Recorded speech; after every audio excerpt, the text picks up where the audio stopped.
In Pandemic World Online, titanic armies slammed into each other in brutal, massive battles, all fighting tooth and nail for total supremacy. Kisaragi Tuya stood his ground against his enemies, a lone warrior staring down a whole party of adventurers. His guild, sworn to the Generetta kingdom, got trapped in a brutal, no-holds-barred war against the kingdom of Lanetta. Every single day felt like a brutal war, and those neutral kingdoms still kept hiring mercenaries to pour gasoline on the fire. The battlefield sprawled out like a living nightmare. Everywhere you looked, brutal sieges and deadly skirmishes were ripping across the land. And at the heart of this war stood Tuya, Level 702, a berserker with a body full of rage, branded as the strongest player history has ever seen. In a game where the level cap screamed 999, his power was nothing short of legendary. Even top-tier players stared in pure disbelief as he slipped every attack like it was nothing.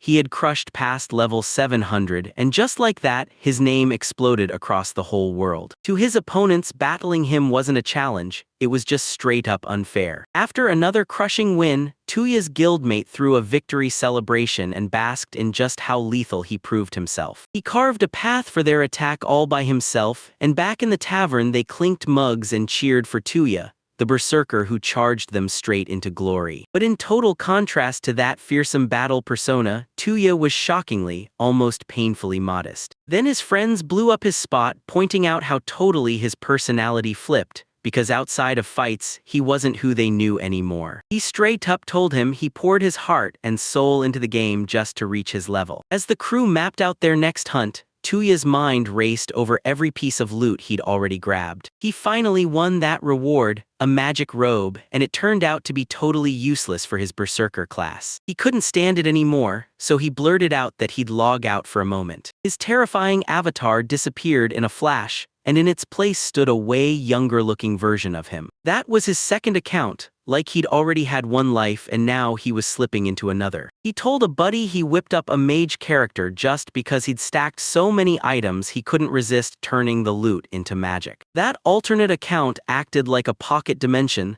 stuffing every piece of gear his main couldn't carry. Once the robe was swapped over, he bolted back to his main account login. But right as he tried to cut the connection, a mysterious magic circle flared to life under his feet. He froze, wondering if some glitch had struck. Then his vision erupted in a blinding flash of unknown light. His surroundings started melting away, like reality itself was dissolving in front of his eyes. From beyond the glow, a mysterious woman's voice cut through the darkness and called out. Once his vision snapped back, he stumbled into a massive grand hall, because a princess had summoned him. He got cut out of the game completely. He was standing right there, yet he had zero clue where he even was while the princess, Sharon von Generetta, dropped to her knees and called him Hirasama. Choked with emotion, she begged him to lend them his strength. She told him her kingdom was teetering on the edge of total collapse, locked in a brutal war with the Lanetta kingdom. When everything else failed, they pulled out their national treasure, the Jewel of Invocation,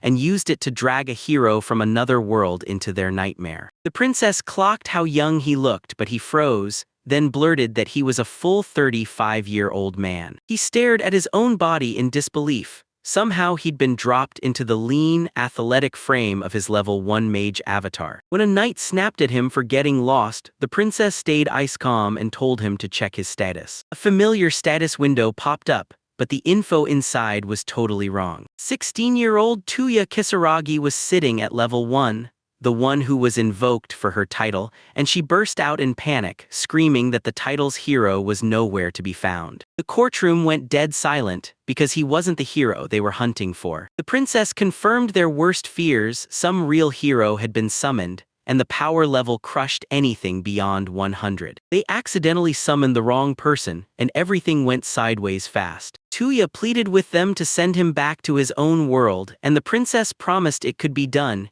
using a counterpart artifact called the Jewel of Counter-Invocation. But they'd have to redo the invocation ceremony from scratch. The ritual demanded a full moon, one of those sky shifts that only shows up once every few years. Luckily, the full moon hit the very next night, and he agreed without even hesitating. The princess barked an order: "Get that jewel ready for the second summoning." A guard shoved you aside with a rough shove, and the princess immediately gulped down a mana potion. She slammed the ritual back into motion, like fate was about to explode. This time, the summoning circle's light hit so hard it nearly blinded everyone. The pressure crushed everything. Then that priceless invocation jewel shattered into pieces like the world snapped in half. Out of the blazing light, a brand new figure surged forward, an armored knight radiating raw power. The princess tore across to his side, caught his title in her hands and verified it, sacred knight and hero. At last, the real hero stepped in, and in a blaze of victory, the kingdom was saved. The princess and the whole court snapped their attention to the real hero on the spot,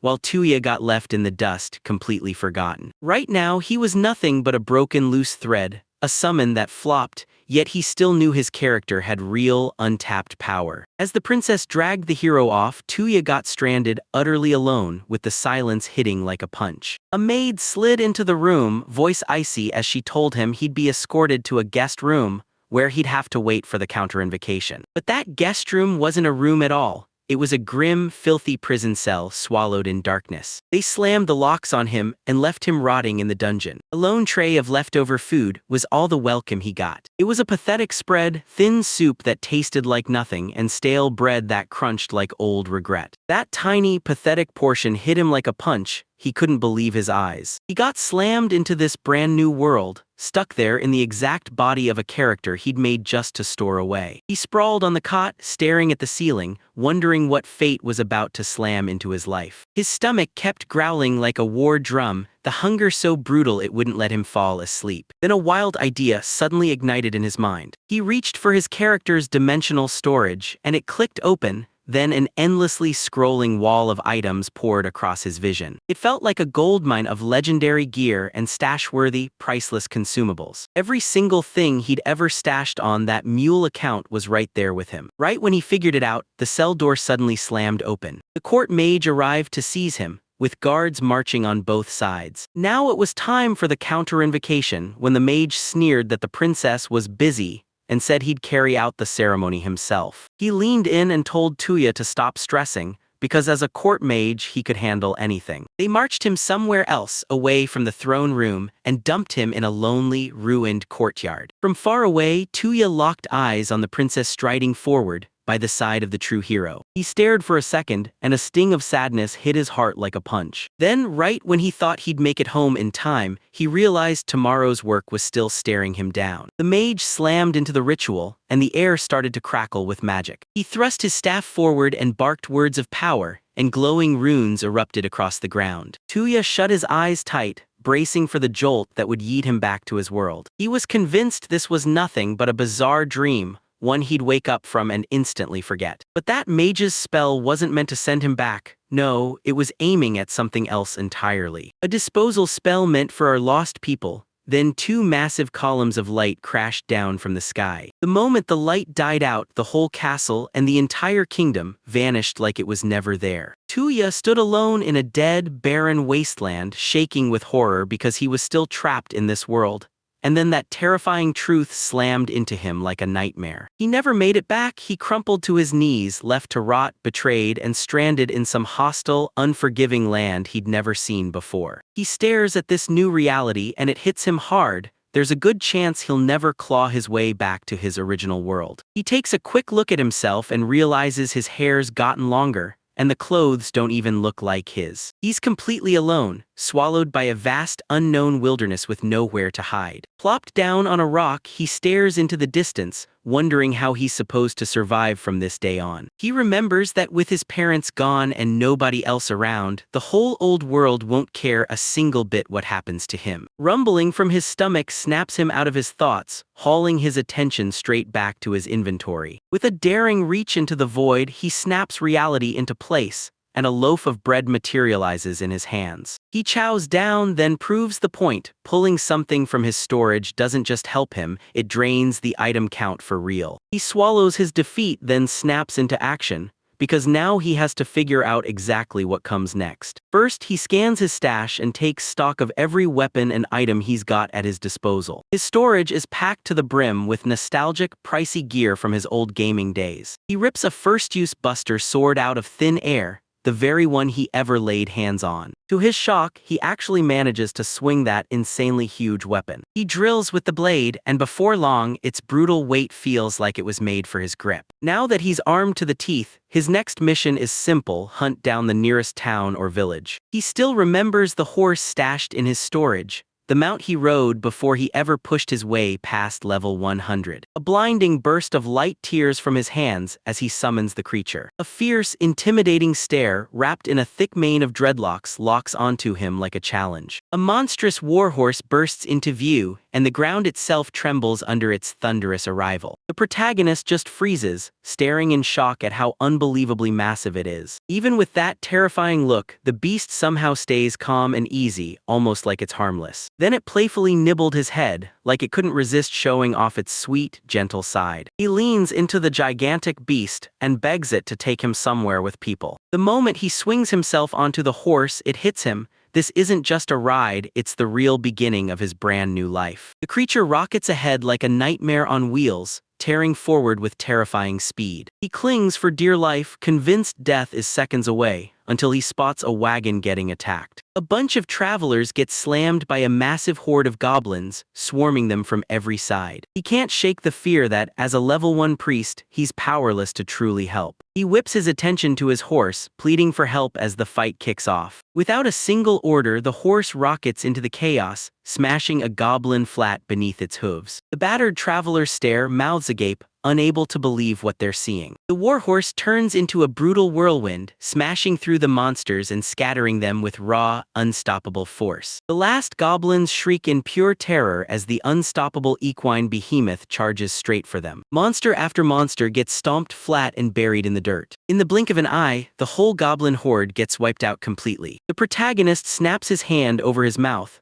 rattled by how brutally efficient his mount is. The freed adventurers creep toward him with bated breath, terrified his power could explode at any second. Their leader leans in, face lighting up, and thanks him, because he just pulled the whole crew back from the brink. He praises the protagonist's iron control over that wild, power-packed battle horse. The protagonist insists the horse moved on its own, like it latched onto him for some reason only it could explain. He realizes the adventurers aren't just roaming, they're escorting merchants for their guild. The merchants spill out of the carriage, bursting with relief and gratitude like they just survived the impossible. The adventurers step in and promise to escort him all the way to town, offering it as a thank you for the help he gave. They jump in, offering to help him gather the subjugation proofs from the fallen monsters. The protagonist has never even heard the term subjugation proof. The adventurer leans in and says, "This is straight up proof you got the kill. Bring it to the guild and you can cash it in for real money." For goblins, the ultimate proof they've been conquered is simple. One ear gets cut off and it's always their right one. The party jumps into action and thanks him like, "You just dropped the biggest surprise bounty on us." Later, huddled by their campfire, they push him to try life as an adventurer, so he pretends he can't remember anything, hiding the truth about where he came from. He quietly wrestles with the thought of becoming an adventurer in this brand new world. Then the adventurer hypes it up and tells him to sign a subordination contract with his horse,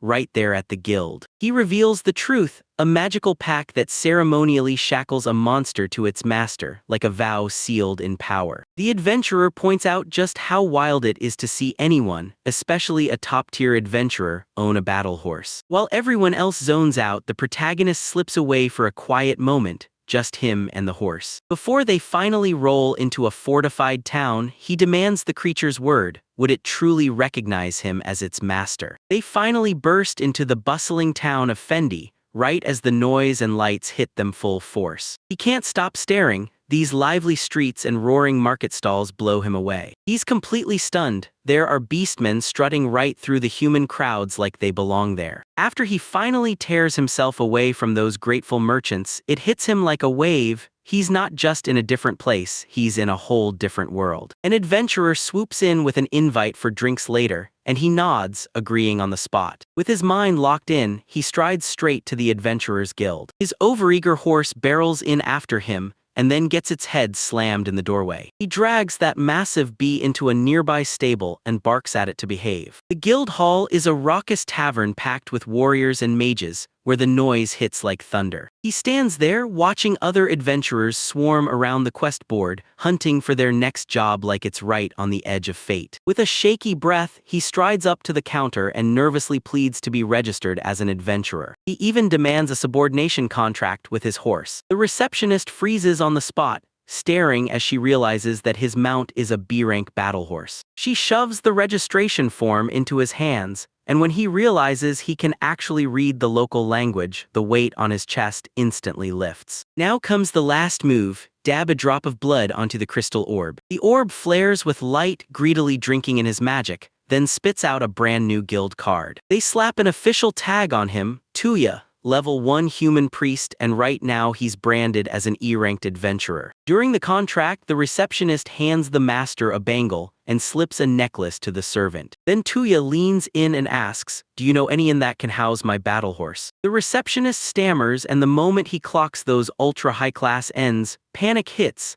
like he knows that kind of deal is way out of his league. She snaps back into control in an instant, then introduces herself with confidence: Milia. Right when he starts introducing himself, a violent crash bursts through the walls and loud shouting erupts outside. A man bursts through the door, screaming that people are getting launched into the air and sent flying. Tuya and Milia gawk in terror as his horse goes on a full rampage. He bolts outside and spots his mount wrecking the street, chaos everywhere. Locals shout at him to rein in the beast, while guild men rush in to grab and restrain it. Tuya snaps at the horse that it's not coming with him, and the thing slams its hoof down in pure defiance. He digs in his heels and stares the enraged animal down, refusing to back up an inch. A nearby food vendor spills the truth: someone tried to snatch the rare horse, and that set off the whole rampage. The vendor thrusts a steaming, specialty meat at him, and then growls that the horse's loyalty is downright ruthless. Turns out, familiars with no proof of being properly subordinated,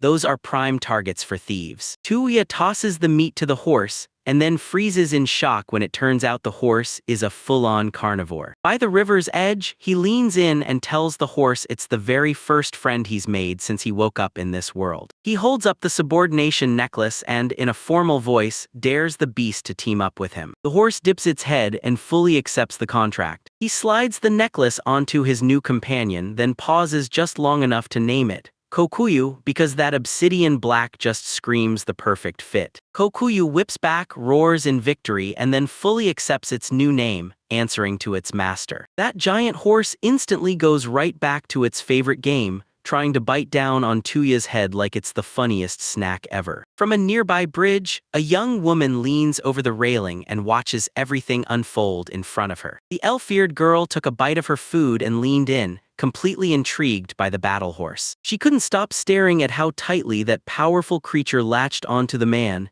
It was downright fascinating. She keeps her distance, eyes locked on them, and her curiosity spikes higher and higher. Fresh off settling in at an inn called Fox's Tailstop, the young beastkin innkeeper hustles in and sets his meal down. She yanks him awake the next day and tells him the shocking news: he's slept clean through to lunchtime. He crashed into sleep like it was a lifeline, sinking deeper than he had in years. He stretches out, and for the first time in ages, he feels fully, wonderfully rested. After making sure Kyukuyu was okay, he decides he has to dig up answers about this strange new world. He finds out his in-game currency actually works here, so he drops the coins to cover a full 10-day stay, and the innkeeper's jaw drops at the huge amount. He decides to dig into the local economy, determined to figure out exactly what his wealth is really worth. The innkeeper's daughter just leans in and tells him, "Come back before the orc stew dinner starts," like it's the only thing that matters. As he strides through the bustling marketplace, it hits him fast: here, money won't be a problem at all. He strides through the loud, crowded town streets, scanning everything until he finally finds his bearings. His gaze snaps to a weapon shop, and his curiosity ignites instantly. When he finally checks them up close, he realizes the weapons on sale are way weaker than the one he already has. Seeing the blacksmith's priest-like getup, he tells him to skip the usual route and head straight for the magic tool shop. Curious as hell, Tuya can't stop wondering if they sell magic books, because in the game, he's never once needed a single one. He follows the directions straight to a charming yet creepy place called Twilight Hall. He steps into the shop and spots a tiny elf-like doll sitting there, completely frozen in place. The elf's voice crackles with ages-old power as she snaps her eyes to him and realizes he's one of them, someone tied to that ancient time. He creeps closer, stunned to find it hard to accept that this tiny girl could really be the owner. The elf explodes in rage, roaring that she's a fully grown adult, way older than any human on the planet. Tuya shrugs off the outburst and lays out his real goal. He needs books on magic and he needs them now. She coolly lays out the costs for beginner, intermediate, and high-level tomes. She tells him to start with the beginner books first, the ones that break down basic livelihood magic step by step. To her shock, he boldly announces he's buying all 3 sets, every single one. After he introduces himself as Tuya, he moves to make the payment. He casually yanks the coins from his dimensional storage, and boom, his rare ability flashes right before everyone's eyes. The elf doesn't even flinch. She casually shows she's got the same trick up her sleeve. She proudly shows off her Twilight Sage storage skill. She can stash up to 5,000 kilograms with it. Tuya stares at his storage like it's a cheat code, endless space that makes zero sense. He wisely shuts his mouth and keeps the real size of his power hidden. Just as he's about to step out the door, she tells him to come back anytime for backup and help. She even offers to tutor him in personal magic, but she makes it crystal clear there's always a price to pay. Back in his room, he cracks open the beginner's book and vows to conquer recovery magic first, then. But the moment he stares down at the pages, something wild and unbelievable snaps into place. The spells and incantations pour out of the book and slam straight into his mind, etching themselves there like they were carved into his skull. Then it hits him, pure shock, as he realizes he might already be able to cast high-level magic. There's just one surefire way to know for certain. He digs deep and blasts his power out,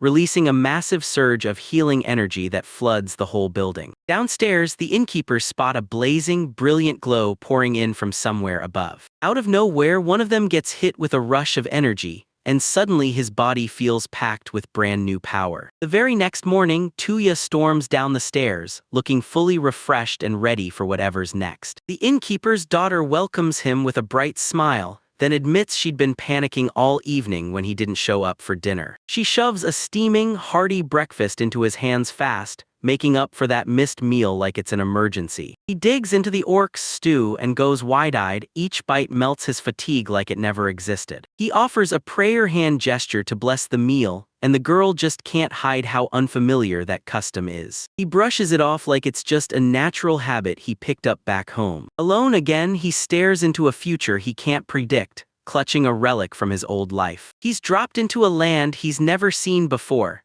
like someone ripped him out of his game and threw him into a whole new world. Gazing up at the 2 suns blazing in the sky, he can't help but question what his new reality even is. His eyes lock on his ring. This bad boy boosts every drop of experience he earns by a massive 100x. The road ahead is crystal clear. Now he has to get stronger, no excuses. He strides into the forest, hunting proof that the ring's power still fires up. After setting up a cozy place with basic magic for Kokuyu, he bursts into the woods, ready for whatever comes next. He grips his blade tight, knowing this isn't some game. One swing could mean life or death. He barely has time to catch his breath before his first enemies come rushing in. He spots those tiny, grotesque little monsters and snaps, they're goblins. Without a second thought, he barrels straight into the chaos, charging headfirst into the fray. He slashes the first monster down in one smooth, unstoppable strike. He snaps around in an instant, squaring up to the last 2 goblins head-on. His strikes land with ruthless precision,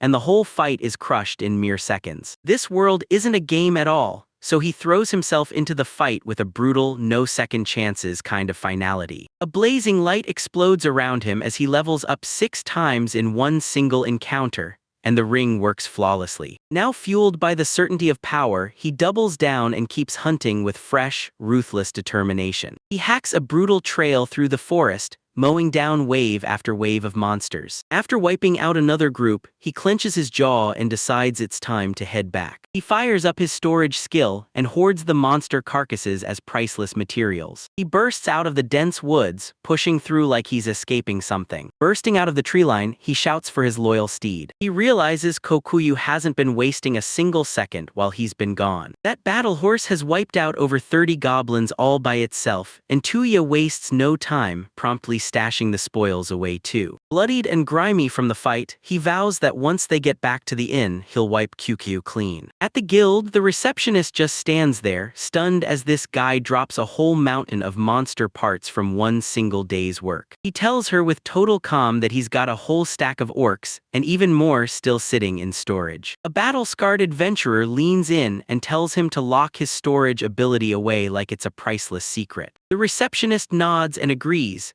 then warns him that a skill this rare would pull in all the wrong eyes fast. They shove him into the guild's dismantling workshop. The boss man Dalek nods at the newcomer, then demands, "Show me the materials." Dalek struts in, boasting that his crew can handle every last bit, then fires off a command to Tuya to bring it all out. With a sly little smirk like, "Yeah, I'll do it," right to your face. The Count kicks things off with a shocking start, 200 goblin ears. Then dump 10 full orc bodies right there. Dozens of wolves swarm the area, and Dalek's confidence starts to crack under the pressure. As the monster corpses pile up into something totally ridiculous, the man finally erupts, screaming at him to stop. Tuya's hunt left the workshop floor buried under a mountain of hard-won results. Overwhelmed, Dalek snaps that they'll handle this batch for now, so the rest doesn't rot away in storage. He quizzes Tuya about whether he's a high ranker, then his jaw drops when he hears Tuya just hit E rank. The dismantler's eyes widen, because an absurdly powerful adventure has just rolled into their town and it's about to blow everything apart. The receptionist assures him,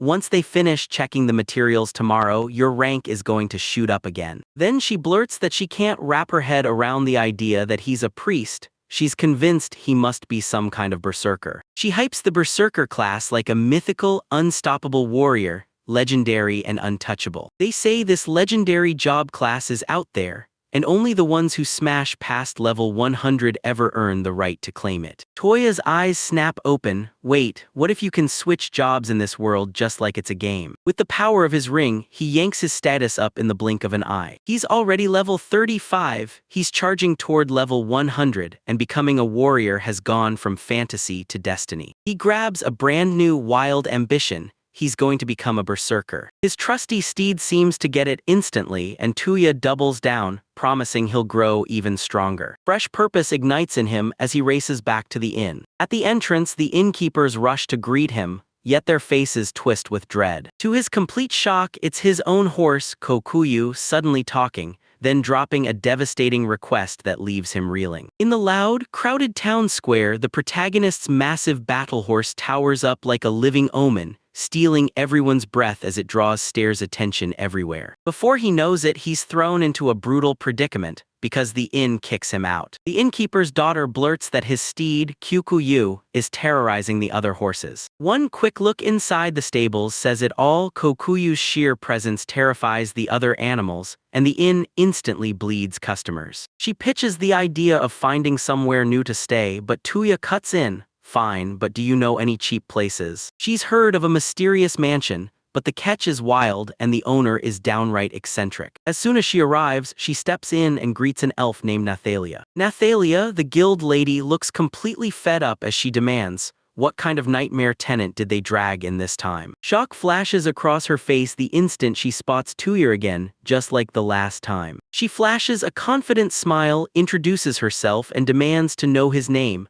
eyes locked on that terrifying, imposing companion beside him. The whole town stares in stunned awe at that gigantic battle horse, rare, ruthless, and absolutely impossible to miss. Nathalia whisks them through an upscale neighborhood, steering straight toward her property. Right in front of them looms a jaw-dropping mansion, towering and magnificent. Its architecture looms huge and steals the spotlight. Tuya panics over the bill, but Nathalia shuts it down fast. She's telling him the rent isn't the problem. With a chilling tone, she drops the real question, can he actually survive there or not? Inside, she calls forth a being named Ferris, and a roaring storm of energy rips into the foyer. Tuyo's eyes go wide as a figure tears itself out of the vortex. Nathalia says this place only lets you live here if the entity has already recognized you. She unveils the creature and names it Ferris, the house spirit. Yet the spirit just stands there in silence, looming right in front of them. She looks like a beautiful girl at first glance, but her face stays stone cold and empty,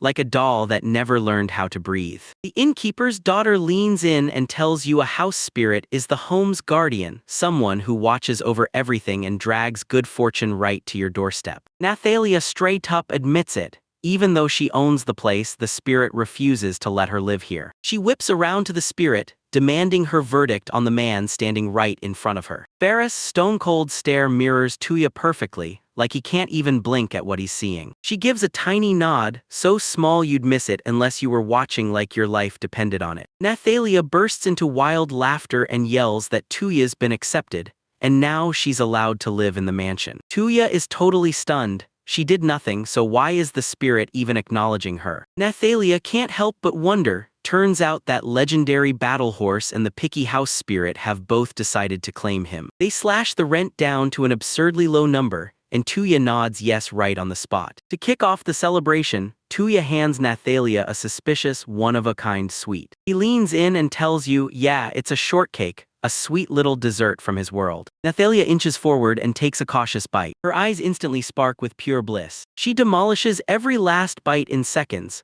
eyes burning with hunger as she demands the next taste of that unbelievable sweetness. Tuya shrugs and says, I'm out, my storage isn't some endless pantry. Cornered and desperate, Nathalia makes a wild, unbelievable deal. She'll trade the entire mansion just to get more of his confections. Tuya's left completely stunned by the proposition. She insists it's a sweet deal since she can't even live there, and she swears there's not a single downside for him. He nods in agreement and brings out a chocolate parfait next, one that hits just as hard. Nathalia clutches her brand new prize like it's treasure itself, guarding it with fierce jealousy as she's completely swept away by every delicious bite. Now that the deal's sealed, they rush straight to the Commerce Guild to make the transfer official. Walking away with a grin, Tuya can't even process it. He traded a handful of desserts and somehow got a massive estate. But even his horse looks like it's absolutely loving its brand new, roomier home. At the Commerce Guild, the last procedure gets sealed for good. Then bam, the annual property tax hits like a truck. A whopping 2 million gil. Tuya suddenly gets it.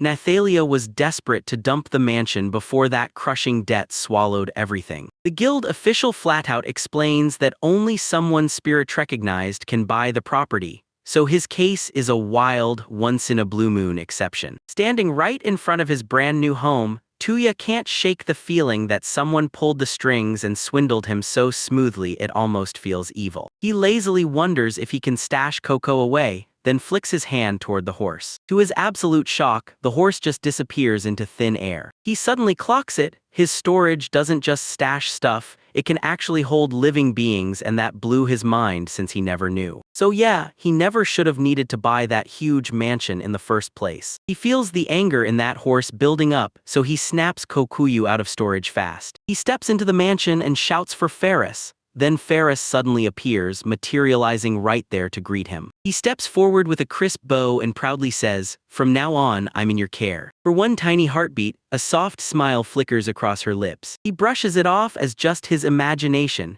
even as he remembers the old tale, house spirits don't show a single emotion. A spirit keeps watch over the house. It's always spotless, never ages, and never falls apart. For decades, a never-ending parade of rich people begged to get their hands on that mansion, but Ferris shut every single one of them down. Exploring his brand new home, Tuya stumbles into a jaw-dropping, luxurious bath. He asks Ferris for the go-ahead, and she simply nods. He sinks into the steaming hot water like it's been forever, finally tasting the luxury he hasn't had in ages. With his whole lifestyle locked in, he finally turns his sights on one thing, leveling up and sorting every item in his inventory. As he steps out of the bath, Ferris is right there, waiting like he's been holding his breath. He flinches the second she appears, silent as a shadow in the room. Red-faced, he blurts for her to get out of the room, right now. Then it clicks, she isn't plotting at all, she's just trying to take care of him now that he's the new master of the house. A fresh stack of clothes sits in a basket, waiting just for him like a prize. He's soaking in the blessing of having a seriously diligent house spirit watching over things. Later, while he tries to calm down, he can't stop wondering, why did she choose to finally acknowledge him? Ferris senses the chill and quietly slides a blanket over him. All day long, her quiet, devoted care never stops. Next morning, he gets ready and sets out to leave. He tells Ferris he's disappearing for 3 days, training his butt off to level up and wipe out those guild quests. Seeing worry flash across her face, he leans in and promises her, "I'll be okay." He pours a tiny spark of power into his hand, then shows everyone exactly how strong he is. With one last goodbye, he bolts out the door and charges straight into his mission. Deep in the western forest, he kicks off a brutal orc subjugation quest. Thanks to the ring's experience-boosting power, his level explodes upward after he wipes out a whole horde of monsters. He pushes his hunt even further, hunting for bigger payouts to keep the mansion's taxes from swallowing him alive. Back at the estate, Ferris sits alone and grips her hope, waiting for her master to come back. She leans by the window, eyes locked outside as rain starts to pour, and she doesn't blink not once. Tuya keeps on grinding, racking up monster kills and stacking their bodies away to sell later. His inventory skill laughs in the face of weight, turning him into a savage, no-wasted motion hunter machine. And then he realizes the storage cleanse doesn't just clear space, it automatically restores and repairs anything he drops into it, like a brutal bonus power. After days of non-stop slaughter, he finally glances at his status and breathes a sigh of relief because his cheat ring is still carrying him. He hits level 100 and the Berserker class path finally unlocks. Then a message pops up demanding, "Want to switch jobs?" He slams yes right away, fired up and ready to charge into a warrior-type class. But all he's got left are 2 choices, magician or high priest. He's absolutely crushed. Turns out these magic-related jobs aren't the warrior path he ever dreamed of. Even with his spirit crushed, he refuses to quit and pushes forward with the hunt anyway. Cornered with no option, he swallows his fear and accepts the switch to magician, only to get reset back to level 1. He's going all in on this new job, pushing it straight to level 100, then ripping into whatever class it unlocks. Burned out from that brutal journey, he finally stumbles back to his mansion,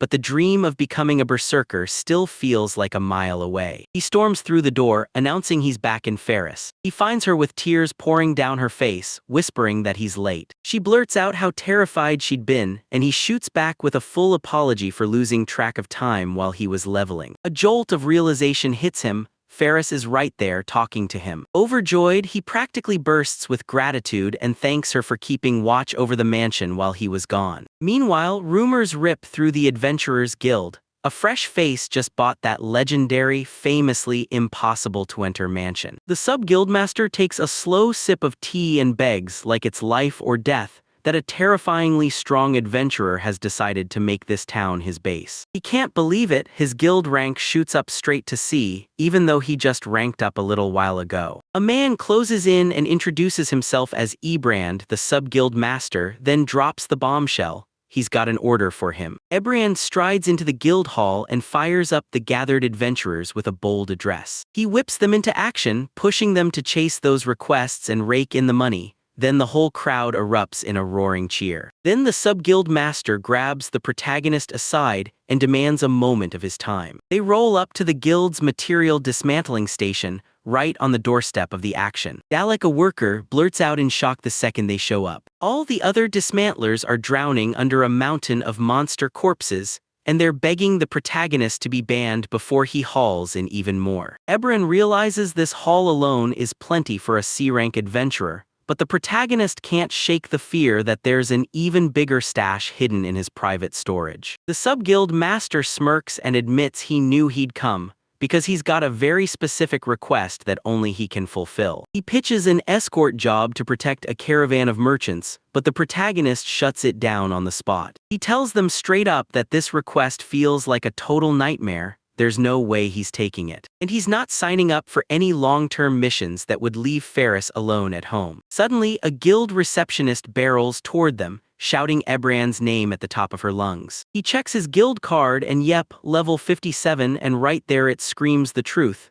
He's still tagged as a magician, not his new class. They reveal the guild cards are mysterious artifacts, and since nobody understands their mechanics, the details have to be rewritten by hand. Because of that little slip, he can breathe easy. No one's going to sniff out his secret job change. E-Brand reveals the town's mightiest adventurer needed 20 brutal years to climb to level 42. And that makes the protagonist's growth rate straight up terrifyingly abnormal. He figures it out purely from his level alone. This young man's rank should have been S rank. The protagonist suddenly gets hit with the truth. This world's people have zero idea what it means to use items that multiply experience points. Ebran snaps that if word ever gets out about that kind of talent, the royal family will come hunting for him without a doubt. This would slam the final door shut on his freedom as an adventurer. The idea of being chained to the government sends dread crashing through him. He can't even process what happens next now that his power's been exposed,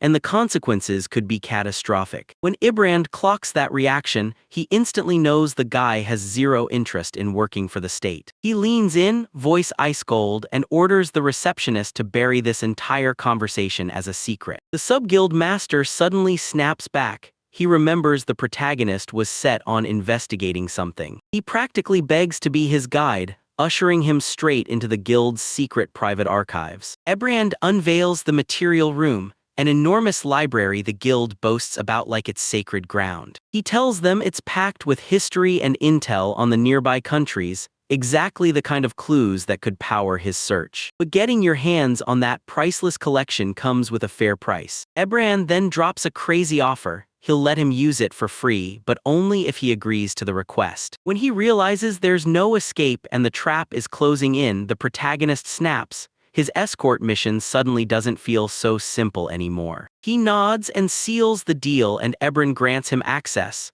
then warns him crystal clear that nothing in that room can be taken. Right before he walks out, the sub-guild master leans in and warns him, don't show up late, because the mission is set to blast off in just 10 days. The receptionist stays put, blitzing through all the paperwork to get his access sorted. Then she drops the standard usage fee like it's nothing, just one measly copper coin. Those precious books are nothing but dusty old manuscripts almost nobody ever even takes the time to read. She's really hoping he doesn't up and quit being an adventurer. Outside, the protagonist finally clocks it. Someone has played him like a chess piece and he's been totally outmaneuvered. Suddenly, a young elf girl barrels toward him, yelling that she's been waiting forever and can't take it anymore. She looks like she's about to bolt as he asks, straight up, what she needs from him. Nathalia finally admits she couldn't erase the unforgettable taste of the sweets he'd handed her. He leans in and tries to snag her attention, telling her he's got questions about Ferris. He finally reaches his mansion, and Ferris throws the doors open with a warm, joyous welcome home. He leans in and fires off a question. So, anything interesting happen while I was gone? Nathalia's jaw drops. She blurts out in total disbelief that the house spirit can actually talk. In all her long life, she's never once heard of anything like this. The protagonist waves her away and Nathalia just stands there, stunned, thinking about every single thing she still doesn't know. He pitches a trade, one special grade magic book plus a research book, straight up for those sweets. Nathalia can't help but wonder, does the special grade magic in that book hit as hard as it did in the game? She nods and agrees to the trade, like really it doesn't sound bad at all to her. Since Nathalia's already here, Ferris wastes no time. He invites her to stay for dinner. A giant sizzling platter piled with mixed grill arrives, crackling and steaming hot as it hits the table. He urges her to go wild and taste every kind of meat she can get her hands on. She takes one careful bite, and the second it hits her tongue, her eyes go wide with stunned surprise. The elf blurts out that she's never, ever tasted meat this soft in her life. She digs in and calls it absolutely delicious, while Ferris watches her with this calm, serene look like he's savoring every second. Ferris tells them this being a spirit means she doesn't eat like everyone else. She survives by gulping magic straight from the land. The protagonist wonders if my magic tastes amazing, then maybe Ferris could savor it too. Nathalia gets completely rattled by everything, the talking house spirit blowing her mind and a whole lineup of delicious dishes she's never even heard of. She can't help thinking that meeting this man, endless secrets wrapped in every smile, might be the turning point her whole life has been waiting for. After devouring a slice of chocolate cake, Nathalia flashes a satisfied grin and declares it's time to head out. She demands he promise to snag her souvenirs every now and then she slips away. He flips through his brand new treasures, a special grade magic book and a full-on magic research book. Rifling through the massive research tome, he spots the proof: space transfer magic, the exact thing that hauled him here, is theoretically real. A genius pens these theories, and somehow they're insanely easy to understand. He stops dead in his tracks the second he spots the author's name, Nathalia the Sage. He can't wrap his head around it. The weird elf girl he just fed is somehow the author behind this ridiculously amazing book. He stares out the window, wondering if Nathalia is really the legendary powerhouse people swear she is. Right before the escort mission kicks off, he bolts back to the archives and digs deeper for answers. He unfurls the map and his jaw drops. Those exact countries from his game are real, sitting right in this world. But the kingdom he's living in right now, Sarandir, means absolutely nothing to him. From the window below, a voice bursts out and calls his name. A woman on the street throws her arm up and waves at him like she's calling him over. She steps up and announces, "I'm Lumina, the one leading this escort mission." She groans about her hangover, then, through the pain, she confirms they'll be teaming up for both parties. Lumina flashes a smug grin at the newbie, all but daring him to live up to the greatness she's certain he's capable of. He slams his eyes back on the map, clocking it: the generic kingdom isn't far off at all. He's convinced that if he can finally reach that kingdom, he'll uncover a real clue to get back to his original world. But the thought keeps hammering at him: does he really want to turn back? On the day they leave, he shouts for Ferris. A tornado of magical energy erupts, and the house spirit finally steps out. He can't hide the relief. She finally steps out to see him off, and it hits him like a weight lifting off his chest. He leans in and tells her the truth. Ever since he promised he'd be away from home for a while, she's been hiding. Ferris is choking up as she begs him to hurry back and to come home safe no matter what. At the caravan, Lumina rallies her team and warns them about the grassland fangs. The rest of her crew is made up of just 3 D-rank adventurers. One merchant spots the protagonist instantly, and with a grateful grin, he thanks him for the help he gave in the forest. The protagonist stands in tense silence beside another warrior, not a word, just pure, focused intensity. The moment the mission goes live, everything kicks off for real. The caravan surges out of town, striking straight for the wild open road ahead. He leans in and orders Kokayu, "Push it, help us slam this job shut fast so we can get home." The D-rank warrior next to him sneers, blasting him for riding a powerhouse party just to crawl up to C-rank. The warrior smirks and brags that his crew will do all the real fighting, no questions asked. This drives the protagonist crazy, and in the same breath he remembers, up to now, he's been doing everything all by himself. On a routine escort run to Dumler Town, one of the adventurers starts grumbling that there's zero action to be had. His wagon buddy leans in and reminds him, loud and clear, getting there safe beats any risk every single time. The brash warrior grits his teeth, furious that he's been shut out. He just wants one chance to unleash his power for their quiet companion. Lumina, standing at the front of the party, tells them this. Adventurers all too often turn their noses up at the priest class. She explains it like this: healers matter, but if their protectors get wiped out in battle, they're completely powerless. A priest who can't strike at all gets cornered, panics into a full retreat, and leaves themselves exposed, alone against whatever comes next. But everyone else nods in grim agreement, saying they just can't watch a comrade get left behind on the battlefield. Lumina leans in and tells him, "You'll get it someday. The bonds you forge in combat always sink in." She pauses mid-thought, weighing every word, because maybe crashing that party could actually pay off. Eager to test his new ability, he slips into the woods and hunts down a quiet, secluded spot. He fires up his search magic, the very original spell he painstakingly forged from an ancient magic tome. The incantation flings his magic into a massive, invisible net, and it drinks in every single movement inside its range. His senses stretched out 200 meters, and just like that, they caught a pack of 3 forest boars. He doesn't hesitate for a second, then he slams out a crushing attack spell. Wind blades scream through the air, cutting with deadly, razor-sharp precision. They charge straight at the beasts and cut the danger down before anyone even realizes it was there. With the threat wiped out, he exhales, cool as ice, and heads back to the group. Lumina shoots him a question: what kept him so long? She clocked his quick disappearance and wants answers. She brushes off the tiny danger and hurries on, desperate to reach their destination with 0 more delays. As night creeps in, the party drops anchor and sets up camp, living off nothing but plain dried meat rations. The cocky warrior Dai storms up to the protagonist, hurling accusations that he's just expecting a free meal. Unfazed, the protagonist just shrugs it off and decides to cook up his own meal. He yanks out a full cooking set from his dimensional storage,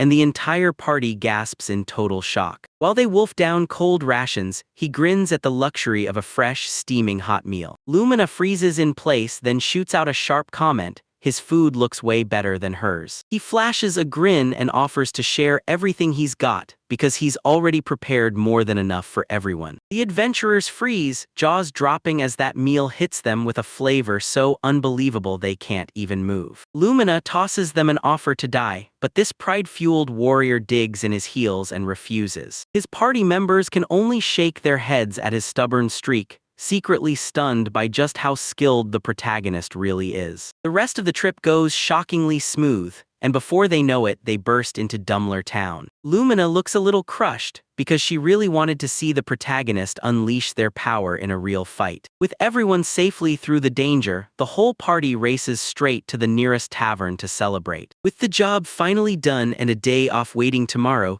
they're set to party hard all night long. Lumina grabs the protagonist by the heart and begs them to jump into the festivities right now. He takes a sip of the local ale and instantly hates it: lukewarm, flat, and totally unsatisfying. In moments like this, he pulls out a quick magic trick and it works like a charm. He thrusts the now-chilled drink at Lumina, and she jolts in shock at his sudden move. She takes a sip, and the second that cold, delicious flavor hits, her eyes pop wide with pure amazement. Right then, she shoots him a request: chill her mug too. Everyone else takes a sip of the chilled ale and lights up, saying it's way better. Then they start badgering Dai to grab some too. Lumina grins and pushes the idea on him, urging him to try it. Even Dai has to swallow his pride and admit that this cold drink is shockingly good. The protagonist grins, because once again he's just proven how wildly useful a priest can be. Diane Luminous starts to feel him differently, and that shift hits hard. Suddenly, Lumina yanks him in clothes and blurts that they need to sit down for a serious talk right now. Her one true mission is to get him to loosen up and pour that ale. The next morning, he pops up before the sun, leaving everyone else sprawled in sleep from last night's wild celebration. He decides to blow off his free day by heading straight to the local Adventurers Guild. Dumbler's trading town is absolutely roaring with non-stop activity. He spots the massive guild hall in the heart of town in an instant. As he closes in, a young boy jumps in and asks if he can use healing magic. Lael the boy slams down his entire life savings, 3 copper coins, because the request is too desperate to refuse. He's desperate to find someone to nurse his older sister through a deadly illness, but every person he asks shuts him down. No one will lift a finger for that tiny fee. Their heated conversation gets yanked to a stop when a pack of brutish men barrels in. They sneer down at the slum kid and tell him to get lost. The thugs laugh at the boy's begging, sneering that not a single adventurer would ever touch his worthless request. One of them yanks the boy by force, sneering, "No way you can afford a healer's services." The protagonist lunges in and clamps down on the thug's wrist with a grip so tight it feels like steel. Rage blazing in their eyes, the men lunge into position and raise their weapons to strike him. Right then, a guild receptionist bursts into view, demanding to know what on earth caused all that commotion. Realizing fighting is banned here, the thugs pull back, yet not before they spit out a threat that hangs in the air. The protagonist finally learns the kid's name, Leo. He snatches the 3 copper coins and commits himself to the boy's quest. Leo grabs him and drags him away from the main square, straight into the city's slums. Even with the world looking bleak, the boy spots his home through the gloom, and a spark of hope ignites in his voice. They shove through the gates and stare at a huge, beat-up building, an orphanage plain as day. Other kids burst outside to greet Lael and pepper him with the same question: "Did your trip work out?" They spot the protagonist and immediately clock it: Leo hauled a priest back with him. A little girl stares up at him and asks if he can really heal, and he shoots back, telling her with absolute confidence, Yes, I can. They're told the adults are gone, just Je, their older sister, has been holding everything together and doing her best to keep them safe. He gets shoved into a dim, shadow-soaked room. He spots a young woman sprawled in bed, fever blazing, fighting for every breath. He's totally stunned. She's his age, yet she's been shouldering the weight of caring for all those kids by herself. They tell him she's been sick for a full week, and every day her condition is getting worse fast. He presses his hand to her forehead and instantly realizes her fever is dangerously off the charts. Sensing the danger in the air, the kids burst into terrified tears, trembling like they knew the worst was coming. He pulls them close, swears he'll use every ounce of strength he has to save her. He pours every last drop of his magic into the air and unleashes every healing spell he has, flooding the house with life-saving power. Beneath the soft glow of his magic, her fever finally snaps and breaks away. Je jolts awake, wiped clean of all weakness, and blurts out for the children right away. She bursts in to see them huddled around a table piled high with food. She walks in and he greets her like a hero, then proudly admits he cooked a meal for everyone while she was off recovering. The kids beam as they tell him how his insane magic healed her. Blushing at how she looked, Je practically bolts out of the room to change clothes. Lil grabs him with heartfelt gratitude, thanking him for more than just healing Je. He also fed her. Je bursts back in, staring in disbelief at a steaming pot of stew that somehow popped out of thin air. The protagonist admits with a hollow ache that he's got no family of his own. Stunned by his generosity, Je blurts that she has to find a way to pay him back. She gets an invite to the meal, but she grumbles through it and reluctantly says yes. That soup tastes like heaven, and as she keeps serving it up, she admits she's been running the orphanage all by herself ever since her mother died. Most people here are war orphans. Every last one of them lost their families when the Generat Kingdom swept in and shattered their lives. Tears streaming down her face, she vows with shaking conviction that she's the only one who can protect them. The protagonist spirals over the war coming, then tells her straight she doesn't have to carry this bird alone. He urges her to lean on the others, because every single one of them wants to help her. His kind words hit her like a wave, and suddenly tears spill as she finally realizes he's right. The kids catch that raw moment, then burst into playful teasing just to mess with them. With night crashing down, the protagonist tightens their resolve and gets ready to bolt out the door. He announces he's gone by morning, then slams the door, leaving behind a mountain-sized pot of stew buried in his storage. He promises he'll come back someday. Jo and every kid in sight wave like crazy, and it hits him. He swears he'll come back. Alone in the pitch-black streets, he prowls forward, his mind racing over the coming war and the grim fate waiting for the orphans. An old guy from the tavern clocks him instantly and yanks him back, begging for one more round. Suddenly, a new figure lunges in and shoves the old man out of the way. The guild thugs are back, fully armed, and they're closing in on him in that empty street. The adventurer curled his lip and sneered, insisting the old man he just smashed was only making the pain sound worse than it was. His own companions started roasting him, eyeing his pricey gear and whispering that he was nothing but some pampered noble with money to burn. The protagonist took one calm look around and realized this wasn't just a rough slum, it was the kind of place where someone could vanish without a trace. He ignored the old man's desperate pleas to run and raised a healing spell instead. The man froze in shock as the pain vanished in an instant,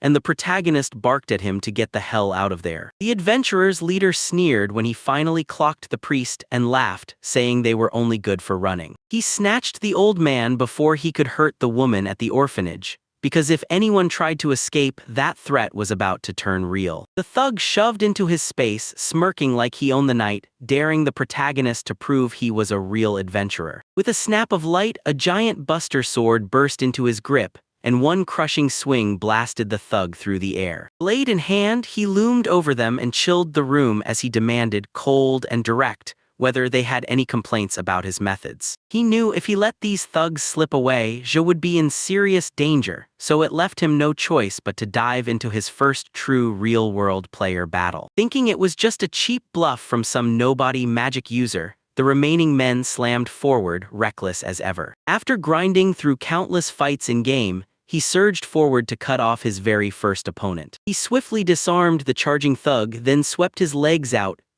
down he crashed onto the ground. One of the brutes let out a savage roar, and rage tore through its chest. The protagonist slipped past the next clumsy strike with zero trouble, moving with smooth, razor-precise control. He drove in a brutal kick, dropping the second attacker instantly. The last man froze in shock, his mind spinning as he couldn't wrap his head around how a priest could command both swordplay and martial arts. The last thugs stared at him and stopped seeing a priest. They finally realized they were facing a monster with no brakes. Suddenly, the old man lunged into the gap between the protagonist and the final thug, shielding him without a second thought. The adventurer ripped his sword up to strike, yelling at the old man to move as his scream tore through the air. Just as the thug's strike tried to land, the protagonist's massive sword came crashing down, smashing the thug's blade into a shower of shattered pieces. The adventurer stared at his smashed weapon in total disbelief, and the protagonist leaned in and warned him, low and serious,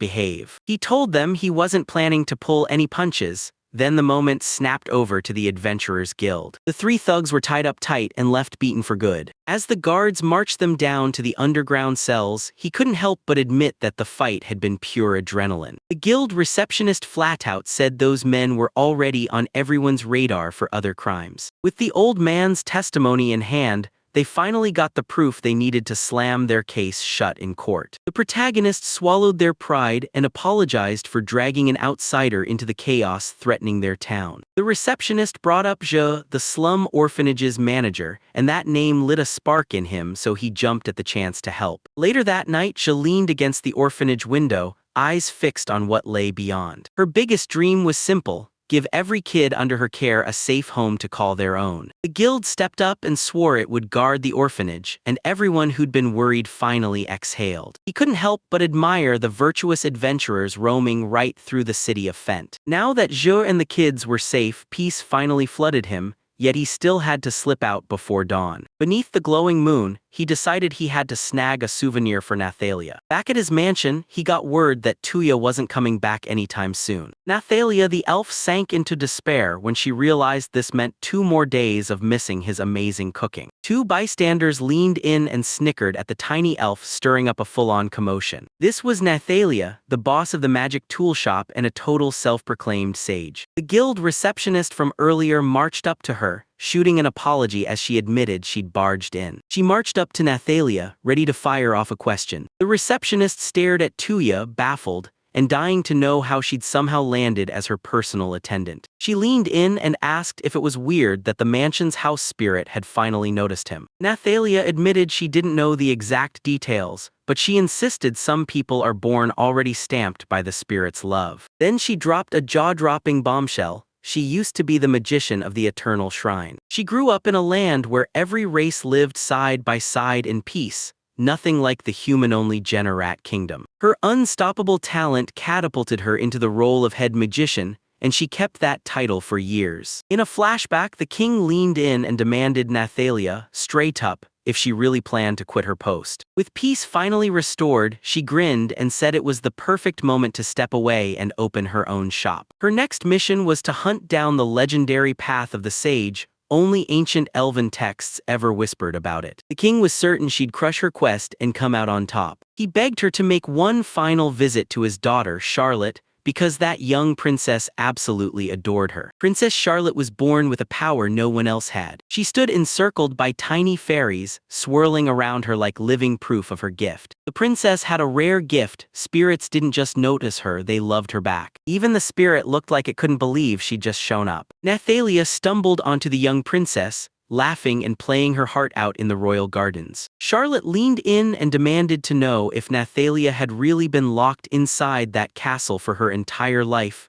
just like Charlotte. The princess's voice cracked as she begged when Nathalia would come back, but the guards snapped her back to reality. This wasn't just a return, it was her destiny as the future empress. Nathalia leaned in and promised her that once her bond with the spirits fully clicked, she'd unleash terrifyingly powerful spirit magic someday. A royal attendant suddenly burst in, finally tracking down the missing princess at last. The attendant snapped that she needed to come back right now because her music instructor was already waiting, and absolutely furious. People said the instructor's temper was so short it could snap like a rubber band. Nathalia couldn't help thinking that raising a 5-year-old as a caretaker had to be brutally hard work. The attendant stared at how fast humans grow up, then scratched their head over why everyone kept calling Nathalia the loose age. Nathalia snapped into a fake rage, demanding the name of the person spreading those rumors so she could make them pay. She lifted her hand and blew a goodbye as the princess was escorted straight back to the castle. Sitting there by herself, Nathalia muttered that she'd told them to use a more familiar name. Back in the present, she told everyone that 10 whole years had slipped by since she seized the mansion,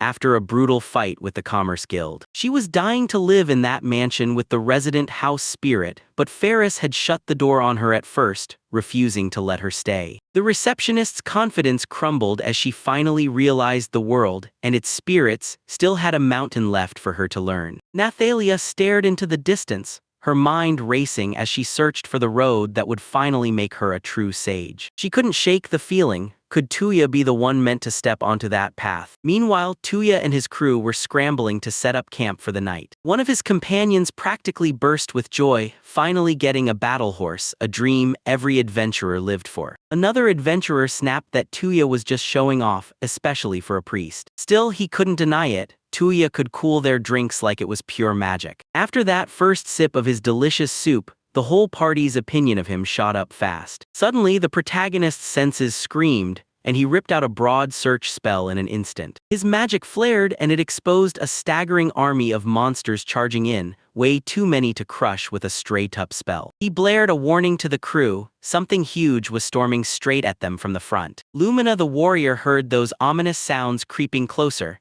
and her instincts screamed. A menacing pack of orcs burst out of the tree line like a nightmare breaking loose. The beast's eyes burned with brutal fury as it crouched and readied itself to slam into the camp. The warrior hears it and snaps into action, those orcs. The guard screams for every merchant to dive into the carriage, right now, as the adventurers get ready to clash in battle. A colossal, monster-sized foot slams into the ground, and pure dread crashes into the younger adventurers' hearts. The team gets boxed in. An avalanche of enemies closes in from every side. An unreal horde of orcs charges out of the tree line, like the forest itself just spit them back. The adventurers stare in disbelief. What they're seeing is unreal, and the sheer volume hits them like a tidal wave. The warrior clocks it instantly. There've got to be at least 30 of them. Tuya snaps that they're ravenous monsters, hungry for anything they can grab, and begs his brand new allies to back him up from behind. The adventurers are stuck in ice and total confusion, staring at the horde like,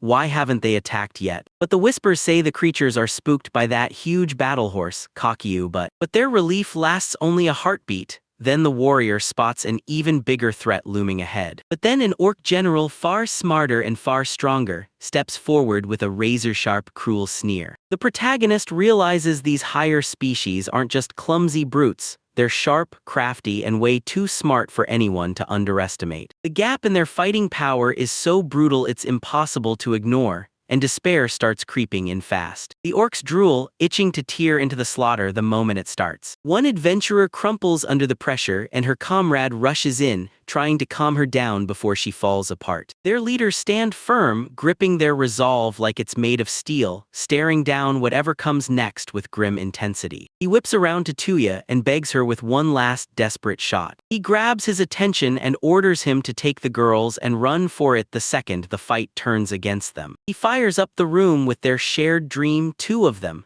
blazing off to become great adventurers side by side. He's ready to throw his own life away so his friends can keep living. But his comrades wouldn't let him fall. Those bonds are ironclad, unbreakable. The grassland Fang, this wild little party, stands shoulder to shoulder, daring the impossible head-on. Tuya watches them, shaking with emotion as their bravery stares down certain death. They realize that even a B-rank warrior would get crushed under these numbers. Their last flicker of hope rides with Tuya, and that beast of a steed charging right into destiny. The orc general locks eyes on them, and he can already taste the quick, effortless victory. The red-haired warrior tightens her grip on her sword because she can feel her friends' hopes resting on her shoulders. With a guttural roar, the general barks the command, and the attack erupts. She screams at her comrades to go all in on this fight, Korilna. Right out of nowhere, an orc's head gets cleanly hacked off its shoulders. Kyukyu reels back and unleashes a savage whirlwind that tears through everything. Tuya slips through the shadows like a phantom,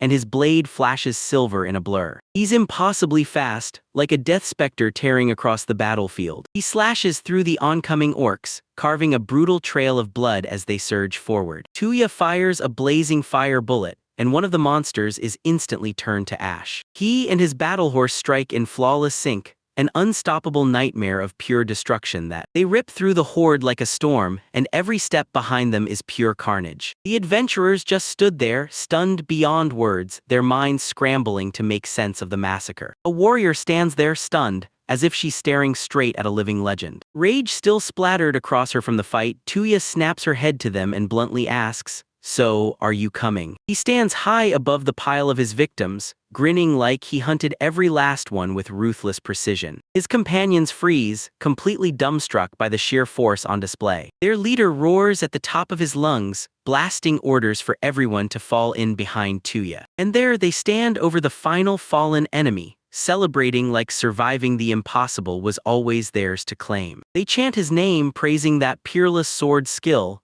and the magic that wrecks everything in its path. Tuya shrugs it off and says him and Kokuyu duked it out, just like they always do. The leader dies, and just as he tries to speak, emotion crashes over him like a wave. He chokes up and tearfully thanks Tuya for making sure not a single one of his comrades had to die. Tauya brushes off the praise with a calm shake of the head, pointing out that everyone fought with real bravery. The adventurers realized that mountain of corpses could rake in a fortune. As soon as he starts stacking proof of her subjugation, Tuya snaps at him to stop. "Freeze," he calmly declares he can just store the bodies himself. The whole group freezes again, because his power is so unreal it leaves them speechless. With a blinding flash, every last orc corpse disappears, gone without a trace. Merchants cowered inside the carriage, then peeked out with the same dazed confusion written all over their faces. With the danger finally wiped out, they made it back to Fendi safe and sound. At the guild, the receptionist beams and hypes Tuya up for his big win. She slides a fresh plate into his hands and boom, she officially bumps him up to B rank. He learns the promotion hinges on one thing only: finish that one escort mission. The guildmaster finally cracks and admits he personally orchestrated that lightning-fast rise. Dai strides up to Tuya and blurts out an apology, admitting she's been more of a burden than a help on the mission. Tuya grins at him, telling him she truly doesn't mind a single bit that. The guildmaster throws out the idea of a party to celebrate their win and the mission that actually worked. With Tuya riding along, the adventurers all nod in sync and admit it.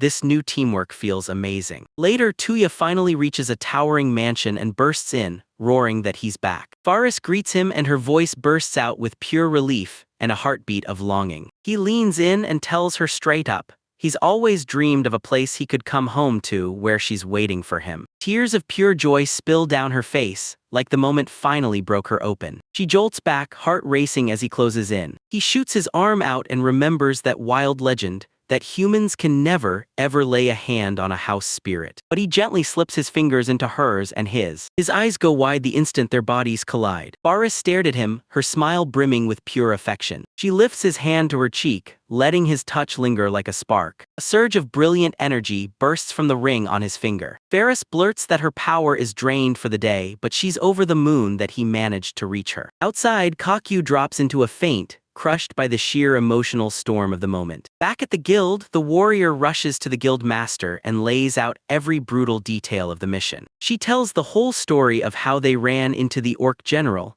and how they somehow survived the fight they were doomed to lose. First, she swears their survival was all thanks to Tuya and that demonic horse of his. She realizes his strength isn't just stronger, it's playing on a whole different level than anything she's ever faced. The warrior bares her soul. She confesses she's craving a real match with him even if it costs her life. Death's on the air and the guildmaster orders her to rest, but she refuses and swears she's got one last urgent report that can't wait. The war between the two giant kingdoms suddenly took a wild turn, like the tide flipped out of nowhere. Out in the middle of nowhere, two figures sprint through a pitch-black forest, racing for their lives. A horned young girl sprints like her life depends on it, because it does. Her royal-dressed companion grabs her by the momentum and pushes her to keep working. They both slam the brakes on the idea. Staying here isn't even on the table. They have to get to the sage, no matter what it costs them. Two figures huddled in the dark, clinging to a desperate mission that swallowed all the light. 3 months after the escort mission, Tuya gets cornered by a brand new adventurer. His own party starts grumbling, convinced Tuya's chasing nothing but a cold ale reward after everything he's dragged them through. Back in the audience hall, he spots the so-called hero they dragged in with him. The world is locked in chaos. The Generat Kingdom is getting crushed in a losing war against the Lunat Empire. They called him a monster in human skin, because he wiped out multiple towns all by himself. His friends are freaking out. If the power balance tips, their peaceful neutral kingdom could get yanked straight into the war. Another adventurer clenches their nerves, tries to steady themselves with hype about the Linnet Empire's legendary knight commander. But the moment he spoke next, the cat-girl waitress went stone still, terror ripping through her like a shockwave. He drops the bombshell. If the generic kingdom wins, they'll chain up every beastman in the whole region. The princess told him her kingdom was burning with war, yet somehow the hero still hasn't moved. The waitress shoots them a shaky smile and blurts out, "Who do they think is stronger, Tuya or the hero?" His party mates beam with confidence, praising his skills, because they're shocked by how deadly he really is. Tuya stares at the wall in silence, stunned by his fate, cast aside like trash, all because he didn't have the title of hero. Young Ferris finally finds him and snaps, scolding him for drinking way too much. Back at the mansion, she tells him his bath is ready, then her calm face starts shifting, little by little, into something more expressive. He hears the bombshell. Nathalia stopped by earlier that day for a meal. Ever since that escort mission, Ferris has been glued to his side, his constant shadow. She even threw him a wild offer to sleep with her, and he had to thread that danger with careful moves. He tried to reach Ferris, but it was like she lived on a different plane. She didn't even realize why she was doing what she was doing. Lolling in the bath, he leans back and thinks like, wow, his teleport actually dropped him right by this town, way too conveniently. He leans over the city, lost in thought about every single person he's met since he first arrived. He wrestles with the idea of wiping out his old life for good, because staying here feels way easier, without realizing Ferris is right there, listening. He snaps his head to the doorway and sees her standing there, then the dread hits, because he knows she must have heard every thought. A few days fly by. He gets yanked out of nowhere and dragged to the guild, right now, because something urgent just blew up. The guildmaster greets him mid-carve, chiseling a tiny statue, and makes it crystal clear that his request can't wait. Milia, his assistant, lays out every detail, and the northern forest village, it's gone stone-dead quiet. For weeks, nobody else heard a single word. Then the C-ranked party sent to investigate disappeared too. With monster attacks surging because of the war, they grabbed Tuya and demanded she dig in and investigate. He accepts the mission on the spot, and the guildmaster promises to buy every material he hunts along the way. Tuya nods, grinning as he says there's something fresh he's been dying to test. The guildmaster hands him the brand new orc carving as a gift, and he outright refuses it. Meanwhile, deep in that same northern forest, the battle is already over. A battered knight looms over the dead monsters while a young noblewoman rushes in to check on everything. The knight snaps that she's totally fine, because guarding her charge is her sworn duty no matter what. But her strength snaps and she crumples to the ground, clinging to the princess for support. As the empress, she refuses to let this be the end, so she grits her teeth and charges forward anyway. A month earlier, the king got hit with brutal news. Generat Kingdom had launched a sudden invasion out of nowhere. Every message they sent back from the front was pure disaster, defeat after defeat for their forces. The mighty General Garrett barked out his knight order, demanding they ship him straight to the front. Arthuria, the knight's daughter, stared on with fearless confidence, certain they couldn't possibly lose. The general beamed and ruffled his daughter's hair, telling her to stop worrying. The legendary Garrett knights surge toward war, and the citizens believe, straight up, no doubt they'll win. But when the report finally came back, it was pure devastation. General Garrett had been cut down by the enemy's hero. Their main force got shattered, so the enemy surged forward without resistance, ready to slice off every single escape route. The king begged Arthuria to run right now so Princess Charlotte could escape. An advisor snapped that they should forget running and go straight to Nathalia the sage for help. The king handed the mission to Arthuria, knowing her bond with the sage could make anything possible. He watched them vanish into the chaos, praying the tide of battle would still swing his way. The escape turned into a brutal bloodbath. Arthuria and the princess burst into the night only because their knight escorts threw their lives down to make it happen. Back in the present, Arthuria jolts awake, and the princess breathes out in pure relief. The knight swallows its pride, and the princess hands her the last of their water like it's a lifeline. They can't believe it. How in the world are they supposed to find Nathalia in this huge, unfamiliar kingdom? They all start reminiscing about their childhood, cracking jokes on the very sage they're now chasing like their lives depend on it. Hand in hand, they discover a tiny shard of hope hidden in their shared past. They huddle close and pray to their goddess, begging for guidance as the darkness closes in. Arthuria grips the princess tight, ripping away her resolve to save everyone who's already fallen. As a royal knight, she vows, no matter what it costs her, she'll never ever quit. Out of nowhere, their eyes lock onto a skinny plume of smoke far off in the distance. They stumbled into a village like a glowing beacon of hope,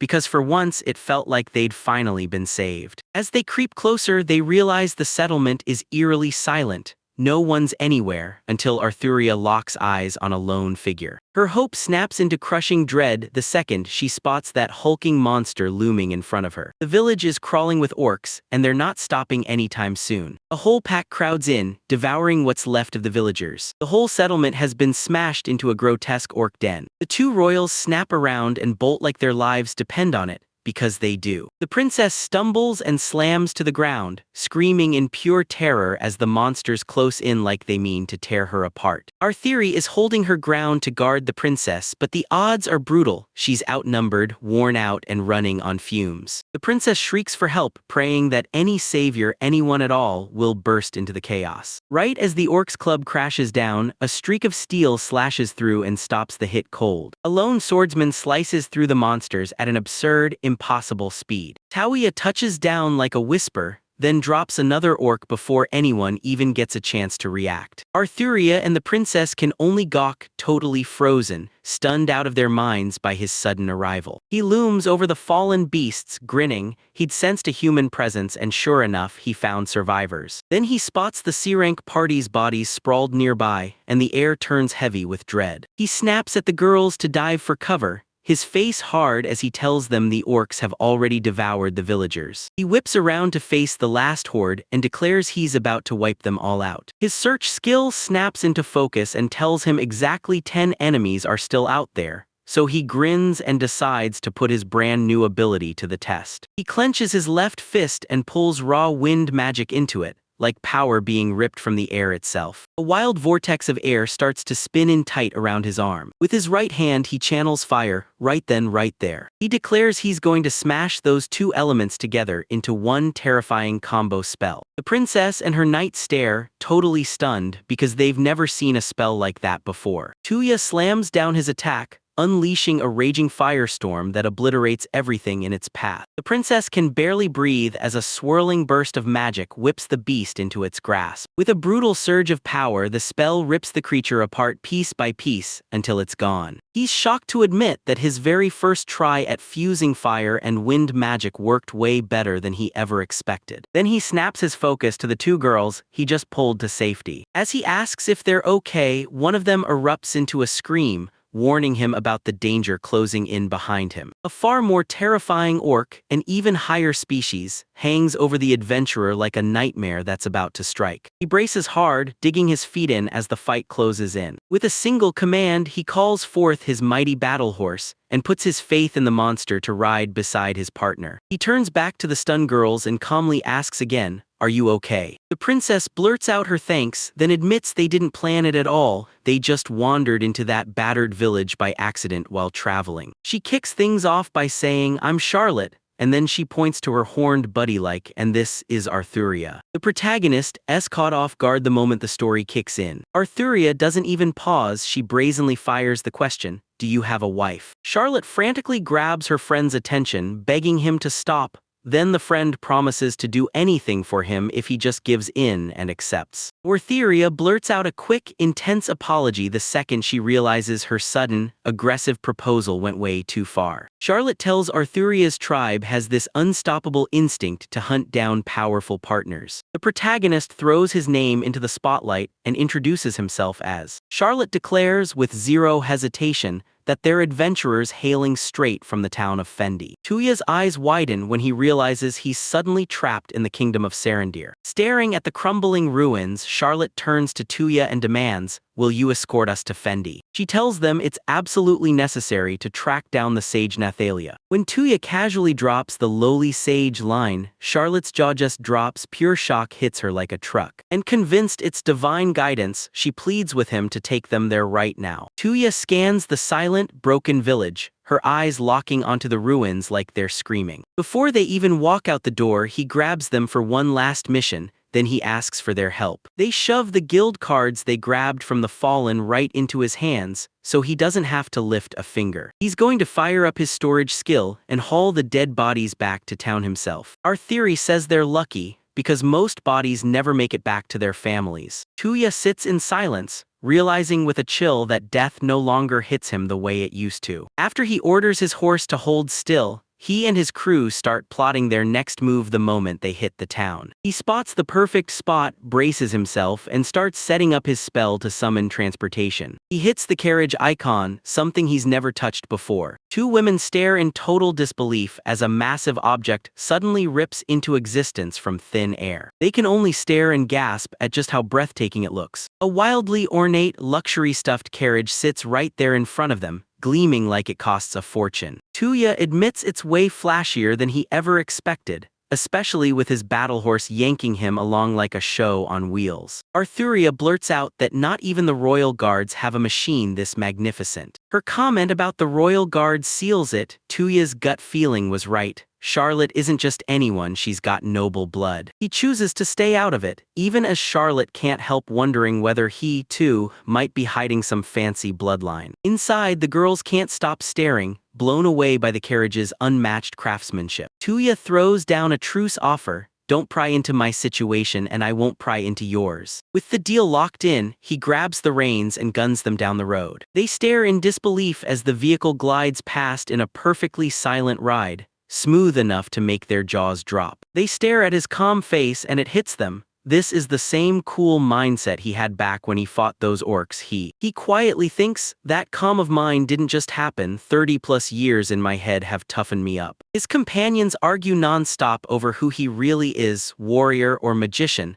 They can't pin him down. They can't help but wonder if he's some priest or maybe Nathalia's disciple. But when they ask him, he just shrugs off the question with a vague non-answer. They all know Nathalia as a legendary magician on a relentless quest, digging for the exact path that leads to becoming a sage. Tuya finally pieces together where those advanced magic research books he's been hoarding all came from. He knows he can't spill his real job, but he shrugs it off. If they don't dig, he's fine. He looks back on the madness of his last days, leveling up as a magician until he finally unlocks the Berserker class. He drops into the grinding area and downs another orc face first. With one sharp, clean swing, the monster drops out of the fight just like that. 7 brutal days of non-stop fighting finally started to wear them down, and the grind felt like it was choking the life out of them. He darts over to his menu and checks his status. Then the moment he sees it, he's officially hit level 100 as a magician at last. To unlock Berserker in the game, he had to master a bunch of warrior-style jobs first. But once the job change option pops up, it's for some other magic class, never for a warrior. He's totally thrown off. After poring over everything, he can't find a single path to becoming a Berserker. He realizes he has to level up fast, right as something slams down from the sky. Whatever it is, it slams right onto his head, dead center. He sinks into the silence of the wilderness, sitting alone as the endless wild stretches out in every direction. He just stood there, staring into that endless horizon, and pure awe crashed over him. His partner points out just how huge the world is, and Tuya's anxiety starts melting off him like ice. He finally realizes he's not alone anymore. and that fear has zero reason to hold him back. He swears he'll shatter his limits, then march ahead right beside his companion. He grabs the new job, joining a class that somehow sits beyond both priest and magician. The system blares his job change.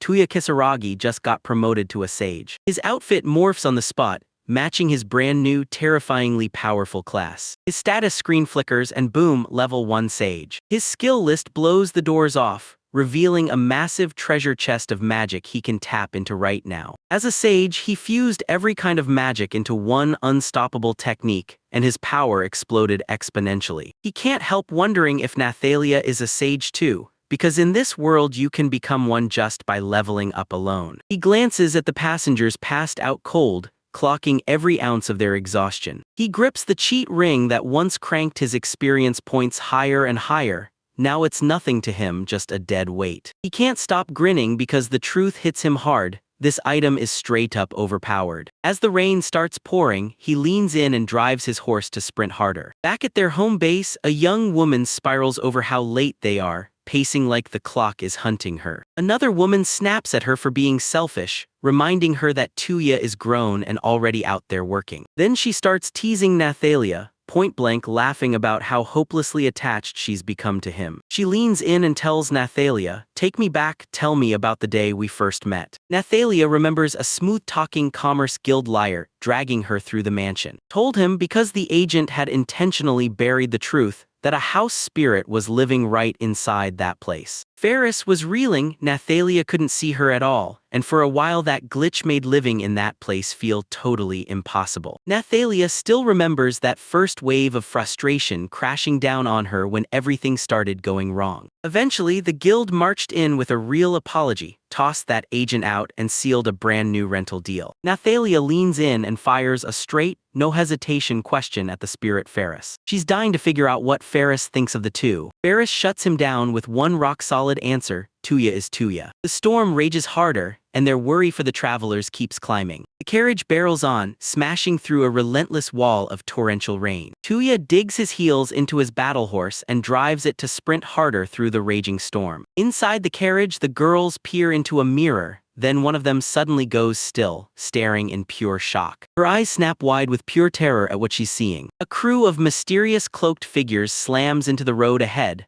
blocking every way through. Their leader snaps, confirming they'd posted sentries along the highway, fully expecting them. The girls snap to it, they've been ambushed, and Tuya wastes no time demanding the names of the attackers. The figures drop their cover and show their armor, then you realize it. These are soldiers of the Generat Kingdom. Knight's captain sneers at them, daring them to explain how they ever thought they'd slip past the kingdom's elite army. Tuya's expression snaps into stone as he squares up against this brand new deadly threat. Miles away, Ferris stares out the window and instantly feels the danger creeping in, so she blurts his name. The rest of the knights burst into news. Their comrades are already down. The protagonist snaps to it. This isn't just any armor, it's their armor, and these soldiers are from the Generat Kingdom, the same nation that dragged him into this world in the first place. A knight barrels straight ahead, ready to slash the demi-human girl down where she stands. She snaps aside the attack and shouts for Tuya to bolt with the carriage, while she stands her ground and keeps them from closing in. The noble girl screams her refusal. She won't leave her protector behind, but R won't budge, insisting she has to live no matter what. The soldiers close in around them and roar that nobody's escaping their grip. In the blink of an eye, the protagonist snaps into action. A helmet smacks the wet ground and its owner crumples. Then Tuya steps in from behind, sword out and ready. Another knight snaps his weapon up and warns him to back off, because the consequences are about to hit hard. The squad's leader admits he's powerful but then shuts down any talk of quitting, because this mission still has to be finished. Our screams slice through the air, screaming a warning, because those figures were the kingdom's elite squad. The leader clamps down harder, roaring that his men will battle to the death instead of backing away. The knights rip into a breathtaking, perfectly synchronized sword technique, so advanced it makes ordinary bandits look like they're swinging blind. He knows with bone-chilling certainty that if he even hesitates for a second, he's dead. As the knight demands to know if he's ready to fight to the death, Tuya's blade suddenly flares with dark, deadly power. The knight boldly declares he's about to snatch their horse and carriage right out from under them. Tuya's resolve locks in like steel. He's been training for this day ever since they summoned him and shoved a sword into his hands. He swallows the harsh truth of this world: either you kill or you get killed. He rockets ahead with blinding speed, blasting past the lead knight. The squad leader just stands there, stunned, as he realizes he totally misread his opponent, because his men drop all around him. Ruthless calm locks in his gaze, steady and unbreakable as steel. He slams the boost skill on and rockets into the sky, then drops like a meteor onto his foes. His insane speed rockets forward, wiping out a soldier before they even get a chance to react. He turns into a full-blown cyclone of steel, slamming into the entire squad all at once. Shattered armor shards ripped through the rain as his brutal assault never let up. In those tense moments, he stands alone, ringed by the kingdom's elite, all fallen at his feet. The last two survivors grabbed R and pressed a blade to her throat, yanking the danger to a halt and ordering him to stop. They press him for answers, but before anyone can breathe, the girl in the carriage screams in pure terror, "Who is he really?" Tuya stays calm and proposes a deal, but R snaps back that logic is already out of reach for them. The knight presses his blade to her throat and snaps, "Stay quiet," cutting her off instantly. He orders Tuya to drop his weapon, because if he doesn't, the hostage doesn't stand a chance. Without a second thought, Tuya swings his massive sword down, right into the mud. The knight snorts, thanking him like he's just made their whole job way easier. He sneers at the hero, now defenseless, convinced he's finally sealed the win. But Tuya just lifts his hand, barks one command, and blasts a spell into existence. He suddenly lets it slip. Turns out he's got attack magic too, and his youthful face is hiding that whole deadly secret. His forgotten sword shoots out of the mud in a blur, and it drives straight into the second knight. At the same time, his magic blade tore through the lead knight's helmet, crushing the threat for good. As the chaos over Charlotte erupts, the crew slams on the brakes to rush straight to R and check his injuries. He shrugs off her injuries, but you can clearly see the pain in every breath. Tuya watches them under the rain, his expression locked in and impossible to read. The girls whip their heads toward him, gushing apologies, swearing they never meant to pull him into their fight. He drops his gaze to a fallen soldier, and the rain hammers the battlefield as if it wants to erase everything. He can't stop replaying that weird summoning in his head, because it's nothing like the usual tales where a god shows up to steer the hero. He shoves his thoughts aside, then steps up to R and offers to inspect her wound. He snaps on those high heels and a blazing warm glow rushes around her arm, repairing the damage in an instant, leaving her staring in shock. He looks at her and asks if she can stand up, because they can't just leave these corpses like this. He tells them, "I'm gonna need you guys to help me clean up this mess from what just happened." With the grim job finally done, they press on, while the rain starts to thin out and fade away. Their spirits soar as they push toward the nearby town, desperate to finally meet the one person they've been chasing, Nathalia. They hit the town gates only to watch them slam shut at nightfall, so they have no choice but to set up camp. The girls nod along, fully buying into his judgment without a second thought. He spots the perfect clearing in the woods and sets up camp for the night. And with a heavy sigh, he asks them to swear him one promise before they take another step. He orders them to lock away his powerful storage skill and never, ever let it slip. Then he tears a massive tent right out of thin air. The girls stare in awe, and then he snaps, "Hold up, look inside before you make up your mind." You open the tent's interior, and boom, it's an impossibly expanded magical mansion of pure luxury. As they stare in awe at the magical item, Tuya hands over, promising even more incredible power. He whips out a fully set campsite and tells them to lock in. Dinner's ready. With a snap of his fingers, he sparks a flame and cooks up a simple meal that still feels warm as a hug. He even pulls fresh, dry clothes straight from his inventory for them. They finally get a real meal after days, and they're so grateful to him it feels like generosity just poured straight into their hands. He tells them the tent wards off monsters, so they need to crawl inside and rest,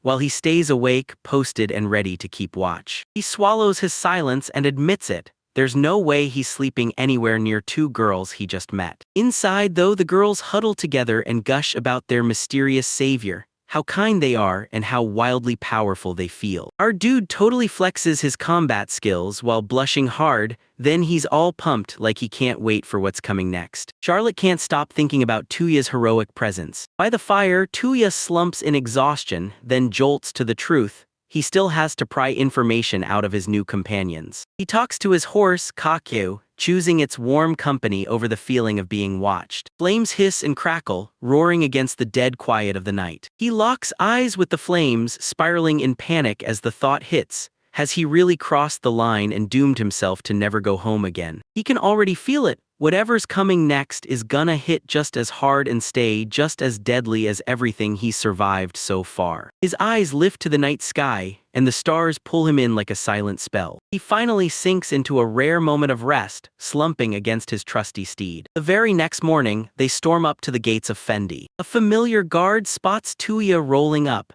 and his jaw drops when he realizes Tuya came in an outrageously extravagant carriage. Tuya races to spin a quick lie about how she found the girls right after the bandits struck. The guard gives them a sympathetic nod, then clamps down. He's got to check their IDs, no exceptions, because it's his job. Inside, Charlotte kicks off a dramatic act, pitching fake heartbreak like a pro after her belongings get stolen. She throws her arms up and theatrically declares she's blessed to still be alive. Tuya realizes she's shockingly good at acting. She swindles the guard with ease. The guard, fully convinced, swings open the gate and hustles them through. They finally reach their destination, and there, waiting for them, is a tiny elf girl. Nathalia clowns Tuya for showing up late, and Tuya just shrugs. Relax, I brought guests. She whips around, and there they are, two unfamiliar girls right behind him. Wary as danger closes in, she backs away fast, shielding her precious magic books from the strangers. Charlotte bursts forward out of nowhere and slams into her with a suffocating, crushing hug. That brutal hug slams into them, and they both tumble straight to the floor. Nathalia snaps, fuming, demanding to know who dares to call her old lady. The man riding with them finally spills the truth. Those two aren't just guests, they're Theria and Charlotte. But tears surge into our eyes as she finally greets Nathalia after all this time. Nathalia freezes in shock, seething over that comment about her never-changing size. The elf's eyes widen when Aaron Char shows up.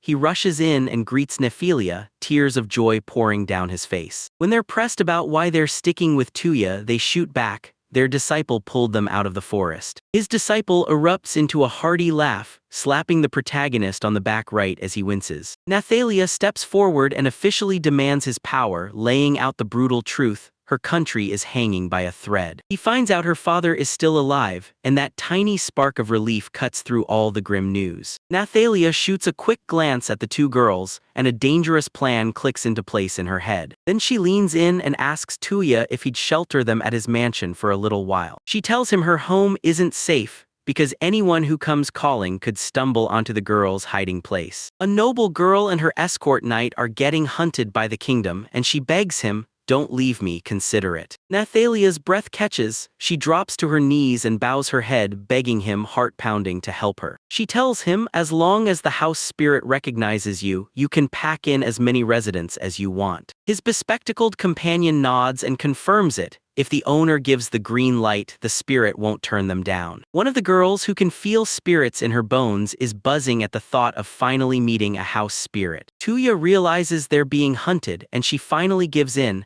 letting them stick around for a short while. He storms off to the guild to file his report, then promises he'll come back and talk to them later. At the guild, Dalek gets orders to prep the burials while the guild master studies a dog tag. Tuya barges into the guild master's office and snaps, "I've got one more report to deliver." He slams a heavy, dented helmet down on the table, like it weighs the whole world. The guildmaster freezes in shock, and Tuya blurts out that those armor pieces belong to Jenner Rat's soldiers. Then he shows up with the bodies he brought back from the attack. He skips every detail about the girls, slams out a short report, and gets straight to the point. Inside the staff room, whispers spread people are fleeing the Luna Empire, and everyone realizes the border crossing has just turned into an international incident. The guildmaster pieces it together. Those soldiers weren't chasing war, they were hunting witnesses, only to misjudge their mark so badly it turns tragic. He orders Tuya to send someone trustworthy to retrieve the bodies,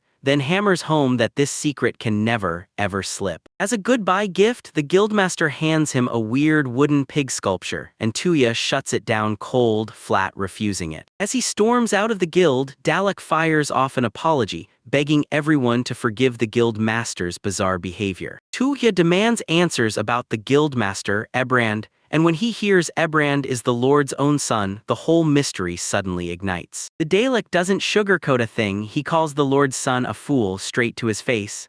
Duplical. He spills how Ebrand bullies people into doing his work, then swoops in to steal all the credit like it was his idea. Even so, the staff still likes him, strange little carvings and all. This is the secret trick they just uncovered. When he's panicking over the adventurer's safety, he uses this habit to steady his nerves. From his window, the guildmaster looks like he's off in his own world, but you realize he's got a quiet backbone and he'll come through every time. Back at the mansion, Nathalia yanks the tangles out of R's hair, one fierce brush at a time. Somehow Garrett, the brave soul who vanished, keeps getting quietly remembered. Next, Nathalia rushes in to comfort her, and with a steady voice she recognizes just how brutally hard she's had it. A blinding memory of a gleaming sword rips through their minds like lightning. Nathalia laughs in the face of the very idea of a hero. She snaps that going back to their homeland is a dead end, because her power alone can't tip the war's fate. No nation is rushing to save a losing cause, but she's willing to admit one thing: if a real hero steps in, destiny might get flipped. R tells everyone to go ask Tuya for help,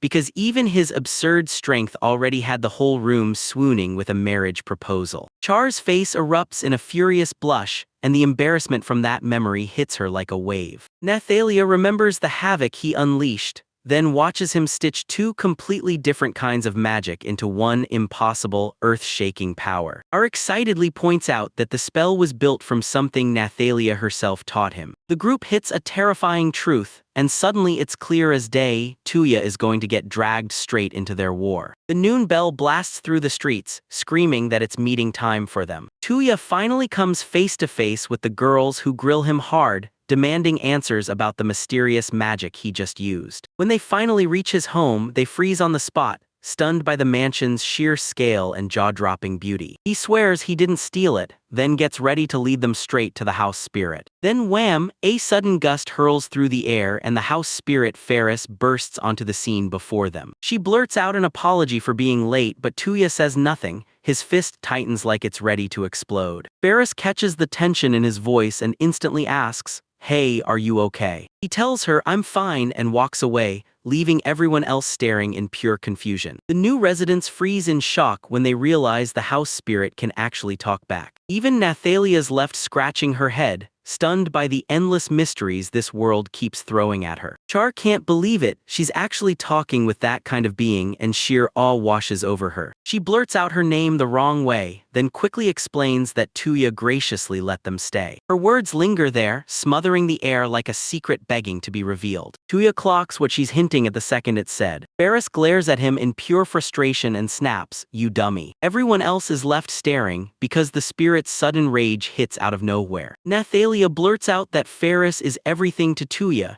and that kind of possessiveness is locked up inside her, too dangerous to say out loud. She kicks off a deep dive, spilling the real truth about what spirits are. While scholars try to label them as nothing more than simple caretakers, that's only the tip of the truth. That house spirit's real power, it's way more terrifying than you'd ever guess. It's the power to lock onto every person and every scrap of substance inside the building's walls, tracking them all without losing a single one. Tuya jolts to the truth. This power turns the mansion into a priceless strategic prize the military would snatch in a heartbeat. The revelation slams into him, and sheer shock knocks the breath out of him. He can't stop replaying how Ferris has been keeping him alive and moving ever since the moment he showed up. Later, Ferris sinks into silence inside the stables, right beside the warhorse. The two of them lock eyes in a crushing moment of silence. She regrets every sharp word she spit out, stunned by feelings she's never felt before. For so long, she'd been perfectly content just watching the mansion's lives unfold like a silent spectator. She stood there through generation after generation,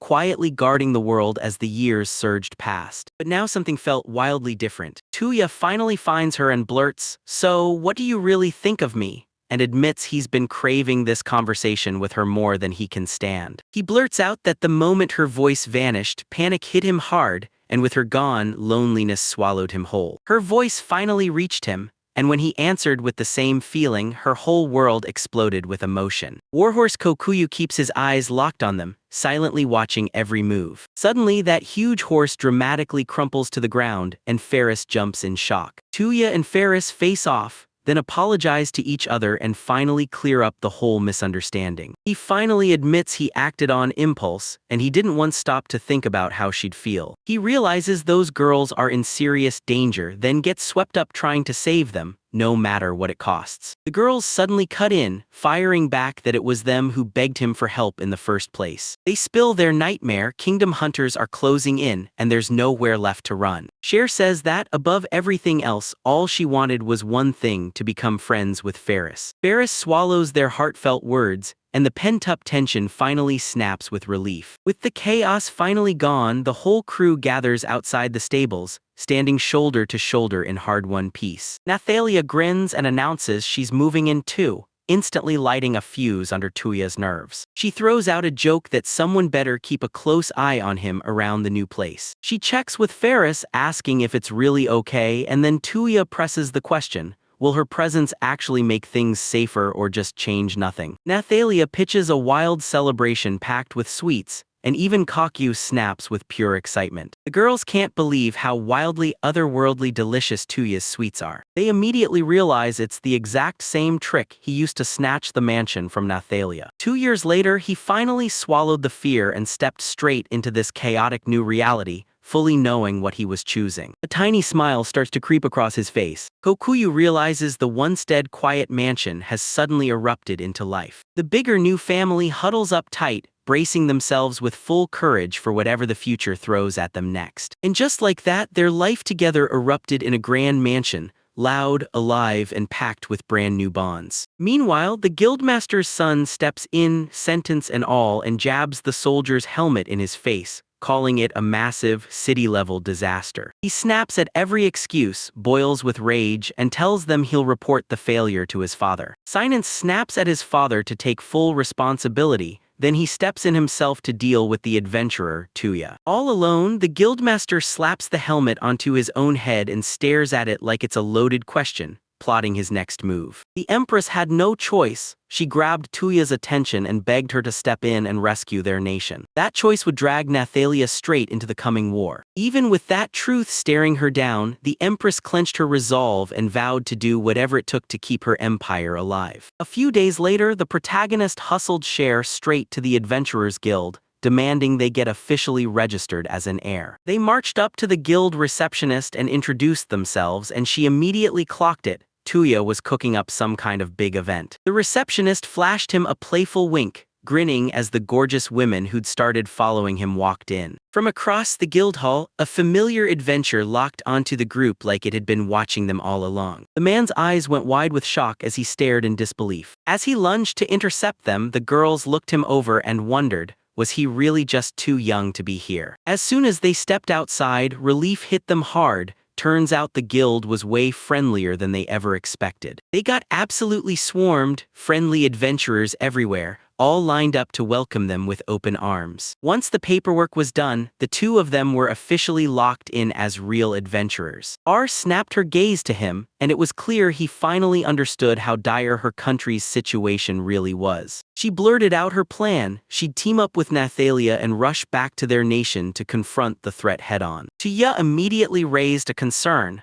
What were they going to do if the kingdom's military came for them? He leaned in and warned them, our kingdom isn't helpless, we've got a hero like no other, and stepping against him means certain death. Nathalia burst in and cut their talk short, demanding to know exactly what their power levels were right then. R told everyone she'd trained her way to level 37, while Char was stuck down at level 5. Nathalia confronted Char and demanded to know what she'd been up to, and Char finally admitted she'd just been practicing proper, ladylike etiquette. Nathalia snapped it into her head she wasn't helpless at all, she was a spirit magician with sky-high potential, a gift her father had basically bobbied and built up. That's how she proved it: she could command the Great Spirit's power, a talent this rare doesn't come around twice. Back at the guild, the receptionist nearly lost it when she heard Char's rare job class. If the spirits truly loved you, you could fuse into one and unleash power rumored to be infinite. The protagonist stared at the job class and realized, this wasn't in the game he knew at all, and that new world anomaly felt downright impossible. He snapped Char back to reality, insisting her powers were worthless unless she could actually unleash them in a fight. Desperation hit them hard. R and Char were begging him, both desperate to get trained for the fight that was coming. She finally admits she can't stop their enemies with anything she's got. She was shaking with fear, knowing her power might not be enough to shield the one she swore to protect. She couldn't take it anymore. Being the one wrapped in protection drove her insane, and Nathalia couldn't figure out why that would be so confusing. Char stepped up, blurted out that she wanted to help, and asked if he could teach them while Nathalia was out. Nathalia let out a bitter groan about how brutally hard it was to teach them,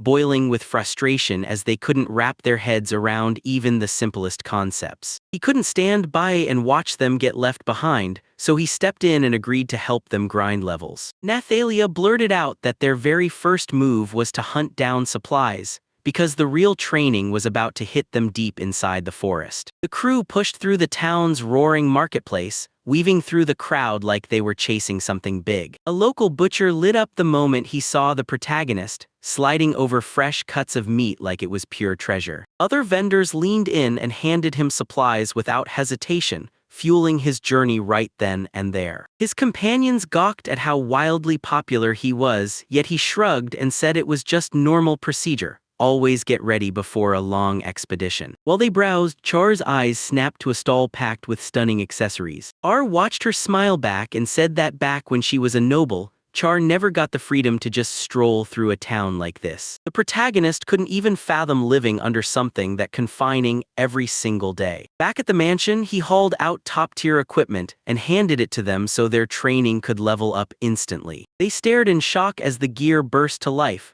packed with insane, mind-blowing special effects. He told us those were rare relics from an old event. One set cranked up your magic power, and the other formed a full shield that blocked every attribute. These were national treasures, and he made it crystal clear he was only borrowing them for now. Then he slid 2 more items into their hands. Those cheat rings boosted the experience multiplied experience by 100. So he pressed them to guard the secret and never let it slip. When he said the rings were just excess baggage, the girls were left completely stunned. That night, the two of them leaned over the balcony rail, staring hard at the rings he'd slid into their hands. R's cheeks burned as he realized, here, handing someone a ring isn't a gift at all, it's basically a marriage proposal. Char, though, sounded convinced the protagonist had already thought everything through down to the last detail. With resolve blazing in her chest, Art snapped she'd accept his proposal and seal it by becoming his wife. Char let out a wistful sigh, mourning the fact that her royal duties chained her down and stole her chance to do the same. They snapped back into motion right after agreeing to lock in on the training's next immediate task. Their training kicked off in the northern forest, prime territory for non-stop level grinding. Before they even had time to breathe, monstrous boars burst out and slammed into them, treating the two of them like nothing but juicy prey. While they fought for every breath, the protagonist screamed that this was the brutal truth of level grinding.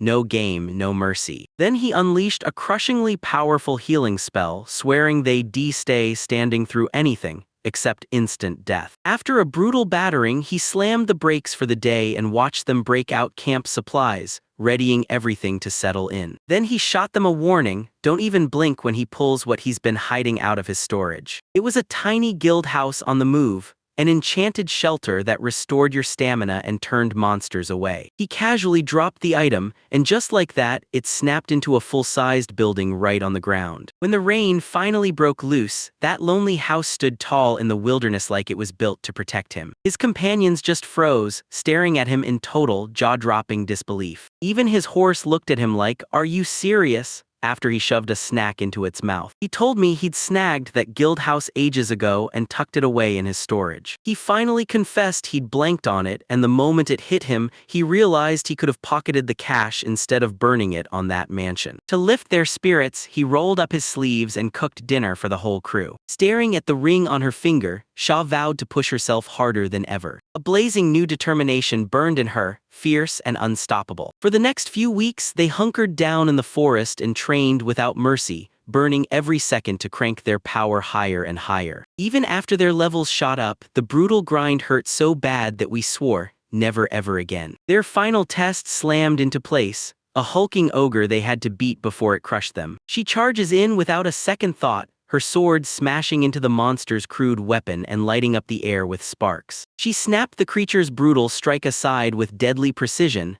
then carved out a perfect opening. Behind her, Char snapped into action, summoning the wind spirit, begging it to pour its power into her. She suddenly remembered that old lesson, how to borrow power straight from the higher spirits. The spirits refused to hand over their power if the vessel was too small to hold it. But now her own vessel had grown strong enough to handle their massive power, so she could finally channel it all. She snapped her fingers and unleashed the Windblade spell. The attack ripped straight through the ogre, obliterating it with one brutal, devastating blast. She stared in awe at what she could do, and Char fantasized about the day she'd finally wield a great spirit's power. She realized her insane growth wasn't luck at all. It was the ring he'd handed her, and she swore it was pure magic. Blushing, she caught herself and insisted, no, it wasn't some miracle at all, it was love, plain and simple, the way he kept showing her. R's jaw dropped at her words and he demanded, what do you mean? The protagonist snapped into action and blurted out, that ring isn't anything shady, it's just an item that boosts your experience gain. Char's face went bright red as she blurted, I know that, then panicked and laughed it off like, I was just messing with you. He went along anyway, even though doubt was roaring in his head, and he pushed them to grab the monster's proof of subjugation. Days later, back in Fendi, Char was still absolutely mortified by that earlier outburst. Reassured her, pointing out that there was no denying it, they'd gotten way stronger. Char once again leaned in and dared to believe it might really be the power of love. R just cracked up at her friend's non-stop, hopeless romantic streak. Right then they ran in to die from the guild again, and it hit like deja vu. He gulped, then quietly begged them to pass along his regards to the protagonist. His companion let out a huge breath, because Tuya was always a loner and now he was finally stepping out and making real comrades. The girls couldn't believe it. He was surrounded by genuinely kind people in this town, and it filled them with joy. Sure, it felt like a blessing,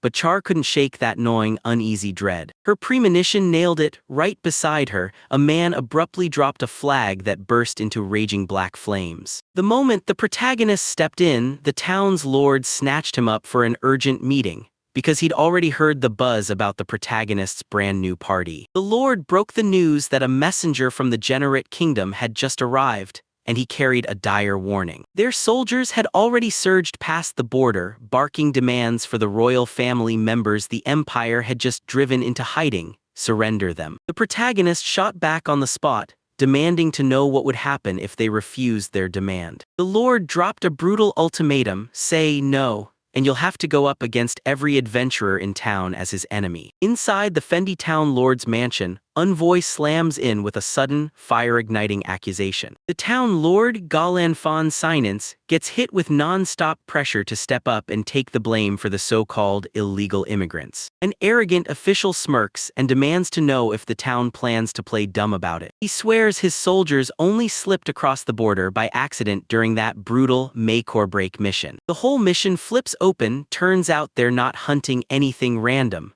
They're chasing the Lunat Empire's royal daughter. The unvoiced subordinate leans in and says, we can end this border fight peacefully if the town helps us track down the girl, and they even name-drop Tuya. The town lord snaps, demanding answers about the timing, because he's already heard the Imperial City has fallen to their forces. The envoy finally cracks and admits they've got the Emperor, only for him to drop the bombshell that the Empire is split into 4 independent regions. The elves and beastmen refuse to go down quietly, and their fight against the invasion keeps raging on. They're betting everything on the Emperor's daughter, using her as a weapon to slam him into total surrender. The Emperor himself is still defiant, locked in chains inside a cold, dark dungeon. Rage shot through the protagonist when it clicked. Char wasn't just being used, they were about to turn him into a political pawn. The guildmaster nods and confirms that, yep, his grave understanding of the situation is dead on. The Generat Empire is rolling in with threats, squeezing both the town and the guild until they hand Char over. The protagonist snaps, why should I fold to your demands when the Empire's soldiers were the ones who crossed the border first? He clenches his fist and snaps, I've got my own reason and I'm not letting them fall. The guildmaster slaps a 3-day deadline on him, and the Generat ambassadors keep on lingering in the city. When they ask why he's buying him time, the guildmaster's face tightens with real concern. He straight up admits he's terrified of what the protagonist will unleash on the town if he dares to say no. He tells him to carve his own trail as an adventurer, no matter what it costs the town, even if it means losing their greatest asset. The guildmaster leans in and tells him the choice is all on him alone, right as he clocks the adventurer shaking like he can't hold it together. Just as he starts to walk away, a voice he knows in his bones yells his name. A red-haired woman rocks up and greets him like it's been forever, telling him it's been way too long. He spots the warrior Lumina right away, this time wearing something way more casual. She tells him her usual combat gear isn't overkill at all, it's simply what she needs to do her job. She stormed into the guild and demanded a sword from the craftsman himself. He narrows his eyes and realizes that blade is totally different from the weapon she always uses. Lumina leans in and tells them it's a family heirloom, something she's been saving, waiting for the moment she has to gamble her life to save someone. She flashes back to that past mission, and you can practically feel how terrifyingly skilled she was in battle. She brushes the compliment off like it's nothing. Then she spills the truth about an unreturned love, and it leaves him completely baffled. She snaps the conversation to something else, pressing him for the names of his other party members. Meanwhile, his companions huddled up, trading worries about the kingdom's pursuers closing in. The Empress snaps into place and declares they're being hunted by the Generate envoy. She finally decides it's time to do it the official way. She'll ask the protagonist, an adventurer himself, to escort them safely back to their homeland. Even though she can't measure the full weight of his power yet, she knows one thing for sure: she needs that power right now more than ever. The moment talk turns to payment, she clenches her resolve and promises she'll pay any price to save her people. But as an empress in exile, she's got nothing worth trading. No gold, no treasures, just her fate. Desperate to survive, she throws herself forward, offering herself up as payment for his services. Elf Nathalia scoffs and snaps that there's no way Shar could ever pull him in. She declares that her own charms would be a whole different chapter. Nathalia whips out a bottle of ruthless aphrodisiac liquor, stuff so powerful it makes every man fall head over heels in love. Char's body goes rigid, she's horrified, staring at it like, why do I even have something like this? Nathalia admits her usual charms don't work on humans, so she swaps to a whole new playstyle. As a sage, she mastered every drug in existence, and she was convinced that knowledge would lock in her place. But Shah refuses to sink to those crooked tactics against someone who's shown them nothing but kindness, so he swears he'll spill the whole truth. She decides to lay it all on the table with him. No lies, no hiding, just the truth about what she's feeling and where she stands. Nathalia nods in agreement, then slips away to do some shopping, while she asks him to help her haul the luggage. Char nods, then bolts out the door. The beast girl came back from her errand, but the wine she was sent for vanished. She couldn't find a drop. Then she spots a bottle of aphrodisiac mist, thinking it's a local vintage and snatching it up without a second thought. The protagonist strides through the streets, brow furrowed, replaying every option and hunting for his next move. He knows one wrong move could slam the entire town into a brutal, devastating conflict. Then his mind snapped to Ferris, the spirit guarding his home. When he comes back, Ferris lunges to the door and greets him with open arms. Inside, his companions huddled close and said, "We've got something huge to tell you," and he shot back, "Go on." Nathalia blurts out that she's starving, and the whole crew heads straight for the kitchen. The protagonist fires up the kitchen and starts crafting a meal with practiced, razor-sharp skill. Now he can whip up those crazy complex dishes from his old world with perfect accuracy. He wipes his hands clean, finishes the meal, and pushes it into the group's hands like a champion. They're absolutely buzzing because he finally served up his legendary signature hamburger steak. Nathalia snaps that he's slapping a flag on her plate again. While they eat, the protagonist takes a sip of the wine,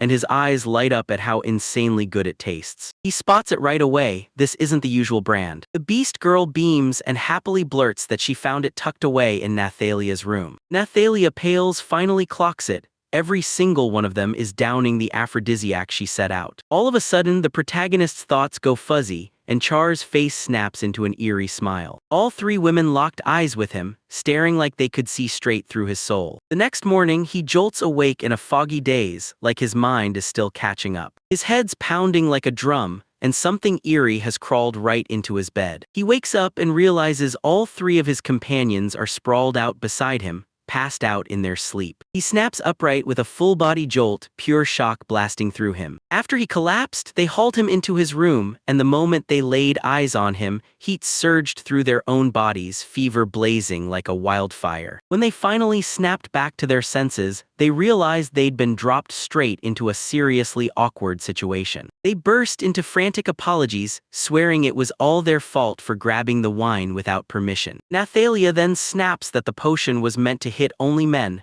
then points the blame straight at him. He snaps the conversation back and demands to know what urgent matter they needed to talk about. Char tears off the mask and reveals the truth. She's Princess Charlotte of the Lunan Empire, and Arthuria is her loyal personal knight. She comes to him with a formal plea for help, then confesses she can't pay a single coin until her country is reclaimed. He won't trust royalty for a second, until she steps in and swears he's nothing like the rest. He breaks the news about the Generat Empire's demand, and then flat-out refuses to go along with it. He lays out the mission clear as day. He'll guide them safely to the Empire, but he won't lift a finger in their war. He's dead set on finding a way to live with Ferris, and right then Charlotte steps in with a plan to make it happen. She drops the bombshell: you can actually move a house spirit with a rare spirit crystal stone. The stone is a national treasure, and she's handing one over as his reward. Right then, the protagonist snaps into memory. He's got a spirit stone necklace, and it's suddenly the only thing that matters. The others stare in disbelief, because he's holding a legendary artifact. He tells you he picked it up in a dungeon, and he never once imagined it would actually be useful. He thrusts the necklace into Ferris's hands. On Charlotte's say-so, he straps it on himself and makes that connection click. The moment his hand brushes Ferris, the necklace stones explode into blinding, radiant light. The transfer finally clicks, and Ferris's body turns see-through, like his very presence is vanishing mid-beat. He calls out to her, and she bursts into existence out of the stone. He leans in and asks her, "So tell me, what does it feel like to be trapped inside that artifact?" She grins and says the stone's magic power feels unbelievably soothing, like pure comfort pouring through her. Nathalia stares, and a tear fights to spill down her cheek. The protagonist suddenly snatches the shocked Nathalia up and cradles her in his arms. Faris blurts out that she lied. She just felt deep down she could stay in the stone right beside him. As long as that necklace stays on him, no matter what, they'll always be together. She can't help but wonder if this hunger is really just greed in disguise. With his biggest worry crushed at last, he steps in and formally agrees to their request with. Fueled by fresh resolve, he declares their next destination, the Linnet Empire. The guildmaster smirks, saying the protagonist is pure chaos. Somehow he's ended up with 3 wives, and it all happened like one wild, unstoppable sweep. The woman freezes in shock, realizing he's the kind of guy you can't afford to underestimate. But they rush in on him, accusing him of stealing their first time, and demanding he pay for what he did. The elf leans in and tells them straight, sleeping together isn't just closeness, it carries a very specific meaning. He's completely baffled, firing off questions like, "Why are all 3 of you even in this?" The elf finally admits, "Yeah, it was my first time too." Everyone's stunned to find out that Nathalia, for all her huge knowledge, still had 0 real experience. He never saw it coming. She's still arguing like she has no clue how naive she really is. He bursts in and declares they've totally misread everything, every single thing that went down. He kicks off a wild explanation of what sleeping together really means. He drags Nathalia aside and makes the call. She's getting the truth straight from his own mouth. As he murmurs the explanation, the other 2 women lock in with jaw-dropping curiosity. He keeps quietly laying out the facts piece by piece. Nathalia's eyes snap wide, like everything finally clicks. The other 2 women are completely stunned, frozen in silence. He confirms it was a total false alarm, and Nathalia explodes with fury when she realizes she got played. She remembers her elders outsmarting her, feeding her a fake definition of the phrase like it was the truth. Switching gears, Nathalia thanks him for his help, then hands him a valuable book as a reward. She lifts an ornate, age-worn tome and hands it over like a heartfelt thank you. She tells you the book was left in a hurry by a hero who got summoned into this world centuries ago. Nathalia drops the bombshell. She can't read the script, and her companions freeze in stunned silence. She pleads, asking if he can read the diary, desperation blazing in her eyes. He nods, says he can do it, and tells you it's written in Japanese, the language of his homeland. They're stunned on the spot, and everyone blurts out, wait, could he be a summoned hero too? He flat out denies he's a hero, and Nathalia immediately leans in, demanding his wisdom. He starts telling everything, and you can hear his own confusion bleeding through every word about this world. A kingdom called him in, but when he showed up, he tossed his own trash aside because they didn't meet the proper qualifications. He announces loud and proud, I'm the summoned sage now. Sage, Nathalia's world rattles, and she's suddenly remembering what her village elder swore about the legendary job of a sage. The elder's words crowned her as the ultimate sage, towering at the very peak of reason, nothing like the man she was before. A rush of memory hits her as a kid, eyes glued to that same wild tale, totally spellbound. Her whole life turned into one non-stop mission, find the road to becoming a sage. That even after they laughed at her like she was a joke, she never quit. She tore out of her home to chase the road she'd been craving with everything she had. Right now, she storms toward him with fresh, unshakable determination. She's completely overwhelmed, because the exact thing she's been chasing all this time is standing right in front of her. She hits her knees and begs him, teach me the ways of the sage. He leans over her and lays a deep, impossible request right at his feet. Later, he lays it all out, this world's job change system and how it's tied straight to your lineage. She adds that at level 100 you can switch jobs too, and she's already smashed that milestone not once but twice. Nathalia's stunned. After all that time, even with her legendary elven life, she's only just hit level 72. As the protagonist watches, the other women lean in and gush that Nathalia's already off the charts impressive. And then bam, Arthuria hits level 76 and Charlotte lands at 74, blowing past the elf like they were nothing. Nathalia is absolutely stunned that they grew that powerful in basically no time at all. She spots the rings on their fingers and thinks, so it's a proposal, but he snaps back fast, this is messy, not romantic. That question won't let go. Can an item that multiplies experience points really exist out there? He admits he knows how powerful his own world is,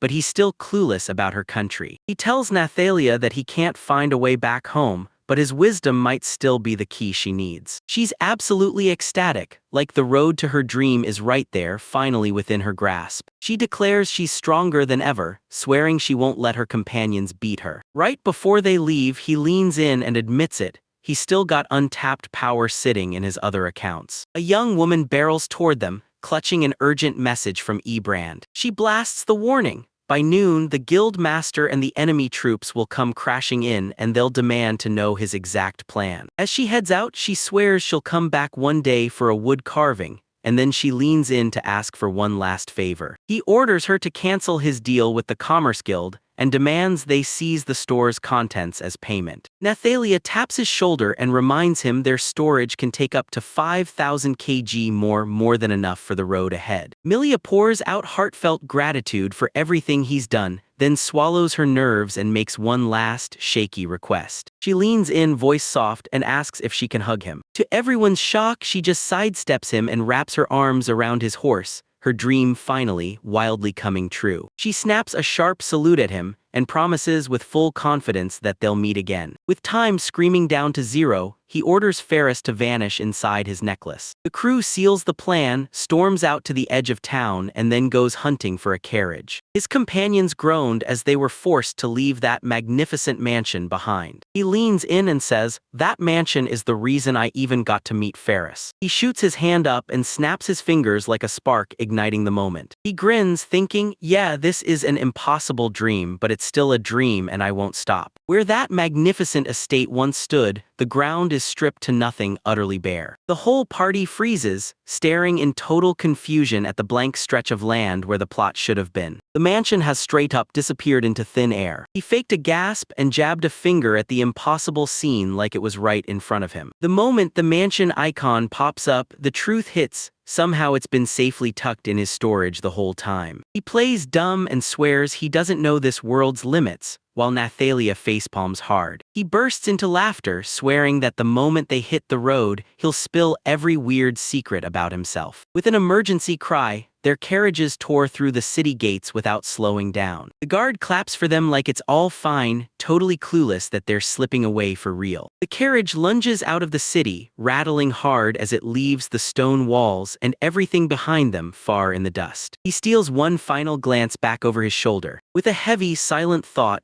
he turns away and bids the town of Fendi goodbye. Meanwhile, the ambassador's rage erupts when he learns the protagonist slipped away with the girls. Rage blazing in his chest, he snaps orders to his men get ready to leave. He announces, loud and clear, that he's cutting every friendly tie with this town for what just happened. The ambassador snapped and took control himself, slamming the local guildmaster as a total failure. Right when he's about to bolt out the door, a summons from the guildmaster slams in, an event so weird it turns the whole moment upside down. A massive crowd of adventurers packed together, all buzzing with the same big question: what's this high-priority job really about? Two adventurers shoot the breeze, itching to slam the job shut and race straight to the pub. Lumina, a powerhouse warrior, stands face to face with the guildmaster, fists ready, waiting for his command. Word hits the streets. A military carriage is barreling toward the brutal northern forest. An official questions the whole plan to cut through the forest to reach the Empire, pointing out just how brutal the journey looks. A fearless warrior declares, "Trust my party, we'll blaze through that route and link up with the princess in time. To reach the Lunate Empire, you've got to cut through the forest, where the monsters hit like nightmares." As they push deeper on their journey, the young elf grumbles the whole way, complaining about every step of the trek. Her companion blurts out a reminder: this is an urgent mission and they've got no time to waste. Right as the group keeps moving, another party member points out that Princess Charlotte's sudden sense of duty is totally unlike her old reputation. The protagonist freezes for a second, then shoots back an awkward, helpless smile like it's the only weapon he's got. Suddenly his steed, Kokuyu, starts trembling and acting up. He suddenly feels other people lurking in the trees, hidden and waiting. His companion figures they're just reckless adventurers who bit off more than they can handle. He stares into the brutal truth of this world,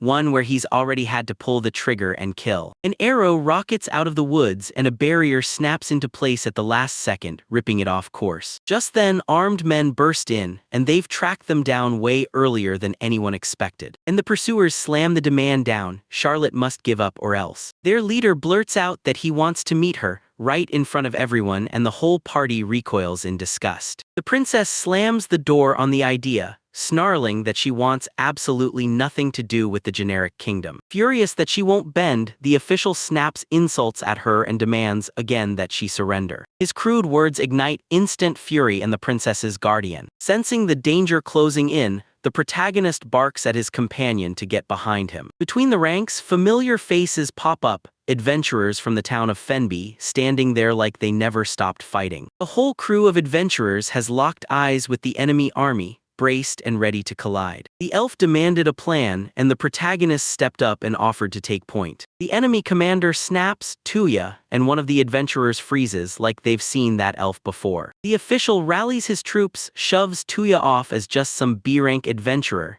yet everyone's whispering that his power is way more dangerous than that. A cold order hits: wipe everyone out, spare only the princess, and suddenly the protagonist has no choice but to act. He blurs forward in an instant, his blade snapping up to deflect the first soldier's strike like it's nothing. He swings a lightning-fast counter and drops his opponent in one brutal strike. The adventurers watching him freeze in awe at his insane skill, because the sword in his hand isn't just a blade, it's something far beyond ordinary. He yanks the weapon away from another attacker, and the moment he's disarmed, the guy shrieks in pure terror. The elf spits venom at his hesitation, ripping into him for failing to land the lethal blows on the adventurers. Kokuyu lunges in, kicking away the enemy that came way too close. The official stares in stunned silence as his elite troops get picked off one by a single, unstoppable fighter. The hired adventurers start to panic, but a sharp reminder hits them: if they want their town to survive, backing out isn't on the table. Their guildmaster begs for reason, but the official stands there, cold and unmoving. He slams down the decree and dares the adventurers to strike,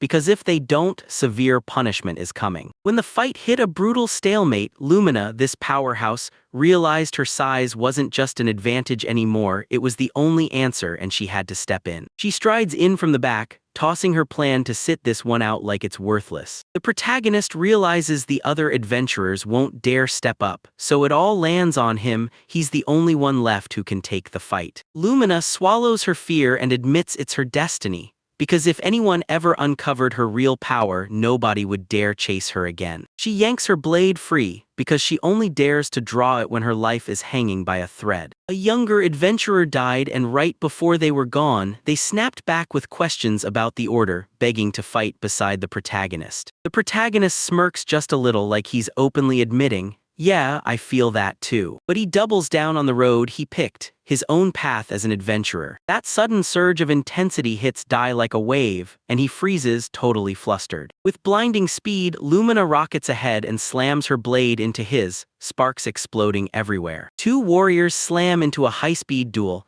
their attacks whipping around so fast you can barely keep up. He studies her ruthless skill and realizes this dense forest should slow her down, especially with that massive sword in her hands. Lumina drives the pressure harder and harder, and somehow the protagonist looks like he's loving every second of the fight. He deliberately drops his guard, creates an opening, and lures her into striking, like he's baiting the exact moment he wants. As she steps in, he snaps her blade aside and whips up magic with his free hand. He shoves her back, and the second she stumbles, it clicks. She'd been baited into a trap. He tells them the feint was just a trick to buy space, then switch weapons in the blink of an eye. He snaps that using a lesser blade against her would be straight-up disrespect, then braces and starts summoning his true weapon. She nods and steps up to face him at his full power while the other adventurers stare on, completely baffled. He calls forth a legendary beast slayer, the adamantine buster sword, the dragon killer. That level 300 weapon, just the name alone screams, "Go ahead, try slaying the dragons." Lumina feels her body shake hard as the blade's crushing pressure slams into her. He warns her that this clash could kill her, hammering home the truth. Swinging a weapon is one thing, but mastering it is a whole different beast. Ever since the moment he first saw her fight, he's been completely hooked on what she could become. The challenge lights her up.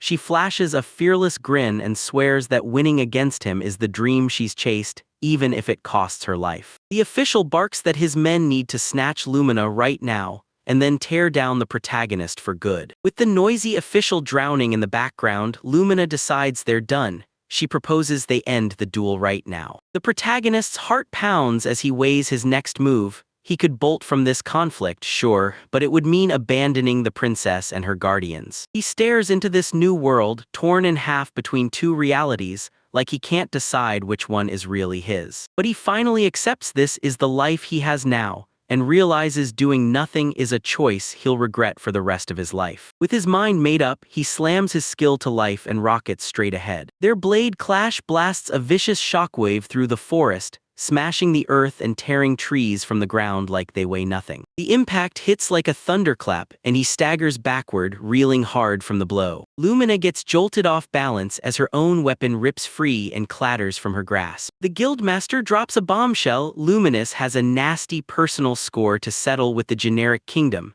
and then the protagonist straight up declares that his own resolve is unbreakable. He fires off one last chilling warning: anyone who stands with them gets slaughtered, no mercy, not a drop. The young adventurer froze, blaming himself because he couldn't make sense of what drove him to cut down a comrade. His face turned into a raw mask of horror and pure disbelief. Even the guildmaster can't ignore the cruelty of forcing comrades to clash, and it exposes the truth. His justice is fueled by pure desperation. Seeing that terrifying power rip through the air, the soldiers lose their nerve, shatter formation, and bolt, because the reward isn't worth tangling with a monster like that. When the official tries to stop them, the protagonist lunges and yanks him down, his fist blazing with flames. He shoots a quick glance at the unconscious Lumina, and regret flashes hard across his face. The princess leans in and demands to know, did he really have to crush his own comrade? His companion leans in and confirms it. Lumina isn't dead, she's just knocked out and fighting sleep. He admits that holding back just isn't his thing. Once there's no annihilation hanging over him, he'd wipe them all out without breaking a sweat. She knows his steel comes from compassion, and that's exactly why he can't go back to his old world anymore. He's choosing to live life his way, picking exactly who gets protected and who has to face him in battle. The elf swears his compassion is his mightiest weapon, then gears up to heal the wounded warrior. As he checks on Lumina, her eyes flutter, and she starts to wake up. Right then, a fresh crew of soldiers suddenly comes into view far off in the distance. The elf grabs the princess's attention and insists, "These aren't monsters, they're people," and then it hits hard. The protagonist has paid a brutal price for them, sacrifice after sacrifice. The princess clenches her fist, and her resolve turns to steel as she swears she'll get her country back. When the soldiers finally rolled in, they spotted the elf instantly, shouting that she was the Witch of Linet. Both sides brace for round 2 as the enemy commander's voice booms, then the order hits, "Kill them all." A thunderous voice blasts through the air, and she orders her soldiers to wipe out everyone in their path. The moment they react, 2 mages snap their hands up and unleash devastating spells on the charging knights. A raging torrent of fire and slicing wind rips straight through the armored ranks. The enemy officer gapes in total disbelief as a brutal, unstoppable assault wipes out his entire unit in one sweep. One woman leans in to check on her elven companion, and he lets out a breath of relief. He's totally unharmed. The last surviving soldiers get snapped into action, charging in now before the casters can unleash their next blow. Right before they can make a move, a brand new warrior steps in front of them, sword raised and ready to strike. Right then, a rider on horseback crashes through the last hostiles, and the whole fight vanishes in the blink of an eye. The protagonist rushes up to the fallen adventurer Lumina and checks. Her chest still rises, meaning she's alive. She lets out a huge breath of relief, knowing her comrades actually listened to their guildmaster's orders and bolted from that hopeless fight. She remembers the last thing he ordered. If things went bad, they were to fall back right away. Even their cowardly guildmaster had to be evacuated, and they got stuck swallowing that brutal burden. One of the younger adventurers got rocked with helplessness, forced to watch his boss collapse and lose everything. He cursed his own failure, knowing he never managed to forge a real bond with the protagonist. Right here in the present, Lumina nods and admits it. Retreating was the only smart move. If they'd stayed, they would have met the same brutal fate as the fallen soldiers scattered across the forest floor. The enemy commander, finally bound and powerless, shakes in the grip of his captors. The protagonist stays perfectly calm and asks his party, "So what do we do with the prisoner?" An officer tries to muscle them with his badge, bragging about his power while warning them of brutal consequences. The protagonist whips around to his young companion and praises her clutch performance in the battle. She towers over the fallen enemies, and the brutal truth of the fight hangs in the air like a warning. He reaches out with a comforting hand, and she immediately accepts it. Tuya kicks off the interrogation, but the noble captive won't break. He starts bargaining hard, promising safety if Tuya lets him walk free. He brags that his nation has already summoned a hero, an absolute powerhouse. This hero's growth skyrockets past the laws of nature, and he wipes out whole dungeons all by himself. The protagonist's party leans in with worried eyes as the story of the hero's unstoppable strength keeps roaring on. Then the captive spits out a cruel mock at the broken general, taunting him with, "The hero killed you," while the man chokes back his pleas for mercy. The horned warrior, Air, erupts in pure rage, and when the truth finally cracks, the mock general is revealed as her father. Before she can cut the man down, the others slam into her and pin her tight, stopping the strike cold. Tuya clamps down on her and snaps that if they kill their captive, it'll spark a full-scale war. The officer spots a crack in the situation, struts in front, and arrogantly orders them to heal him, and then march him straight to the nearest town. Tuya throws out a whole other option, an endless loop of getting nearly beaten to death, only to be stitched back up by recovery magic. He coldly challenges the man, how long can his mind really survive something this horrifying? Shattered beyond words, he demands that the man apologize for insulting our father. The terrified noble begs for his life with shaking hands,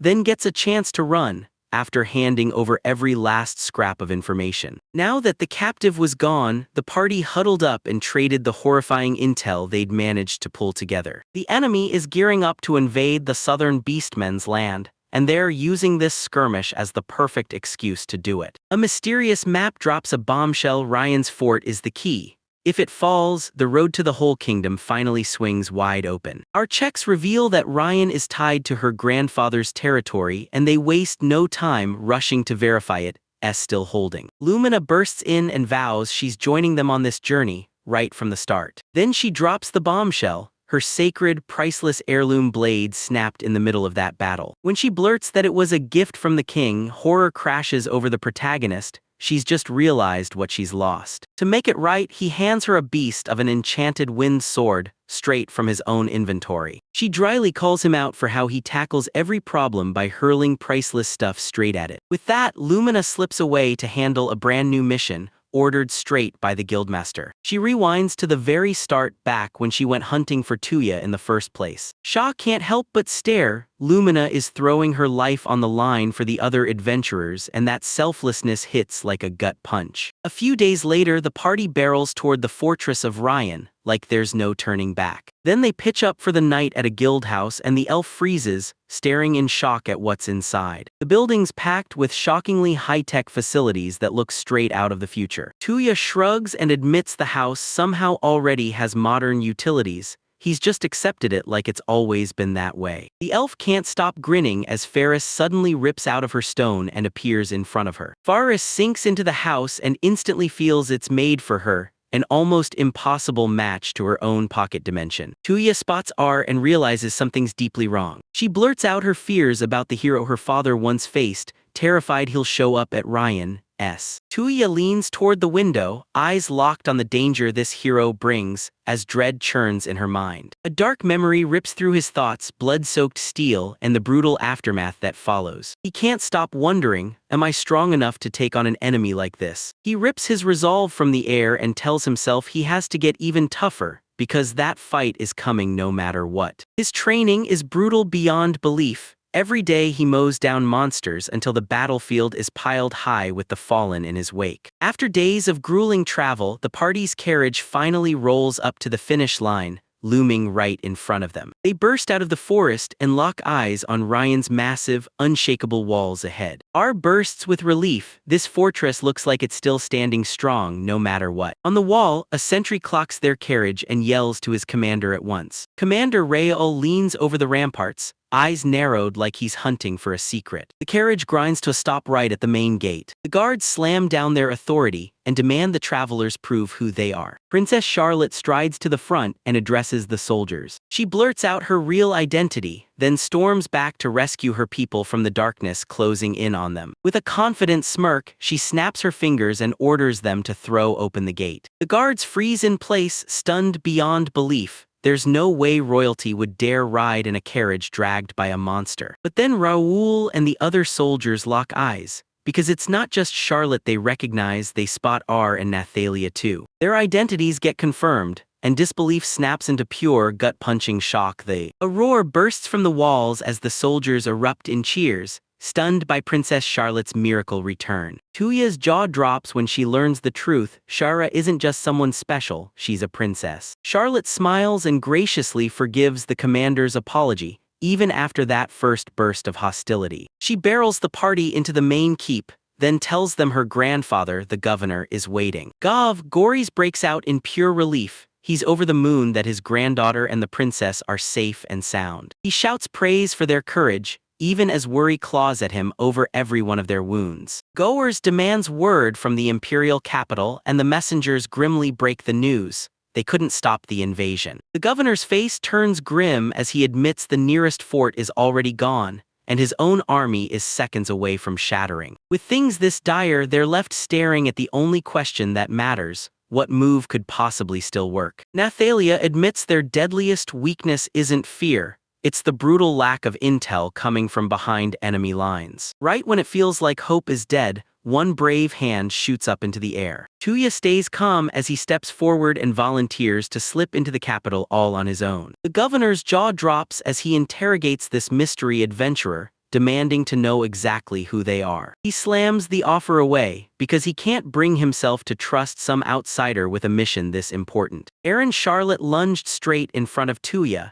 shouting that he was the only reason they were still alive. Doris snaps back in shock, because his granddaughter and the princess trust this man with their whole hearts. His eyes sharpen as he sizes up the young adventurer, the one who somehow earned everyone's loyalty. He storms up to Tuya, suspicion crackling in his chest as the boy insists. Then he pushes back with one simple claim: it's all just a misunderstanding. The squad charges up the fortress's cold stone steps, climbing like they're racing fate itself. Inside, the old warrior Garas slams into Tuya's face-to-face and demands to know if he's really been sleeping with his granddaughter. Tuya clocks the trouble in Arthuria's eyes and fires back, "What's wrong?" She leans in and tells him this fortress is where she was born, every corner packed with her family's memories. Now the thought that her father will never step back into this place again haunts her day and night. Gori snaps his focus back to Tuya and points out the hero, right after Arthuria. He formally thanks the young man for dragging his granddaughter and her priceless majesty straight to safety and then spits out, "Dumbass." Tuya spills his daring plan, slipping into the imperial capital by himself to dig up intelligence. Goris can't shake the question,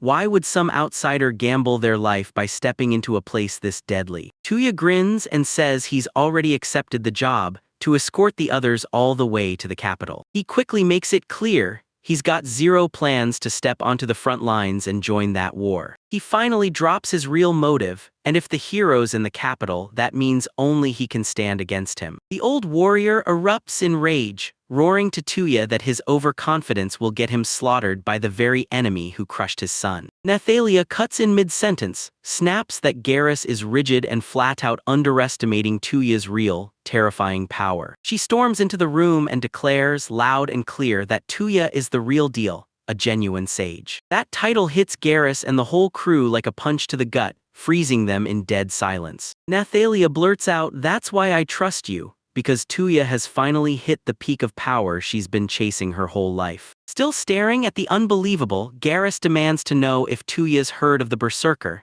the legendary warrior who's said to rival even a sage. He tells you the title is handed down through the imperial family, but the real details, only the emperors ever get to know them. Tuya finally clicks. She thinks the emperor might be the missing key to unlocking exactly how the berserker's power works. Even with Nathalia's testimony on the table, Garrus doesn't buy it. He crosses his arms, refuses to believe, and demands proof that Tuya can back up her strength. He throws down a challenge: draw your blade, cross swords with him, or turn tail right now and save your life. Arthuria snaps into the space between them, blade in hand, and swears she'll protect Tuya, even if it means taking on her own grandfather. Gary grills his granddaughter, asking if she's already fallen for that man. He can't shake the fear that she'll end up like the rest of their family, pulled to the toughest man in the room, even if that tough man is her father's enemy. Arthuria admits that she first fell for his strength, but now her heart wants something far deeper. She says it with iron resolve. Her feelings for Tuya won't budge, not even an inch. She drove her axe into the earth for pure emphasis,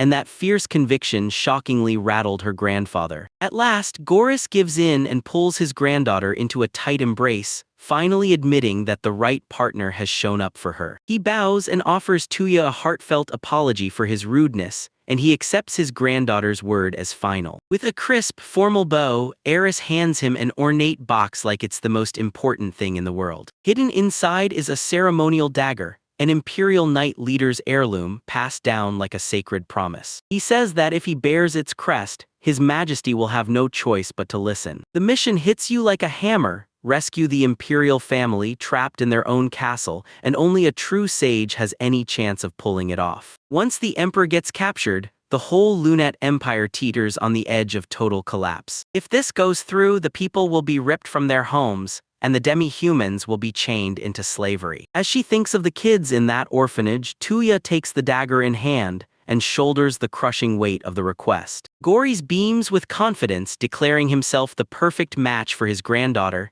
and the room instantly erupts in a buzz. The others chime in, saying they got rings too, and suddenly the whole room spirals into a frantic misunderstanding about Tuya's brand new grand mission. He replays Ibran's warning in his head: adventurers aren't charities, and still, a reward has been promised. Later, Tuya lingers alone in the graveyard, staring at the dark rows of graves and weighing what move he dares to make next. He surveys the ruins of the war-torn town, taking in every battered street and broken sign. His friends finally catch up to him and they demand answers. Why on earth is he heading to the imperial capital alone? He tells them, our faces are already everywhere in the capital, so the risk of getting caught is just too damn high. With the Generat army closing in, they've got no choice but to defend the fortress of Ryan. Nathalia snaps that he can't possibly know the capital. Then Tuya casually reveals he's already been lined up with a guide. Garrus leans in and says, "I've got you. I'll hook you up with a trustworthy merchant who knows this city like the back of his hand." He then yells for the guide, demanding they finally step out of hiding. Princess Charlotte blurts out, "Take me with you," because the person he's about to rescue is her family. The townspeople instantly spot the princess, and her mere presence rips a reclusive kid out of hiding. Her return lights up the hope of the battered citizens. Tuya can't believe it. She's shocked by just how fiercely the people love the imperial family. Charlotte throws out a heartfelt apology for her selfish request, and Garrus hits back with one truth: she's the hope of this town. She clamps down on her fear, steels her resolve, and pushes forward to do her duty as a member of the imperial family. Standing in front of the crowd, she steels herself and launches into a speech to light a fire in everyone's hearts. She shouts out to everyone, thanking them for pushing through all that pain and still standing. With a fierce vow, she claims the town as their headquarters and promises, "We're taking back the imperial capital together." Even with her words tripping over themselves, she still belts out a thunderous battle call that hits like a punch. Her companions just stare on, totally swept up by her heartfelt words, even if they come out a little clumsy. The crowd goes wild, screaming with joy. Everyone's morale rockets the moment they see their princess stand brave and fearless. Charlotte shoots a glance back at her friends, cheeks blazing with nerves, but she still pulled it off. She shouts to Tuya again, and this time fresh hope surges back into her chest. His companions swore they'd shield Ryan, handing the fate of their families straight to his trusted hands. Later on, Tuya hustles to finish his last preparations in the stables. He shows up with a meal for his demonic horse, Kakyu, and rushes to apologize for keeping him waiting. That massive beast suddenly barrels forward and with reckless playfulness lunges at its owner, nudging and nuzzling them with all its ferocious strength. A girl running by screams her lungs out, dead sure something is tearing him apart alive. She finally clocks it: this wild monster is just an affectionate battle horse. Lured in by the sheer power of that beast of a steed, the girl blurts out, "Would you sell him?" He shakes his head firmly and says, "Coco, you is family.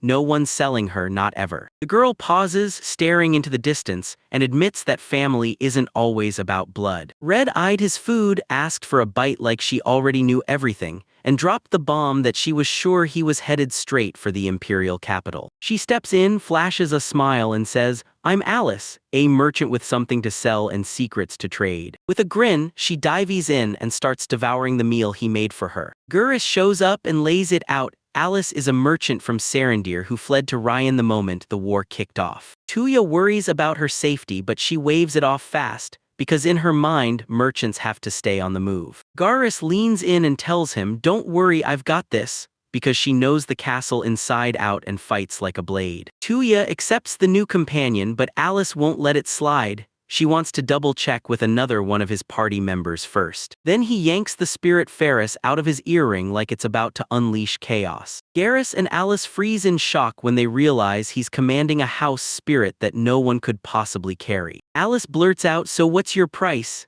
But Tuya cuts her off again like, "I'm not for sale." The merchant leans in and whispers to the spirit, and Ferris instantly spirals into pure, scorching embarrassment. Alice smirks and cheekily tells Taya that his companion is secretly shy. They all agree to split in the morning, and Tuya wastes no time. She introduces Ferris to the crew. Alice waves him off, swearing she'll meet him at the north gate, then warns him, "Don't you dare show up late." Next morning, Tuya tears himself away from his friends and heads off alone from the mansion. He rounds the corner and spots Alice already there, calm as night, sitting patiently on a merchant's cart like she's been waiting forever. But he shows up right as her smile fades into disappointment, like he'd shattered his promise at the last second. He tells them flat out he can't ride his ridiculously obvious demonic horse straight into enemy territory. With a violent surge of dark power, Kokuyu starts to transform right before their eyes. Alice snaps her head back as the horse's mane whips through the air, startling her out of her breath. Kokuyu has a total glow-up into an ordinary horse, and Tuya leans in like, "Wait, do you actually understand me?" Alice snaps, stunned, and blurts, "Did you really shove that creature into your storage?" She panics and throws herself in his way, convinced there's no way you can store a living being like that. She swears Coco, you would have been in a rotten mood the whole time.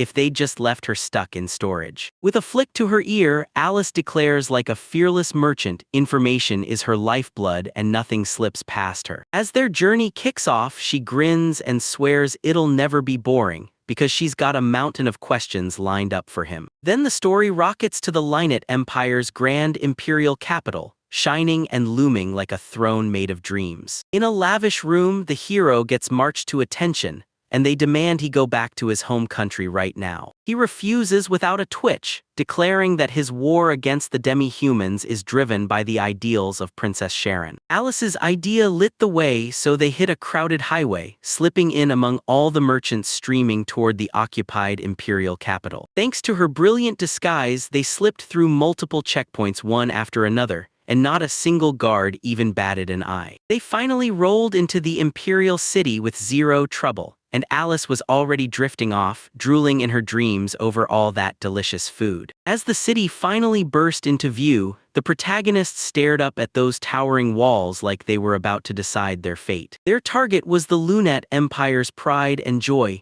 those grand castle gates called the Gate of Happiness. A never-ending snake of wagons and merchants queued outside the gates, itching to burst into the loud, busy capital. The Empire's old glory was etched right into every stone of that gate. It was a legendary landmark celebrated for its art and for standing as a powerful symbol of equality for every race. A generate soldier demanded to know their purpose, but Alice snapped into action and shoved a merchant guild registration form into his hands. Soldiers swarmed the streets, grilling every person who tried to enter, all because they feared a brutal supply shortage. Alice told everyone that Goris dressed as a merchant to slip right past the security that was cranked up to maximum. The protagonist bluntly calls out, "So you're a spy?" and she instantly dodges the question like it's on fire. She unleashes wild, unpredictable moves, choreographed to drive any pursuer completely insane. It's finally revealed that Alice isn't a lone hero at all. She's one of the many hidden hands working in the dark to keep the Empire fed. She brags up a storm about her skills, but he doesn't so much as flinch at her show. The moment they stepped into their own hit, they got hit with a jaw-dropping entrance tax, an upfront spotlight on the occupier's pure greed. Even with the foreign occupation looming over everything, the city streets somehow looked eerily normal. Alice told them the moment General Garrett went down, the city threw up the white flag, so there was no street-by-street fighting, no urban war at all. She quietly realized this wasn't the same city she once knew anymore. A gut-churning truth hit when they saw a line of demi-humans dragged through the streets in chains. Then it hit him like a punch to the gut. At Generate Kingdom, demi-humans weren't people at all. They were just slaves. One of the captives snapped defiantly at the top of his lungs, urging his people to rise up and fight back. A human bystander snapped, "So only humans get to be safe," and that one question shattered their old alliances. A guard slammed his fist into the defiant demi-human, beating him down for daring to speak out. The protagonist lunged in to intervene, but Alice yanked him back and reminded him they still had a mission to finish. As his final breath clawed out of him, the captive begged his people to unite their strength and seize the Empire back. A soldier drove his spear through the rebellion and wiped it out for good. The guards didn't mess around. They warned that any rebellion would be met with immediate death. He stared with grim certainty, fully realizing how brutally the Generate Kingdom ran things. Right before they found a place to stay, Alice snapped, "Hold up, there's one last job we've gotta finish." They pulled up to a shop, and Alice handed supplies to a man who looked like he couldn't breathe from nervousness. The man clocked her sky-high prices, and she shot back with a cheeky grin like she was taking full advantage of the situation. The shopkeeper's eyes snapped to the protagonist, no, straight to the dagger in his hand. Alice threw the man into the spotlight and called him their guide and their partner in crime for the job ahead. The guide dropped a bombshell. His family had been guarding secret underground passages for generations. He marched them into a hidden basement, where an emergency escape tunnel cut straight into the castle. Alice revealed that multiple families have been quietly backing the imperial family from the shadows all this time. The guide confessed that a direct counterattack won't work, but the king won't run, he's too noble to flee. That's why they've been holding their breath, waiting for someone to finally show up with the dagger of commandments in hand. The protagonist finally got it.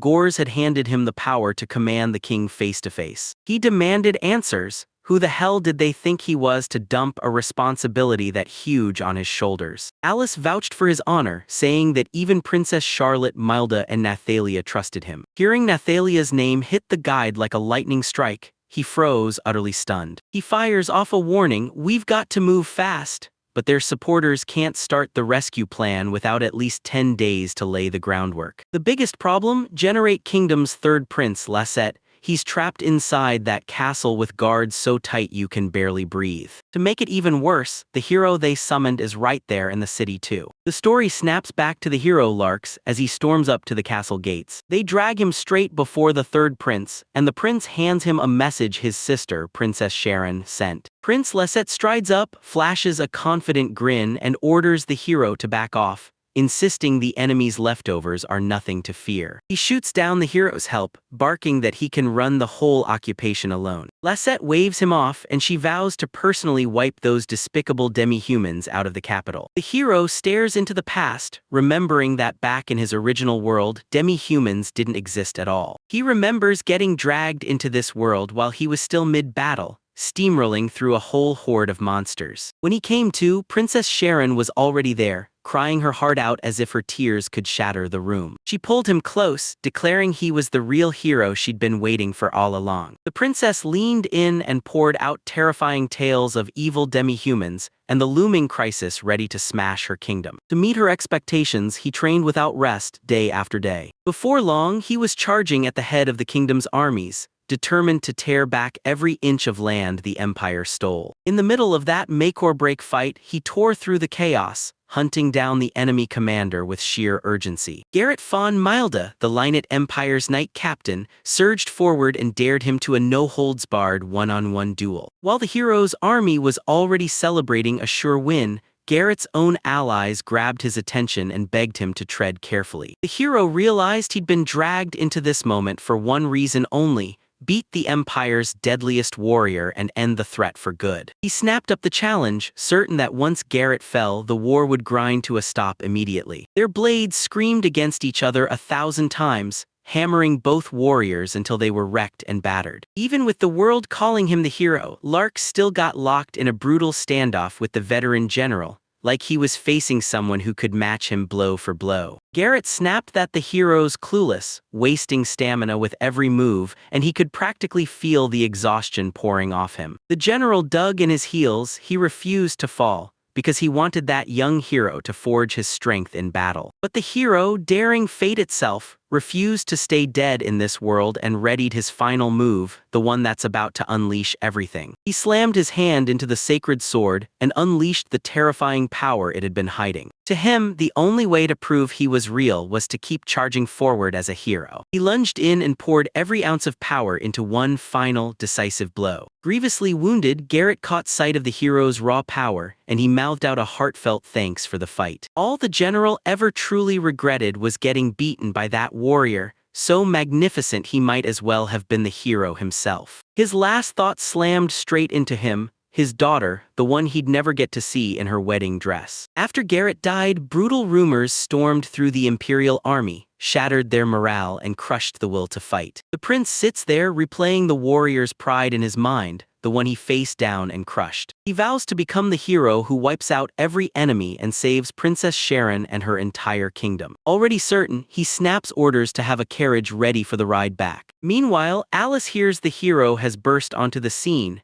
and she knows it's time to hold her ground and wait to see what happens next. The protagonist locks eyes on the horizon, holding his breath, praying the hero won't forget him. They finally burst through the door of their assigned inn. The innkeeper bolts out to meet Alice, and the second he sees she's safe, pure relief floods his face. The second the woman spots the protagonist, she instantly assumes he's Alice's partner. Alice fires back on the spot, claiming they just got married, anything to lock down a room for the night. The innkeeper practically bursts with joy and hurries to get a room ready for the newlyweds right away. He's stunned by her lie, but she won't back down. She swears it's the quickest path to get exactly what they need. Suddenly, the protagonist's instincts flare, Something is nearby and that presence feels completely wrong. He can't help but wonder if the inn is truly trustworthy. He blurts out his unease to her, warning that something truly strange is hiding inside that building. The protagonist leans in and realizes something seriously off inside their inn. He suddenly feels a crowd packed tight on the third floor, hidden in plain sight. He quickly throws it out there. They're not automatically enemies. The landlady strides up, swearing they're a brand new newlywed couple. He cuts straight to the point, firing off the question, "Are you hiding fugitives?" She declares her loyalty to the cause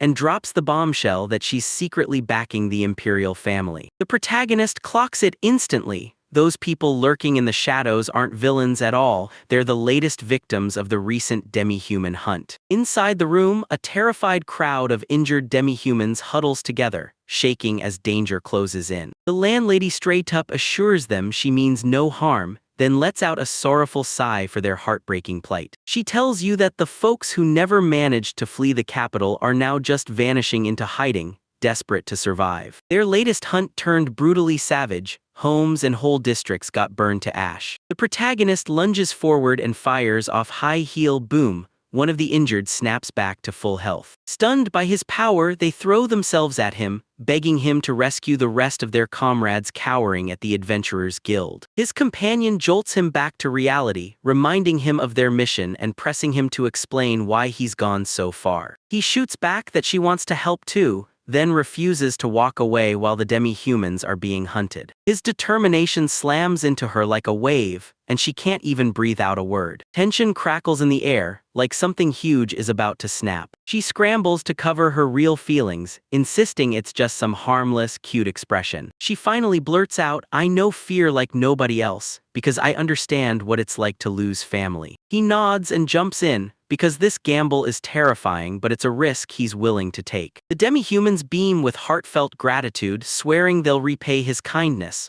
one day no matter what. His companion realizes, shockingly, that his feelings come so easily to him, hers don't stand a chance. As they stride through the city, the streets are roaring with life, even with the occupation hanging over everything. Even the enemy grunts have to hunt down supplies, and for a second, it feels weirdly normal. They dig into why the Generate Kingdom was built on a deep, brutal hatred for demi-humans. They can't help but wonder, does the summoned hero even realize what this country's really doing in the shadows? Before you know it, they're stepping into the colossal Adventurers Guild in the imperial capital. The receptionist cuts them off. She says the guild isn't taking a single new request. The request board lies empty and lifeless. Every top-tier adventurer has been ripped away to fight in the war. He holds up the guild cards for the demi-humans and announces he's here on a special request, to rush in and heal the wounded. Before anyone can blink, the guild staff hustles them out of the main hall and into the next area. They storm down into the guild's basement, the very place they usually use to train. The moment they step in, the sight hits them with total, crushing devastation. The whole basement is jammed wall-to-wall with hundreds of wounded people, each one barely hanging on. The makeshift infirmary is drowning in the purge's victims. The receptionist cuts in and confirms it. Over 200 people are trapped in critical condition. Their healer gets absolutely crushed, swamped by so many casualties that they can't keep up. His companion finally gets it. He now feels just how heavy this situation really is. The protagonist insists he's got this, but one by one healing wastes too much time. He starts to unleash a massive surge of magical power. He braces himself, ready to unleash a spell so massive it's never been seen before. A surge of healing energy crashes through the crowd, washing everyone clean. He slammed 6 powerful spells back to back, one after the other. His companions stare in total shock, amazed as he keeps unleashing area high heal after area high heal. Pain disappears in a blink, wounds slam shut as the demi-humans are healed, staring in shock at how his magic reserves can keep going like that. No matter how hard he fought, that one life was already beyond saving. Then they finally clocked it. The demi-human they met earlier and realized Thor's going to be shattered when he hears he just lost them. A survivor sobs uncontrollably, refusing to believe death is truly the end. Then the protagonist cracks open his personal inventory and hands over a mountain of leftover supplies. He slams down a huge pile of food and supplies, and it's so much they won't run out for days. His companion stares in disbelief all over again at just how insanely powerful his storage magic is. As he storms out of the guild, the staff swears they'll find a way to repay the help he gave them. His companion grips his arm tight, eyes wide as his raw power and endless resources blow them away. She steadies him, knowing that after burning through all that magical energy, exhaustion is about to crush him. She mourns her own lack of talent, convinced her family wouldn't have left her behind if only she had power like that. She drops the bombshell that her magically gifted family cast her out the moment she was born with zero aptitude. She swears she doesn't resent them, but the truth leaks out. Loneliness sinks deep into her bones. He watches her vanish into the crowd and it hits him. She's not just the simple girl he first met. That magical strain hits like a storm, and he can barely stay on his feet. He can't stop wondering if he's even able to look the hero in the eye in whatever mess he's in right now this weekend. Suddenly his instincts screamed at him. Someone was there. A cloaked man lurks on the sidewalk, eyes locked on them. The observer hangs back in the shadows, close enough to watch, far enough that his real motives stay a total mystery. A carriage rumbles up for the man everyone calls high rank, like fate just pulled up to collect him. A cold shiver rockets down the protagonist's spine. For a split second, his eyes locked onto the hero. The hero waves off his subordinates' worries, eyes locked on the sky like he's chasing something only he can see. He tilts his eyes up as the bird slices across the sky, then hops into the carriage and sets off. The protagonist stares as the carriage vanishes into the distance, and dread clings to their chest like a dark shadow. Back at the inn, the landlady beams and pours out her heartfelt thanks. Even with grief crushing him, Thor still made sure she knew he was grateful for their help. Alice spots the protagonist in the barn, pushing him to slow down and find a moment to think. He huddles up with his familiars and admits, in his current condition, he's no match for the hero's raw strength. His companion, though, puts full faith in him,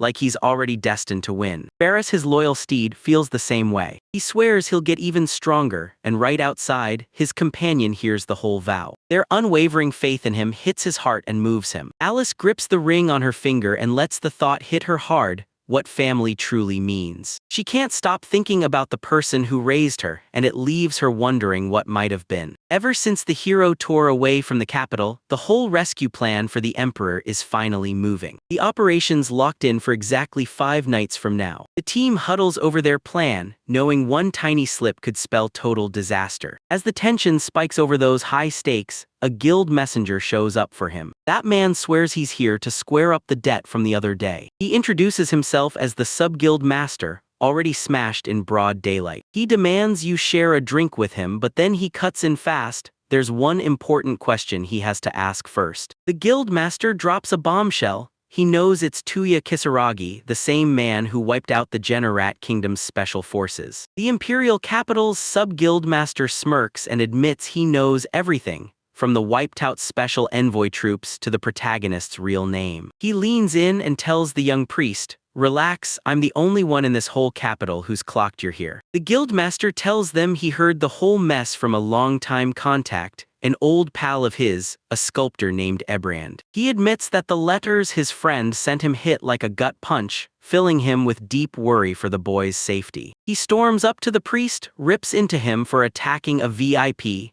then realizing it makes him a wanted criminal before he escapes with the Imperial Princess. The man demands to know where Princess Charlotte is, and when he gets it, he confirms she's right there in the city of Ryan. Stunned out of his mind, the protagonist demands to know where this info came from, and the guildmaster finally admits it. He got it from a noble the boy once spared. A priest's blood turns cold when he spots the third prince's soldiers marching straight toward Ryan, and he knows the princess is about to be thrown into grave danger. He clenches his fist, crushed by regret, wishing he'd wiped out the noble the moment he had the chance. Elsewhere, a local guild is staring down its own nightmare, because they know the kingdom won't hesitate to crush them. The receptionist pops in and yells that the guild card they prepared for Tuya is finally done and ready to go. Georgia demands a celebratory drink, insisting it's the least they can do right now. They hand him a golden A-ranked adventurer's guild card, an insane promotion, and it hits like a thunderclap. The new guild master leans in and says, "Since I run this place, I can boost Tuya's rank however I want." Toya freezes with a troubled stare, and you can see him scrambling to process the shockwave of what just happened. Soon his companion panics. Reinforcement troops are already charging in to crush Ryan. But Tuya strides in with total confidence, fully trusting the companions he personally trained to stand guard and defend the city. His ally stays unconvinced, flat out warning him that the third prince's forces are terrifyingly strong. A flashback spills the truth. His party members were freakishly overpowered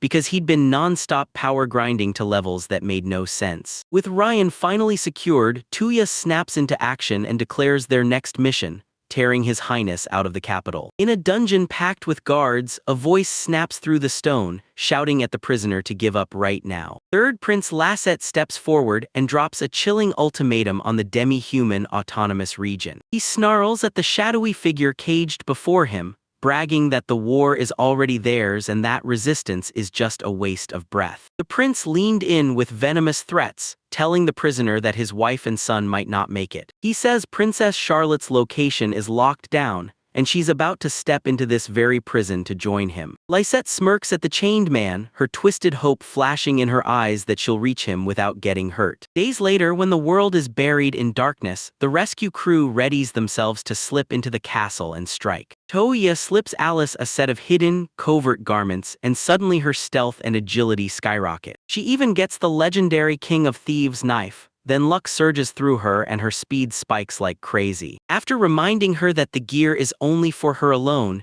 Tuya turns to their allies and declares that they're ready to move. The demi-humans lean in and demand, "So you'll really help us?" because they know they can't stay hidden forever. Tuya lays out the whole plan. He'll cause a distraction while his team slips into the castle. It's a gamble the demi-humans are more than ready to make because their home is on the line. Seeing those crucified bodies hanging there is a brutal gut punch, a clear message that this kingdom runs on cruelty. He and Alistair locked in, refusing to let the Generate Kingdom keep committing atrocities. His two companions charge into the city, determined to pull off their rescue mission no matter what. They sprinted toward the hidden entrance, praying this was their one shot at success. Their local supporters line up to see them off, already setting every piece in place for the infiltration. A dungeon guide slams a warning into their heads. That special ore cancels every last spell inside, smothering even Tuya's healing magic. So they'll charge in blind, no search spells to help them, but his allies lock in their trust in him completely. Two men shove them deeper into a dark, torchlit tunnel, guiding the way like they were happy to help. Alice rockets ahead with such chaotic, jerky moves that Tuya can't stand it and gets annoyed fast. She snaps at him to stick right by her, because these underground tunnels are a deadly maze that'll swallow anyone who strays. Alice drops a bombshell. She used to live in this very castle, and she knows every twist and secret passage like it's part of her blood. Tuya clocks it instantly. Her family had to be some kind of high-ranking big deal. She drags them into a dead end, and for a second Tuya swears they're trapped, until Alice bursts out laughing and admits she was only messing with him. With a cheeky smirk, she shoves aside the secret door hidden in the stone wall and slips through. They break into the dusty storeroom at last, and now they're officially inside the castle grounds. Suddenly, Alice freezes in her tracks and admits the place looks nothing like what she remembers. She tries to laugh it off, but Tuya's face hardens. Her blunder gets zero sympathy. Totally stranded and out of ideas, Tuya summons a spirit named Ferris and begs for help, because she needs a whole new plan fast. A terrifyingly powerful house spirit bursts into existence right in front of them, waiting with bated breath to carry out her every command. Tuya leans in and asks if she can find the prison. Ferris only nods, silent but certain. Alice freezes in shock when a house spirit talks back, and Ferris immediately shoots off a sharp SHH. Tuya throws everything on Ferris, and pins the mission's success on her one-of-a-kind abilities. The spirit thrusts a hand forward, and her power snaps to life. She's got total command of any building she steps into, like she can rewire its very structure with her presence. This lets her feel every single heartbeat and footstep inside the castle walls. She can spot the tiniest shifts across the whole structure, like nothing escapes her vision. Her senses are razor-sharp. She can spot one tiny dust particle floating through a crowd of millions. Ferris finds 3 prisoners stuffed in a cell, but he snaps a warning: guards are swarming everywhere, so sneaking in is basically impossible. Alice nervously blurts out, "So my job as your guide is redundant now." 2 guards slam into their path, blocking everything. Then Alice steps up and volunteers to take them out. The guards whisper to each other, already plotting to call for reinforcements the second things go sideways. Tuya thrusts a set of golden bee paralysis needles into Alice's hands, an all-clear cure that won't kill. He even hands out sleeping incense, deadly effective, dropping anyone below a certain power level into a deep, helpless slumber. Staring at those rare treasures, Alice suddenly loses focus, because their market value hits her like a shockwave. She snaps her focus back like a trigger and hurls a paralyzing needle with razor-sharp precision. The specialized tools hit like lightning, knocking out both guards with zero noise. Alice glides like a battle-trained operative, all smooth motion and deadly control. She fires off another squad of guards with a deadly volley of perfectly thrown needles. Tuya lets out a quiet compliment, flat out admitting her spy skills are the real deal. Faris snaps his head up and confirms the prisoners are right there, just ahead of them, hanging close by a ring of keys on the wall. With the way finally open, Tuya snapped Faris back into her necklace and geared up to free the captives. A sudden flashback hits 10 years back, when young Alice learns her Aunt Nathalia is leaving. A little girl sobs her heart out, convinced they're tossing her aside because she can't use magic, until the king scoops her up and reassures her. He tells you Nathalia is marching straight into danger, trying to become a sage, and he stepped in to guard her while she went. To repay the king's kindness, young Alice made a blood-sworn vow. She would live as his spy and serve him with everything she had. Right now, Alice locks onto her target through the prison bars, and then she rockets forward without hesitation. But the closer they get, a brutal horror clicks into place in their minds. The man locked in that cell wasn't the High Highness they came all this way to rescue. They gape in total disbelief at the wrong prisoner, and their whole mission implodes into chaos. The story snaps back to Tuya's tense meeting with the sub-guildmaster. This guy already knows Tuya killed a Jenner at Envoy. Tuya gets crushed by Dilt's rage because his actions trigger a massacre that wipes out the whole town, adventurers and all. The Linet Empire built the Gate of Happiness as a living promise, proof that every race stood on equal ground. The Emperor can't shake his doubt that he's strong enough to steer the country toward that dream. His vassals pledge their loyalty, then one of them grins and reminds him, "You've always been a snot-nosed brat, you know." The young woman swears she'll build a land where everyone's equal and free, his help or not, and he just laughs it off as a childish fantasy. Right now, the battered Emperor jolts awake in a cold, dark cell. He comes to find 2 youths hovering over him, and one of them can't help bragging about how well the potions are working. He freezes in disbelief, convinced these spirits from the afterlife have come to save him. Then he misreads the girl as some girl named Ethalia. Still dazed, he lunges forward and demands, "Tell me, are you really Alice?" At last, he snaps back to reality, accepting her right there, and realizing Alice and Nathalia look eerily alike. The young man steps forward and introduces himself, Tuya, an adventurer hailing straight from Sarandir. Tuya leans in and tells him the truth. Imperial Princess Charlotte hired him personally for this rescue mission. The Emperor's shoulders finally dropped as he burst out with heartfelt gratitude, because hearing his daughter was safe meant the world was saved. When Tuya spots the man's wounds, she snaps, asking if his captors tortured him. Alice seethes with rage when she learns the 3rd Prince of Generate tortured an emperor just to force his surrender. The Emperor begs them to ditch him, because he needs them to break his wife and son out of the other cells before it's too late. He refuses to leave his people behind. He swears he made a promise and will steer his country toward happiness. I's an honorable man with iron resolve, but he can't ignore it. His stubbornness is racking up suffering. He slams the Emperor's protests to a halt and declares with iron certainty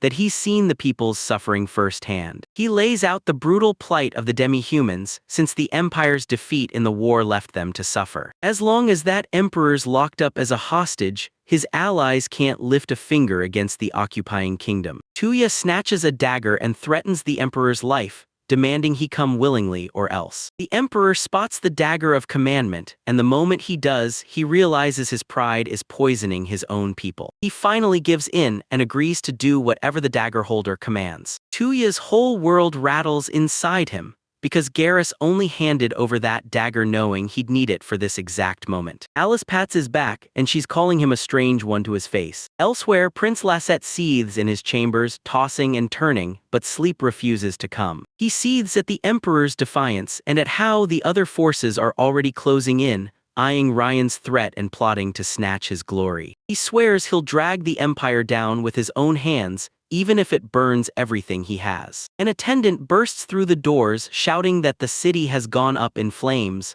fires tearing through the streets everywhere. Outside, demi-humans are tearing through the capital in full-blown riots. It's all part of the Loyalists' master plan, a slick distraction he set in motion. These riots are straight-up designed to trap the Generat soldiers in chaos and keep them pinned down, no escape. As the guards' attention slips, the Emperor gets dragged away to a secret boat, then smuggled out of the city before anyone can stop it. Their supporters have no choice but to sit tight, hold their breath and trust the rescue team to save them. They know exactly what could go wrong, but still decide Generat's rule isn't a life worth surviving. For the peace-loving empire they fought to protect, they vowed to finish this no matter what it took. The rescue crew bursts into a secret cellar and you can practically hear the relief hit them. Somehow, they actually made it this far. Tuya just taps the Emperor's shackles, and with a burst of magic, they pop open instantly. Everyone else froze in shock because they'd never seen or even heard of magic like this before. Alice realizes the spell comes from the hero's diary,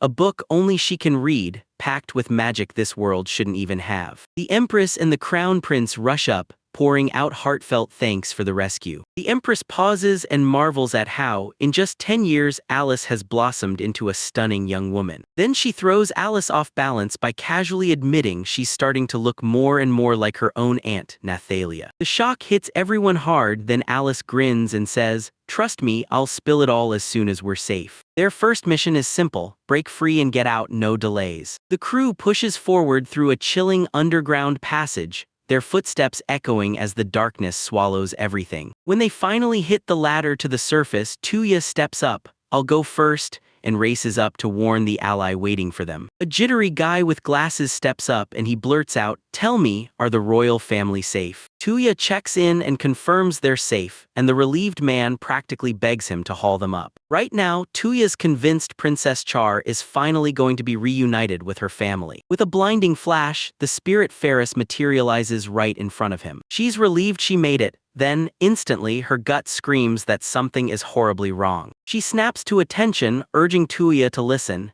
and she jabs a finger toward the house they've just stepped into. She thrusts her hand into the dark and points it out like it's about to swallow the whole world. Two terrifying figures slip inside and start trading cruel comments, gagging over the brutal stench of blood. Said the room turned into a slaughterhouse, strewn with the corpses of their murdered allies. The man with the glasses is sprawled dead right there among them. Tuya freezes in pure shock, then snaps into action and yells at Ferris to get back into the necklace right now. The traitor swings the door open with a honeyed smile, beckoning the Emperor right inside. From the darkness behind him, armed thugs burst out, their eyes locked on the Imperial family, ready to snatch them for a fat reward. Tuya roars as he unleashes pure fury, mowing down the mercenaries in a single instant. The traitor barely slips out of a killing blow, frozen in shock as the violence erupts out of nowhere. Tuya lunges at the man and demands answers. Why did he betray them? The traitor sneers that snatching the family will lock in his power under Generat's occupation. Alice storms in just to see the wreckage, shaken, furious, and horrified by the betrayal. The traitor laughs at the idea of equality for demi-humans. Smug as can be, he's sure the Emperor will end up deciding his fate. He clings to the hope that the kind ruler will surely spare him.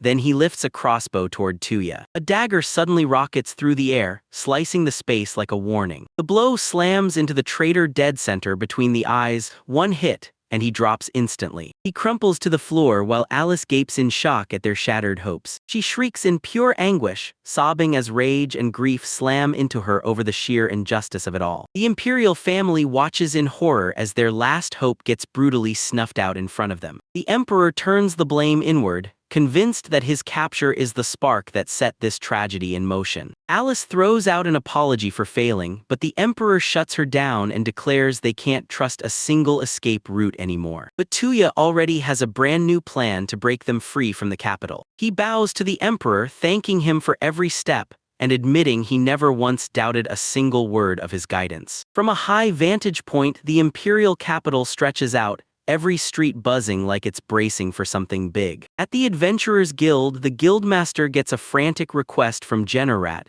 "Help us shut down these riots." His partner watches him like a hawk, dying to see what he does next. Generals swung into action, flooding the streets with soldiers to shut the city down tight. No chance the imperial family could slip away. Suddenly, thunder rumbles in the distance, and a warhorse barrels closer, shaking the ground. A colossal beast shreds through the streets, yanking a royal carriage in a full-throttle thunder charge. It charges straight for the main gate, where a massive crowd is packed and waiting. The royal family finally catches on to Tuya's wild scheme. She's going straight at the main gate with a brutal frontal assault. Tuya stands poised, fully aware that if this turns into a straight-up brawl, it'll be a brutal bloodbath. The soldiers get derailed as a dazzling light blooms across the night sky, pulling everyone's eyes to it. They bolt upright and realize it's not the moon at all. It's a gigantic sphere blazing with pure magical energy. Tuya throws both arms to the sky and pours everything he's got into one brutal, all-or-nothing spell. He barks the order and they smash straight through. He erupts with the full force of his power, chanting the name of the ultimate destruction spell, Dragon Slave, and unleashes it all at once. A colossal sphere of destruction magic barrels toward the Imperial Guards,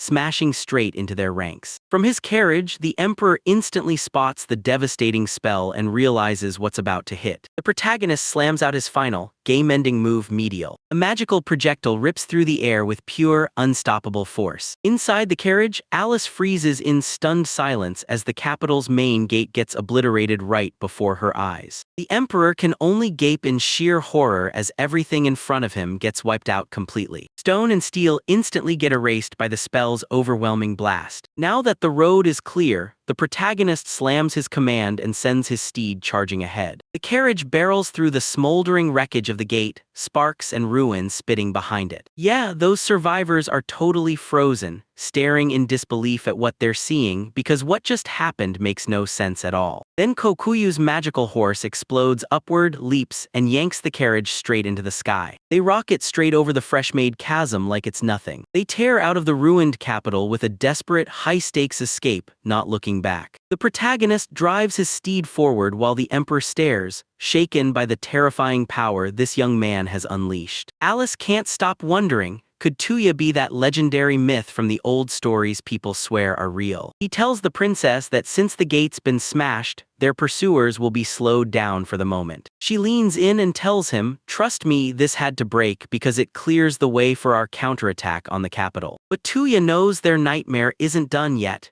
She warns that more checkpoints and soldiers are waiting just ahead. He grits his teeth and pushes forward to finish his mission, because the imperial family's right there, rolling in toward the next garrison, and he won't let them fall. Guards at a forward checkpoint hear a distant blast from the capital, and they have zero idea what's about to hit them. Sensing the enemy closing in, he snaps to his team, "Brace yourselves." He unleashes a storm of invisible blades, slicing the air like it's made of glass. The spell slashes through the soldiers, tearing a brutal line straight through their ranks. With a grim scowl, he slashes through anyone who dares stand in his way. Back in the palace, a nobleman gets hit with shocking news, so the Emperor has slipped out and escaped. Prince Lasset hears the task is way above him. His stomach drops and panic grips him as he dreads telling his father the whole thing failed. He'd convinced himself that grabbing the Emperor would be a walk in the park, just enough to seal his throne claim. An advisor storms in and warns them. He'll pull the troops back, but the Emperor has to be captured no matter what it takes. They smash through yet another checkpoint, and the whole party keeps barreling forward in a desperate escape. Alice can finally feel it. The Beastman's autonomous region is right up ahead. Tuya admits the non-stop magic drained him and his steed to the bone, cutting into his strength to protect the princess. In Ryan, he's still haunted by the friends he had to abandon. Alas steps up and grabs the reins, insisting he finally get some much-needed rest. Then she boldly declares she'll get everyone to safety, no matter what happens, even if he drops and collapses. He can't forget her casually dropping that she's got a relative, so he presses, does the ring on her hand hide her elven heritage? She swears this ring is a special gift from her aunt Nathalia. She rips off the disguise and bam, her real elven ears show. She tells him that when she was just a kid, her family handed her over to Nathalia's care. The truth is, after her aunt taught her how to survive alone in the wild, she can't bring herself to face her own family. Since she was an elf with zero magic talent, she had to sharpen her skills in trapping and slip-in stealth. But one day, her aunt up and vanished on a journey, leaving her behind alone with nothing but the fallout. She still can't wrap her head around it. Nathalia vanished without a single goodbye. The idea that the only family she had could just forget her terrified her to the bone. Tuya makes a vow in a trembling voice she'll track down her aunt and force the truth back into her hands, the duty she can't forget. As Alice panics over her aunt's magical backlash, the Emperor's son leans in and demands to know the truth about Tuya. The boy hypes him as a legendary hero who pulls off the impossible like it's nothing. Tuya snaps the conversation shut, whipping everyone's focus straight to the fortress looming ahead. A colossal, battle-hardened stronghold, their last wall rises in front of them. He clocks the brutal security in front of him, then realizes he's got to shove his dying mana reserves into the fight just to get through. Swearing he'd reach Ryan no matter what it takes, he suddenly spots a familiar flag blazing atop the fortress walls. A beastman guard spots the carriage bearing down and snaps, "Hold your fire," as his men tense up. The protagonist and his partner sprint straight for the gates, now thrown wide open. Right away, their friends charge in from the crowd and rush to greet them just like that. When they finally meet again, relief hits hard, and the emotions spill out like a flood. Char's family practically explodes with relief when they finally see her back safe and sound. Her father yanks her into a tight hug, tears shimmering in his eyes. Beastman leader Goraz steps up and greets them, then demands to know why Ryan's army is camped so far from home. Alice explains that the kingdom's elite forces unleashed a full-scale assault on their city. In a flashback, Shaw charges into battle, fighting like a storm against the invaders. Garrus himself surged into the chaos, slicing through enemy ranks and mowing down wave after wave of soldiers. Even Nathalia and the rest of their allies threw themselves into the fight, battling with everything they had to defend their home. The fight turned into a brutal, desperate brawl where survival felt like the only option. In the end, the kingdom's army crumbled, so they could smash their way back toward the imperial capital. The battlefield lay strewn with the fallen bodies of their defeated enemies. Goraz scoffs that these so-called elite troops are way weaker than anyone expected, and that means they finally get the perfect opening to launch a counterattack. They call it a total win, then charge after the fleeing army to smash the capital's defenses before it can recover. The strategists knew they could crush the enemy, so everything hinged on whether Tuya succeeded. Nathalia shows total faith, absolutely sure he'll never let her down. Right now, Tuya learns his friends are already out there, tearing into enemy territory and taking it back. He stares at the captured enemy soldiers, and you can practically see their hopes shatter as their spirits hit rock bottom. With the rescue finally done, the mission is over for real, and his companions burst into wild celebration like they just won the war. Garrus beams with heartfelt gratitude, thanking Tuya for everything she's achieved. The protagonist flat out says his mission is over, because this isn't his war to fight. Now all he cares about is carving out a safe hideout for his friends, because he's a wanted criminal and the whole world is hunting him. Still, Goraz digs in his heels, swearing they need his power, and he backs it up with a straight-up command from the Emperor himself. The Emperor drops to his knees, pleading with Tuya the sage to save their nation and become the hero they're desperate for. The princess steps forward and makes a royal, formal demand. Sage Tuya must become the hero of her entire nation. Garrus snaps that they can't dodge this anymore, and he forces the princess to face just how crushing Tuya's power is. The Beastman leader snaps that long-held suspicion into place, and as he remembers an old saying from his homeland, it all clicks. Legends whisper about 3 legendary titles, claiming that teaming up with the bearer means prosperity. Cross them and ruin comes crashing down. The generic kingdom's enemy already has its own hero, so this plea for help isn't just desperate, it's survival. The king spills his full plan to storm the imperial capital, whipping the crowd into a frenzy and pulling everyone into his cause. While his companions gush over the rewards of this quest, Tuya shrugs it all off. Cities and statues might as well be invisible to him. He stares at the request like it's heavy steel and admits, honestly, that he never once saw himself as a hero. Back at their lodgings, the whole crew rolls up their sleeves and tackles their daily chores. An elf girl leaned in to lovingly groom Kakyu, showering that battle horse with praise for every hard-earned step it put in. She gapes at Kokuyu's insane abilities, like it's slicing through the sky as if it's flying. Tuya nods, calling the steed priceless,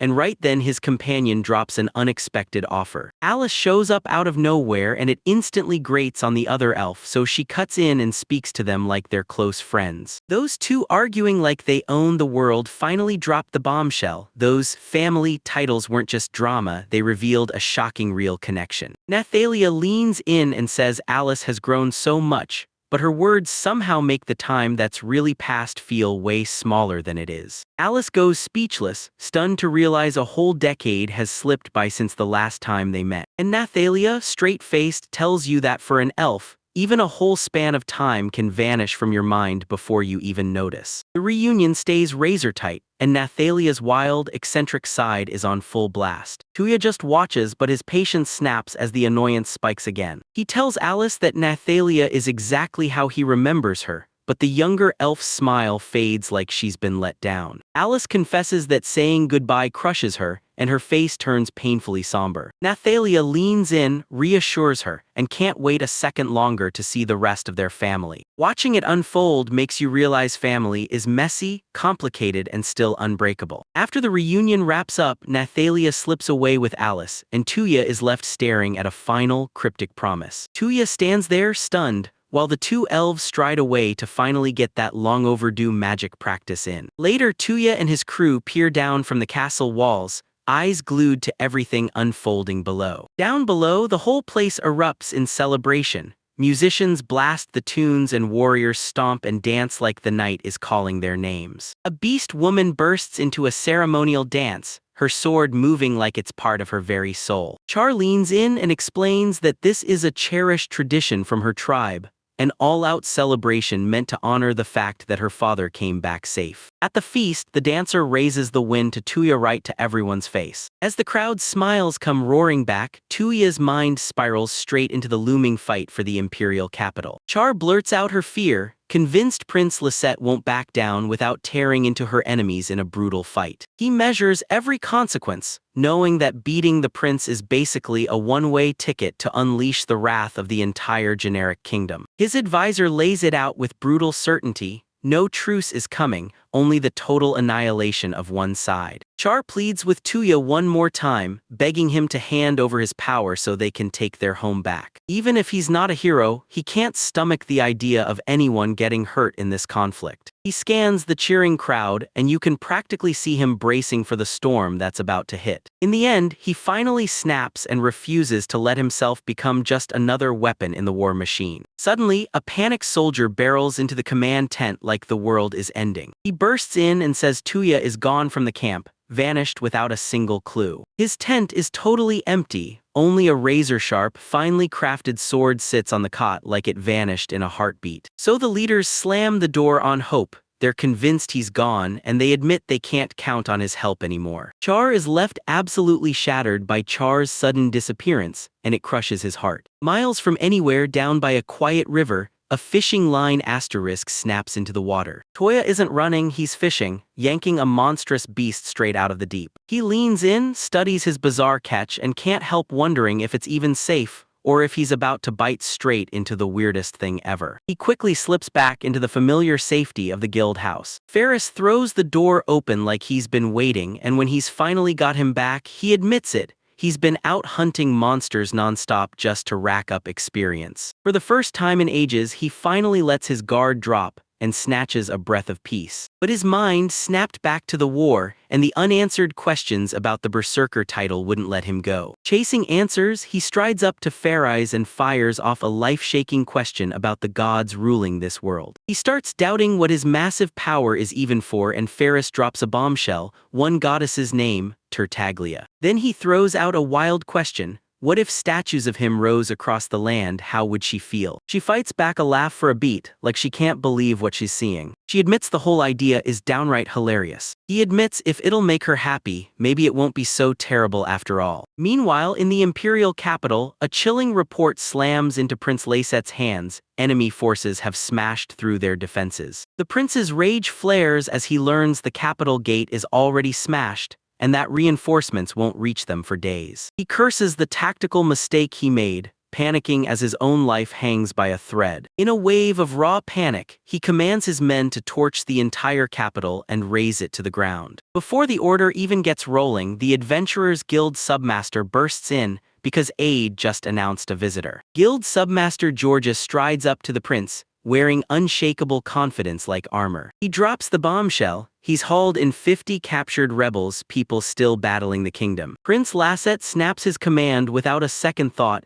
Every single one of them is marched straight to execution. Georgia drops a darker idea. She turns the prisoners into human shields just to slow down the army barreling toward them. One of the prisoners suddenly grasps just how deep George's betrayal runs and he explodes, calling George out for treachery. The submaster smirks like he already has the victory in his hand, and you finally realize he's aiming straight for the imperial capital's guildmaster throne. He knows it's basically impossible for a nobody like him to climb this rank without real backing. But with the prince backing him hard and using those criminals like tools, he can snatch the power he's been craving. With desperation burning in his chest, the prince finally nods along to George's wild scheme, because it's the only shot he's got left. With the emperors coming back and supercharging everyone's spirit, the Lunat army barrels forward, smashing straight through the kingdom's defenses. Their forces slam together in massive numbers, an unstoppable tide of steel and pure determination. Two rival armies finally crash into each other right in front of the capital's main gate. Up on the front lines, the emperor's allies stare at the chaos and loudly recognize Tuya's hard-earned contribution. The emperor rallies his troops, but his daughter clocks the truth instantly. She realizes the enemy isn't attacking at all, they're just buying time. The general spots movement over the gate and immediately snaps a warning to His Highness. Prince Lacet strides onto the battlements, smirking like he owns the sky as he taunts the citizens of Lunat. He finally drags his hostages into the open, then promises to slaughter them one by one, step for step. The army advances, and each advance costs another life. Georgia shoves the young demi-human ahead, barking at the prince to make an example out of him. The prince nods and steels himself. He's about to prove what defiance costs, and he'll do it with his own hands. The emperor and his daughter can only stare in terror. Watching this gutless move unfold, rage burns through them. Tuya suddenly shows up right beside them, insisting he won't be used as a weapon, and then,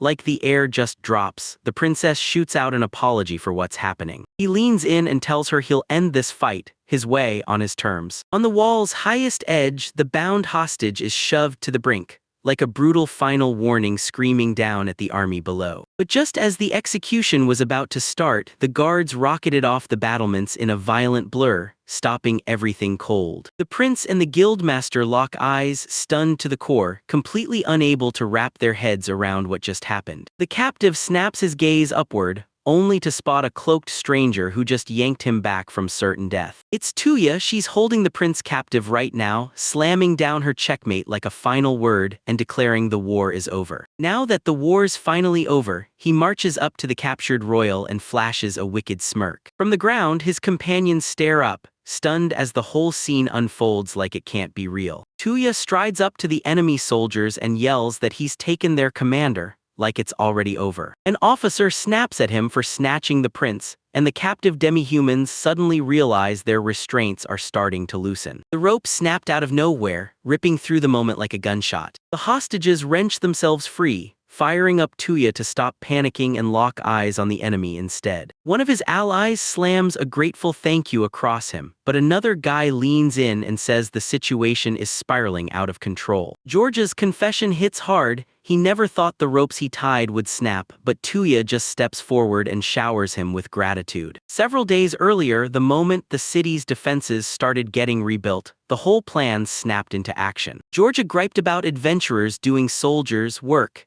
then a tiny rock slammed into him out of nowhere. He let out a sharp scream of pain, whipping his head around, desperate to spot who did it. A flashback tears open the truth. Tuya gets smuggled into the enemy-occupied capital, right under their noses. Crammed inside a sack, he slipped into the city unseen, dodging every watchful eye. The moment this guy stepped in to help him, his nose started gushing like crazy, right from the brutal side effects of Tuya's power surge. Inside the Adventurers Guild, Georgia groans over his blood loss, then Tuya snaps, "Just down some wine and move on." Georgia blurts out that she's heard how Tuya tore through the city with a wild, destructive entrance. Tuya lays out his master plan: snatch Prince Lasset before the main battle even kicks off, and to pull it off, he needs George backing him up. Georgia hesitates, then warns that if his neutral guild backs him, it could put everyone in the guild in serious danger. He shoots Tuya a reminder: he's already got demi-humans under his roof, so there's your proof he's definitely not aligned with the generic kingdom. Tuya just jabs a finger at a wooden carving sitting on the shelf. A receptionist leans in and tells them the carving is a gift from a trusted guildmaster. Taya tells him if that guildmaster trusts Georgia, then you can trust her too. Georgia isn't backing down. She buys into the risky plan and leans in, demanding the details. "We're gonna use the demi-humans as bait and drag that prince out into the open." The demi-humans step forward without hesitation, offering up their own lives so the mission can succeed. Georgia fires the hard questions: so what's really driving Tuya, fame or fortune? Tuya leans in and admits he used to be just an ordinary guy, and he wants nothing to do with the politics behind the war. Now that he can crush the conflict for good, he refuses to stand around and do nothing. Georgia calls his idealism naive, straight to his face. He grabs the dangerous guild request without a second thought, then makes it clear he's only agreeing because the risk better pay out big. Right back in the present, Georgia stands tall with the freed hostages, because he's already finished his part. The enemy commander's confidence shatters the second he lays eyes on the captured prince. Prince Lasset erupts in rage, demanding to know exactly who this lowly adventurer thinks he is. As he snaps at Tuya not to touch him, someone grabs him and shoves him clean off the high wall. The commander erupts in horror as the prince crashes down, plummeting into the void. But Tuya yanks his cloak at the last second, yanking him out of the fall. The prince seethes, humiliation burning hot as rage takes full control. He hangs there, dangling over the edge like it could snap any second. Tuya draws a hard line under their fate: drop your weapons right now or he'll wipe you off the map. Lasset orders him to go for it, but Tuya drops a terrifying truth: he's the one who, all by himself, smashed the fortress gate with his magic. He tells them his power is so massive it can slice right through their army's only escape route. They picked this spot on purpose to spring a pincer trap on the entire Generat army, setting up a total slaughter. He glares down at the shaking royal in his grip, dangling over the sea of his own soldiers below. Now every soldier's fate hangs on the prince's next move. Defeated, Prince Lasset roars at his army to drop their weapons and surrender. Even as the commander lunges to object, the soldiers hurl their weapons aside, refusing to bleed for the prince's pride. The opposing general watches the enemy drop their weapons and finally lay down their arms. He steps in front of his troops and shouts that the enemy has dropped their arms and surrendered. The capital gets reclaimed, and the soldiers explode into a thunderous cheer. One soldier can barely process what just happened. His mind is still stuck in the shock. His companions erupted in cheers, celebrating a victory so impossibly fast it felt unreal. The princess grips Tuya's hands with tears in her eyes, grateful from the deepest part of her soul, because without him they would have been completely finished. She breaks into tears of pure relief the second the fighting finally stops. The disgraced prince is dragged away in chains, sobbing his heart out over the loss that crushed him. With his mission finally crushed to the finish, Tuya drops hard and collapses, spent to the bone. Victory sparks through the streets at lightning speed, and the whole city throws itself into rebuilding from the ground up. King Generat grits his teeth and makes the brutal call. He agrees to fully pull back and free every demi-human slave, all to get his son back safe. The word spreads like wildfire through the Generat royal capital.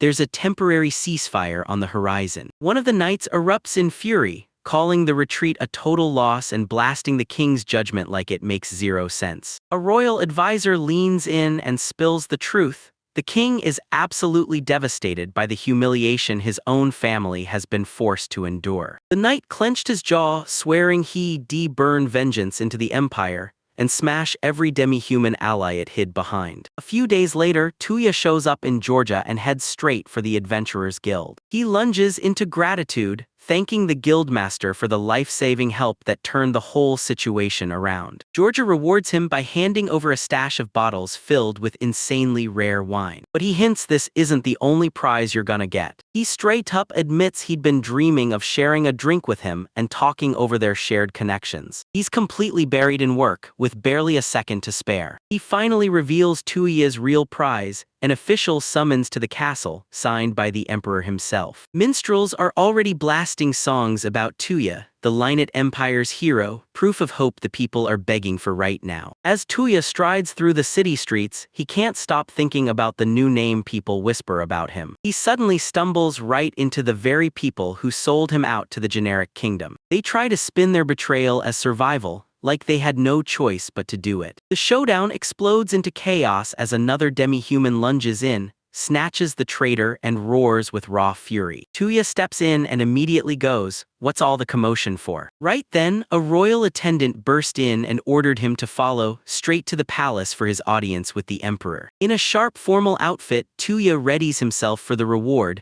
then turns right back to the road ahead. He gets dragged in front of the emperor, the princess, and the queen. They officially step him into the courtroom, Sir Tuya Kisaragi, the empire's shining hero. The audience hall is crammed with endless nobles, and they're all staring right at him. The emperor bursts with heartfelt gratitude, vows to give Tuya the greatest prize he can offer, and the whole court gasps in shock. Tuya is so shocked he can't even get a word out. The elf girl burst into wild laughter at the totally unbelievable news. Her friends watched as Nathalia grabbed her stomach, laughing so hard she couldn't even breathe, absolutely smitten by the moment. Even if it felt like the perfect reward for Tuya, his partner flat out admitted he never saw this coming. The moment they declared him the new marquis, all the hero could do was freeze, face burning with an uncontrollable blush. And then his friend leaned in and said, "Yeah, the title wasn't the wild part, there was something even more shocking hiding above it." In a sudden flashback, the king personally crowned Tuya as a marquis, rewarding his legendary service to the nation. Then he blurted out the news of an engagement to his beloved daughters. Tuya was about to be married off, first to Arthuria von Milde, the royal guard's vice-commander, and then to Princess Charlotte van Lunet. The nobles erupted in fury, until a hulking brute stepped forward and claimed himself and the Empress as Tuya's new legal guardians. He shut down all their grumbling with one sharp command. Right back in the present, Nathalia snapped in fury,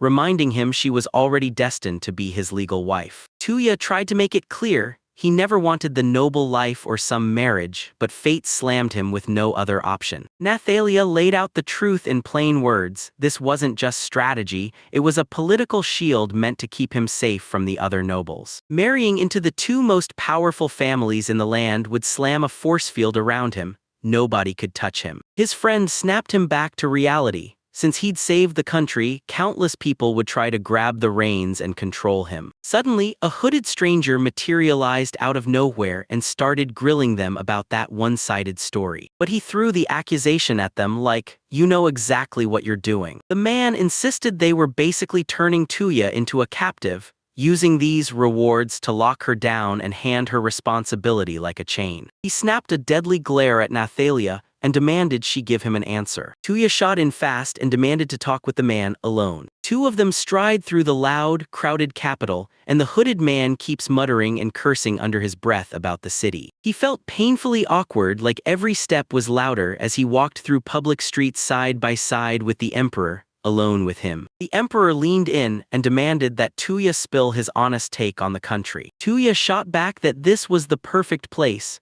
where every race could finally live side by side in true equality. The emperor's voice turned grave as he made it clear this was nothing but the surface, and the real truth ran much deeper. A chilling memory snapped into focus, one savage massacre etched in blood and fear. The emperor finally admitted the truth. His own failure tore a rift between humans and the other races, and their enemies wasted no time using it to strike. He warned that that fragile peace could crumble the very instant it touched the wrong moment. Then he dropped a chilling bombshell. there was a human supremacist faction already plotting to seize too. The nation couldn't survive a civil fight, so the emperor had to strike first and lock everything down before things spiraled. Tuya finally realized he wasn't just some random kid. His existence could ignite a war, so the only way to shut it down was to climb up and become a high-ranking noble. A commoner stepped up, clocked the emperor at once, and nervously asked if he could lend a hand rebuilding everything. The emperor spun to Tuya and begged him to stay. This would be his new home, and he'd help rebuild it brick by brick with true ideals. A whirlwind of every face Tuya had ever met blasted across his eyes like a sudden vision. The emperor leaned in and swore this was exactly what everyone had been praying for. Tuya couldn't shake the feeling that the emperor's personal plea was a sneaky trap, dressed up as kindness. But the idea of carving out a new life here, right alongside everyone he'd met, didn't sound half bad at all. Right as he sealed his decision, the rubble around them vanished in an instant,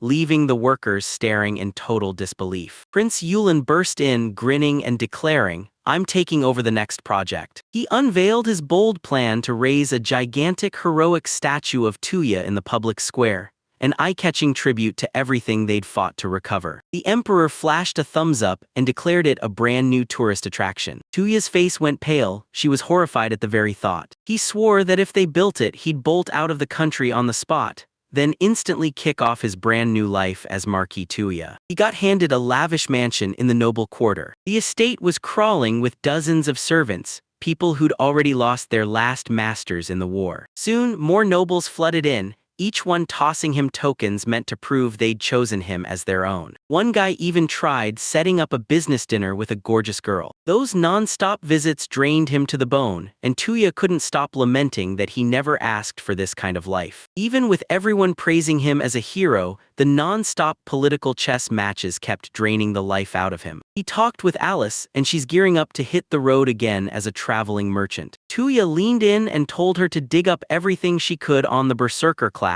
and she snapped it up fast, seeing it as a golden new chance to grow her business. He finally decided to beg her for help, because he wanted to flip his job class into the insanely powerful Berserker. Alice pushed back on his choice, but he snapped that he had to head to Arland, an entire town still bleeding from the war. Even though the enemy army vanished, a brand new threat was still clawing its way into the world. A nearby dungeon was about to blow wide open, and a brutal horde of monsters was ready to storm the town. Alice clocked it instantly. This was a monster raid, a brutal high-difficulty quest pulled straight from the game. Tuya leaned in, practically buzzing with desperation, craving every last detail about the dungeon. Meanwhile, in the January Kingdom, the princess got hit with the same terrifying news. Another monster flood was crashing toward their border. Princess Sharon knew the Lenet Empire would march with troops, so she grabbed the initiative and struck first. Next, she relayed the king's command, get their hero, Sir Larks, to storm the dungeon and seize it before Lunit can snatch the prize. She said the king couldn't wait to be blown away by the entertainment. Back at the mansion, Tuya yanked on his adventuring gear again,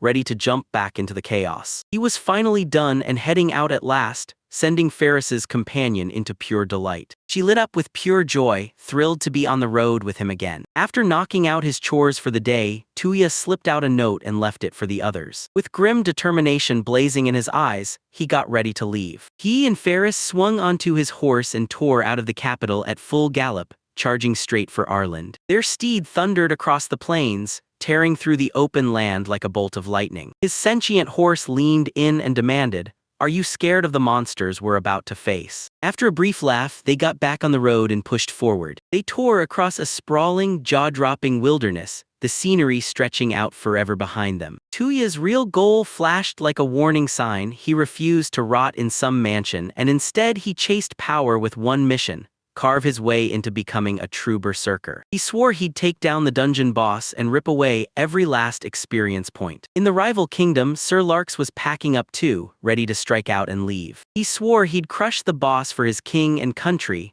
before the Lenet Empire's hero could steal the moment. The moment snapped to the forest outside Arlington. Tuya burst into the clearing, eyes blazing as he swept across the thick, tangled woods. He finally arrived at the dungeon entrance, an ancient, shadow-drenched fortress swallowed piece by the forest. Soldiers can't even process what they're seeing as a monstrous horde explodes out of the deep woods, flooding everything in its path. A battle-hardened woman warrior stared down the impossible odds in front of her, like she could cut fate itself in half. Meanwhile, the protagonist watches everything unfold with unshakable calm in their eyes. He suddenly finds himself in Lunat Empire territory, right on the edge of the forest that circles Arland. The grotesque beast unleashes a savage roar that rattles the air. But Kyukuyu, his companion, snaps it down in seconds with a brutal, power-packed kick. The protagonist chews out his partner for bolting ahead in their monster-slaying contest. He counts off each kill with a smug grin, proclaiming himself the champion of their twisted little contest. 5 days have slammed by since they tore out of the imperial capital, and they've been grinding the road hard, training as they travel to level up their power. They're headed for ancient ruins,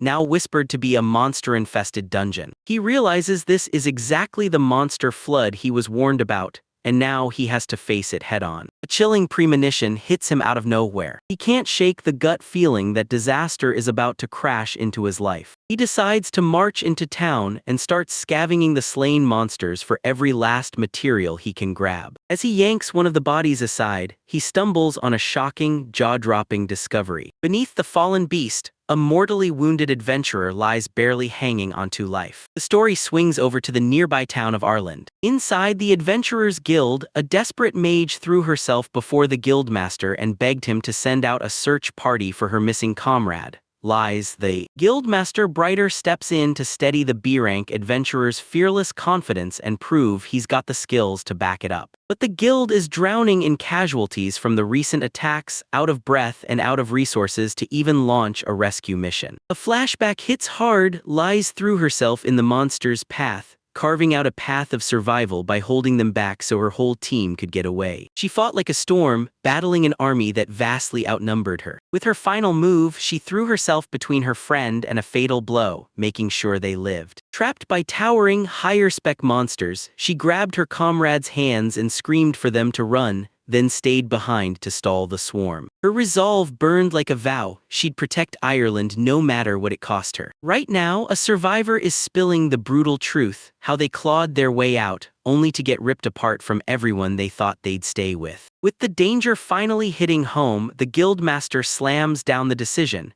He's calling for military reinforcements, no delay. Right then, a staff member barges into the room, shouting urgent news like the clock is screaming. To everyone's shock, Lies came storming back. And the protagonist sweeps her into town and the crowd erupts in cheers. Finally, everyone can breathe again. Inside the guild, Brighter throws his whole heart into it, thanking the young man who just saved their hero. But it doesn't end with the help. He blasts a massive healing spell across the whole hall, stitching up every injured soul in one unstoppable wave. He admits humbly and painfully that as a priest he can't just turn a blind eye to their suffering, because when his magic hits, the guildmaster is left completely speechless. Piece by piece, Raider finally clicks and realizes their savior is none other than Sir Tuya Kisaragi, the legendary hero of the Lunat Empire. The guildmaster finally admits it, because a priest on a legendary battle horse is basically a flashing neon sign that he should have seen it coming. Tuya begs everyone to keep his visit hush-hush, saying he's only in town for a vacation. The guild master spills the truth to Arland.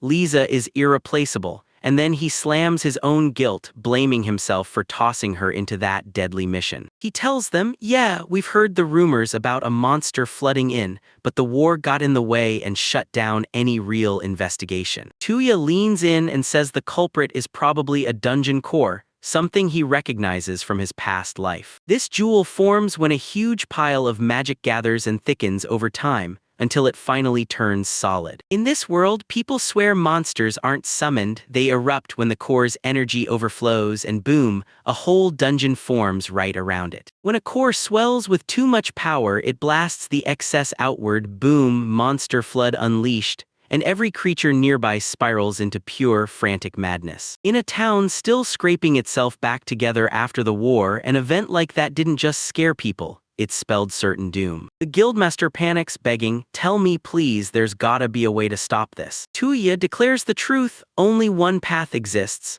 Smash the dungeon boss, grab the core, and turn it into yours, and Lee's team is already being hauled in to handle that brutal, high-stakes job. Their big strategic meeting gets smashed mid-sentence when the news hits. Lies has finally woken up. She blurts out a frantic apology the second the damage is done, owning every bit of trouble she's caused. Tuya and the guildmaster rush in to check on her, and she swears she's completely fine. Her friend keeps thanking him over and over, and Lies finally explains she'd crumpled from sheer exhaustion right after the battle. The mage can barely contain her feelings. She's shaking with relief because her friend finally escaped that brutal fate. The air turns ice cold when they realize the monster attack didn't just take one life, it stole two more. The guildmaster clenches his teeth, takes the blame head-on, and admits his bad call set the tragedy in motion. Even with her condition dragging her down, Lisa's will stays unshattered. She begs to storm the dungeon alone. Her demand hits the room like a lightning strike,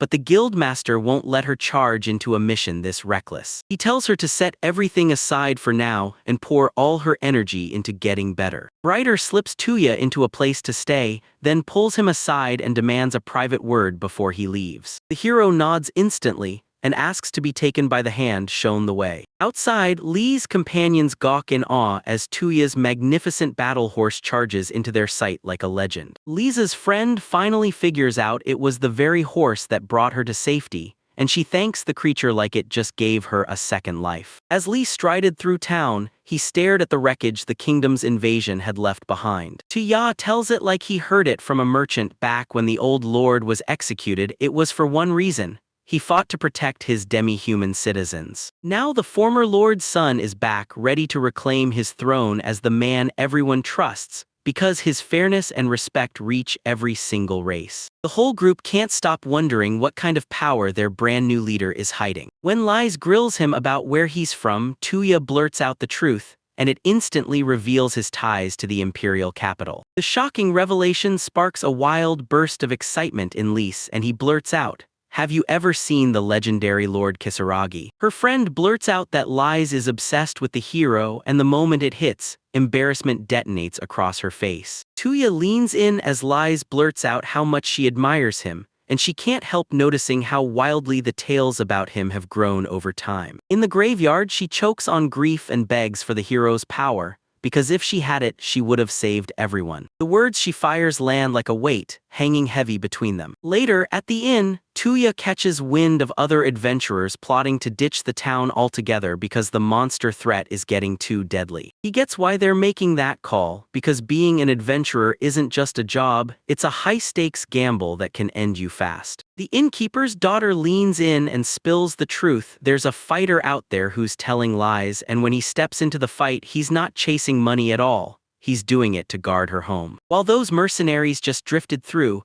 Lies was born and raised in Ireland. She got ripped away from everything when the kingdom's army stormed in and wiped out her entire family. Now she digs deep past her limits, convinced it all rests on her shoulders to keep the whole town safe. Tuya digs into a meal with his loyal partner, staring hard at the mess ahead like he's already sizing up what comes next. But then he stares down from the town walls, and his decision hardens in his mind. Just like you called it, Lies is already going full throttle, training like her life depends on it for the fight that's coming. The protagonist storms back to the guild, just in time to see Brighter grappling with the chaos of assembling a brand new investigation team. He can't afford another lie, not now, because she and her friend are the only adventurers he trusts to get it right. Tuya clocks the guildmaster's silent plea and realizes he's being asked to shield Lies and the others. He realizes it's not just one town monster anymore. If something out there crushes even their best, then all of Ireland is in serious, deadly trouble. With a loyal fan and the guildmaster depending on him,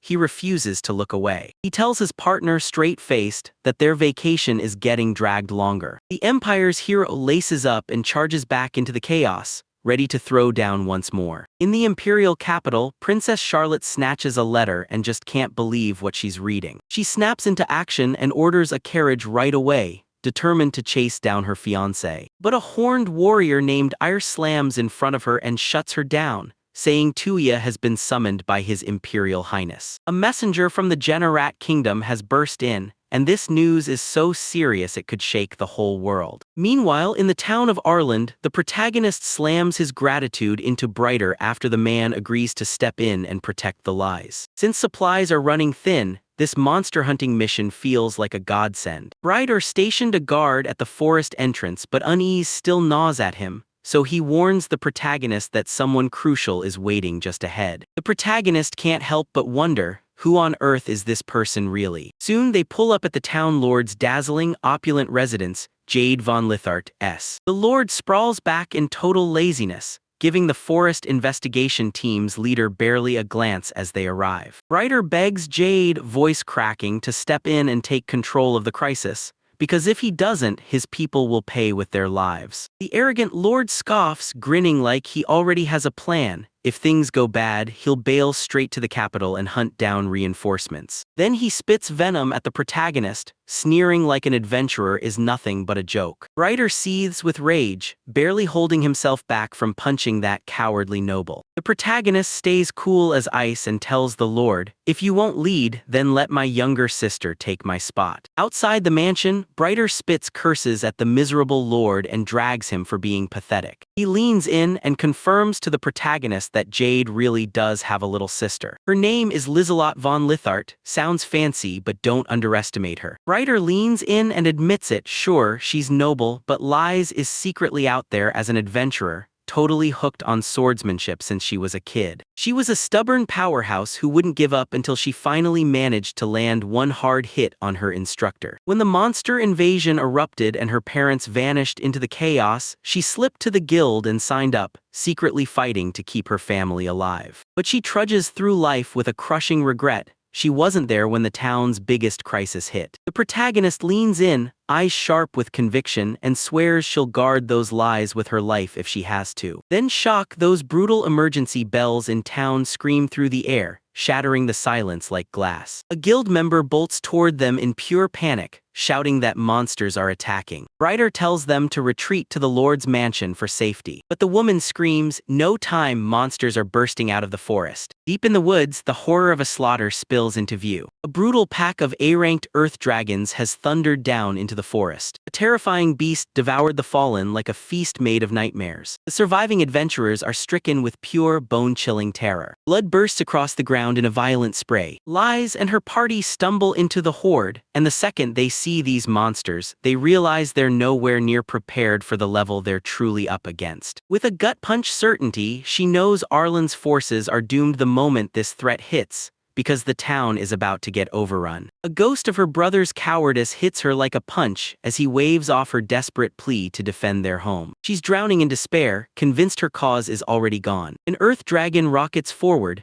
its massive jaws snapping straight for the Lies. Clutching a pair of tiny bells in her hands, she steels herself, ready to sacrifice her life to save her friend. She braces like the whole world is about to slam into her one last time. But right when the dragon is ready to lunge, the whole pack goes stone still. Every eye snaps away as if something just grabbed their attention. The protagonist rides in on horseback and drops his secret. He rang a bell of provocation to lure the monster's rage straight onto him. He snaps at the adventurers to fall back, tend to the injured, and swear he'll face the beasts with his familiar by his side. Lies blasted protests in his face, shouting that his steed stood no chance against the terrifying A-ranked earth dragons. He flashes a calm smile and vows, right to her face, that he'll guard everything she cherishes with his life. Then he snaps an order to his familiar, Kokuyu, to keep two of those dragons in check. Electric power surges through the magnificent horse, blasting it with a massive, game-changing boost. It rockets off into the wild,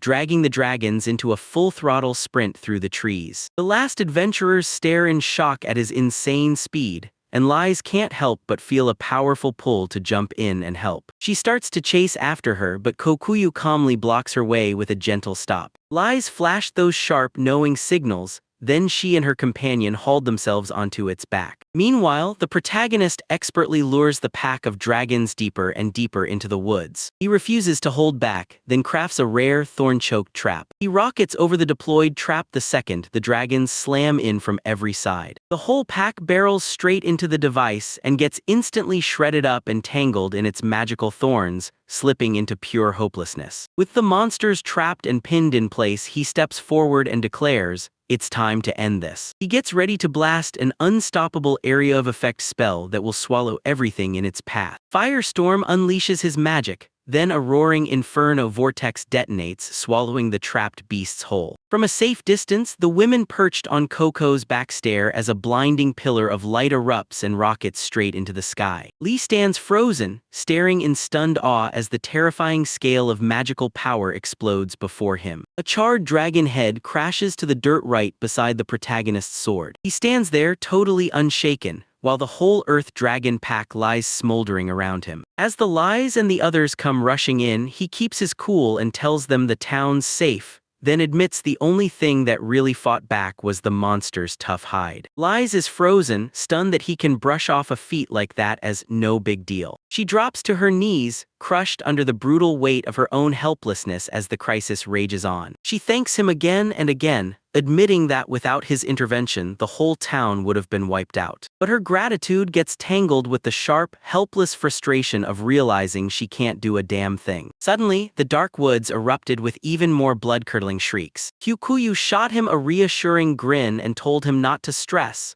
Reinforcements were stepping in, and they'd handle everything from there. An army bursts out of the trees, and suddenly the Leonid Empire's banners snap into view. Princess Charlotte herself leads the charge at the very front of the column. Aaron and Nathalia stand right beside her, and they swear they witnessed his insane magic. Then they immediately bolted to the source. The adventurers can't believe it. He's actually on first-name terms with Her Imperial Highness. The princess reveals that word of a dungeon overrun by monsters hit the Emperor, and that's why he sent a squad to deal with it. Nathalia hits him with a tease about how he owes them a party, then shuts him down fast. Charlotte steps right up to him, grilling him on why he vanished so suddenly, and pressing for every detail on his new crew. He swears he only needed a vacation, and the moment she sees what's happening, Lies are left utterly stunned by the whole scene. The princess smirks like she already knows everything, and she says, "You can't resist saving someone who's in trouble." Then she drops the real reason they're here.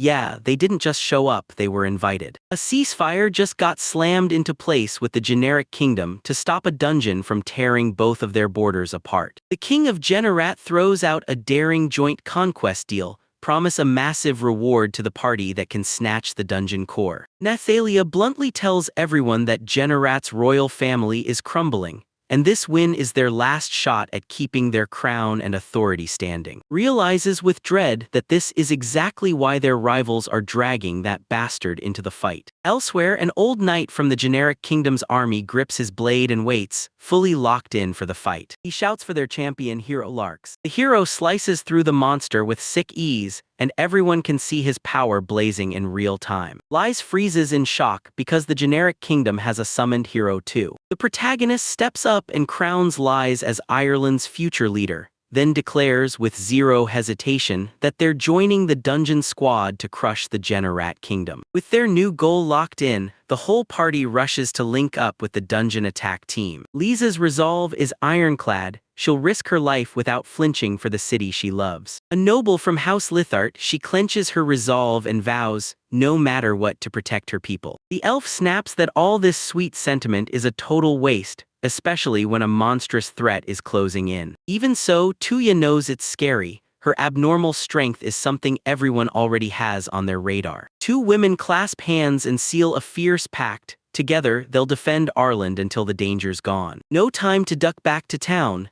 This party barrels straight for the dungeon right now. Half of the allied forces are rushing to Arland right now, ready to reinforce its defenses. Myra, a young woman, throws herself at them begging to come along, but Tuya shuts her down cold, orders her to sprint back to town and deliver a message. Myra refuses. She's shackled by a promise to Lisa's late parents, and she'll protect her no matter what it costs. The whole crew huddles up, grilling over where Tuya's insane power even comes from. Turns out the legendary sage Nathalia trained him herself, and that revelation lights a fire in the elf, pushing him to join the quest and level up fast. Nathalia snaps back that she can give more than Myra, then she begs, pleading for the chance to help. The protagonist finally caves, agreeing to watch both of them inside the dungeon. They caught word that other adventurers got ambushed right at the forest entrance. then they rushed to recover the bodies before anything else could go wrong. With their course locked in, the party snatches away their fear and gears up for the battle still to come. They stand shoulder to shoulder before their soldiers, swearing they'll stop the monster tied in its tracks. Tuya lowers his voice and stares at the hero title in his mind, then pats his loyal steed like it understands everything. They're blazing a path straight through the forest, mowing down monsters one by one as they push closer to the dungeon. The first squad gets slammed with orders to gear up and face the fight head-on. With the command ringing out, the soldiers crash straight into the chaos. Their spear wall slams into the first wave, skewering a grotesque beast straight through. Their allies stare in awe at the soldiers' skill, because the new training regimen makes them hunt monsters for battle experience, and it shows. The horned warrior seethes with the bitter memory of her capital collapsing, and it leaves her companions stunned. Everyone is stunned to find out Princess Charlotte is joining them down in the dungeon too. The others blew up with worries, terrified the princess was cranking up her level with a deadly, artificial power item. Mathalia steps up and demands they spill their current power levels right now. Charlotte drops a bombshell. She's a level 87 spirit mage, and her horned buddy turns out to be a level 89 warrior. Tuya's jaw drops because hitting levels like that isn't just impressive, it's straight-up legendary. To back up her mind-blowing claim, Charlotte slaps down her guild card. They confess they train right up to the edge of death, and suddenly their companions can't stop wondering just how far Nathalia pushes herself. Suddenly, a soldier yells a warning, loud enough to freeze everyone in their tracks. An A-ranked ogre barrels straight through the forest, smashing trees aside as it looms over everything around it. The whole crew is frozen in shock. None of them have ever faced a monster this level before. Dread crawls into the air the moment they realize this forest isn't just scary anymore, it's become something way more deadly. One ordinary soldier doesn't stand a snowball's chance, and right then the horned warrior raises his hands to step in. But a hand snaps up, stopping her mid-move. Nathalia steps up with a sly smirk, grabs the ogre's experience points like they're hers to claim. With a jolt of raw power, she braces herself, and right then, she's about to expose the strength she's been hiding. A massive, explosive aura blasts out from her the second she declares, "I'm level 90. Everyone else can only stare, stunned as chantless magic rips through the air with pure, unstoppable power. Nathalia blasts the monster with a raging storm of magical projectiles. The ogre is trapped solid where it stands, its body numb and helpless as the brutal onslaught crashes down. The blast hit with surgical precision, and it obliterated the A-ranked monster's head in an instant. Its giant body crumples to the ground,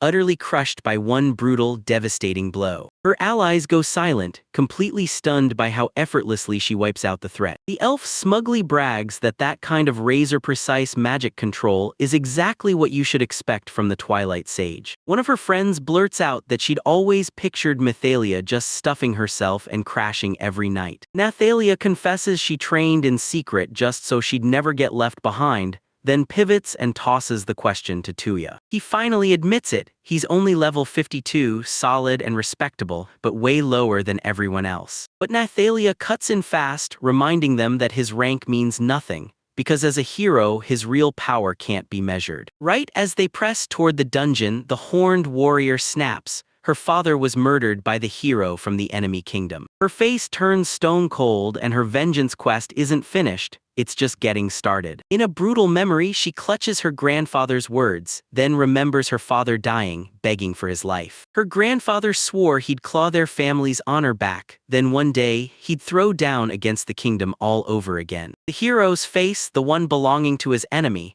has been burned into his memory. The hero stands tall, calm as stone, surrounded by his knights like a wall of steel. At last, the party storms up to a towering encampment right outside the dungeon entrance. The moment the soldiers see him, they instantly lock eyes with their enemy, Hero Larks. Tuya's crew spots the infamous man hiding in plain sight among the enemy ranks. The horned warrior clenches her weapon so hard her hands shake, boiling with rage the moment she spots her father's killer. She clamps down on her rage, forcing herself to remember she's a royal guard and she can't shatter the ceasefire. Hero Larks, the one man who single-handedly flipped the war's fate, stands right in front of them. Tuya can't stop wondering where the hero even came from, and why he's hunting demi-humans. That thought hits him. What if Larks is hiding as a player in Pandemic World just like him? He clamps down on his instincts, staying cautious and refusing to show his true nature until he's absolutely sure. The enemy's vice captain scowls at their party like they're worthless, sneering that all he sees are women and children. He shoots Nathalia a nasty, condescending jab, mocking her height right to her face. The man flicks them away with a cold smirk, saying their quest is nothing but childish play. Nathalia spots it and goes all in to obliterate everyone.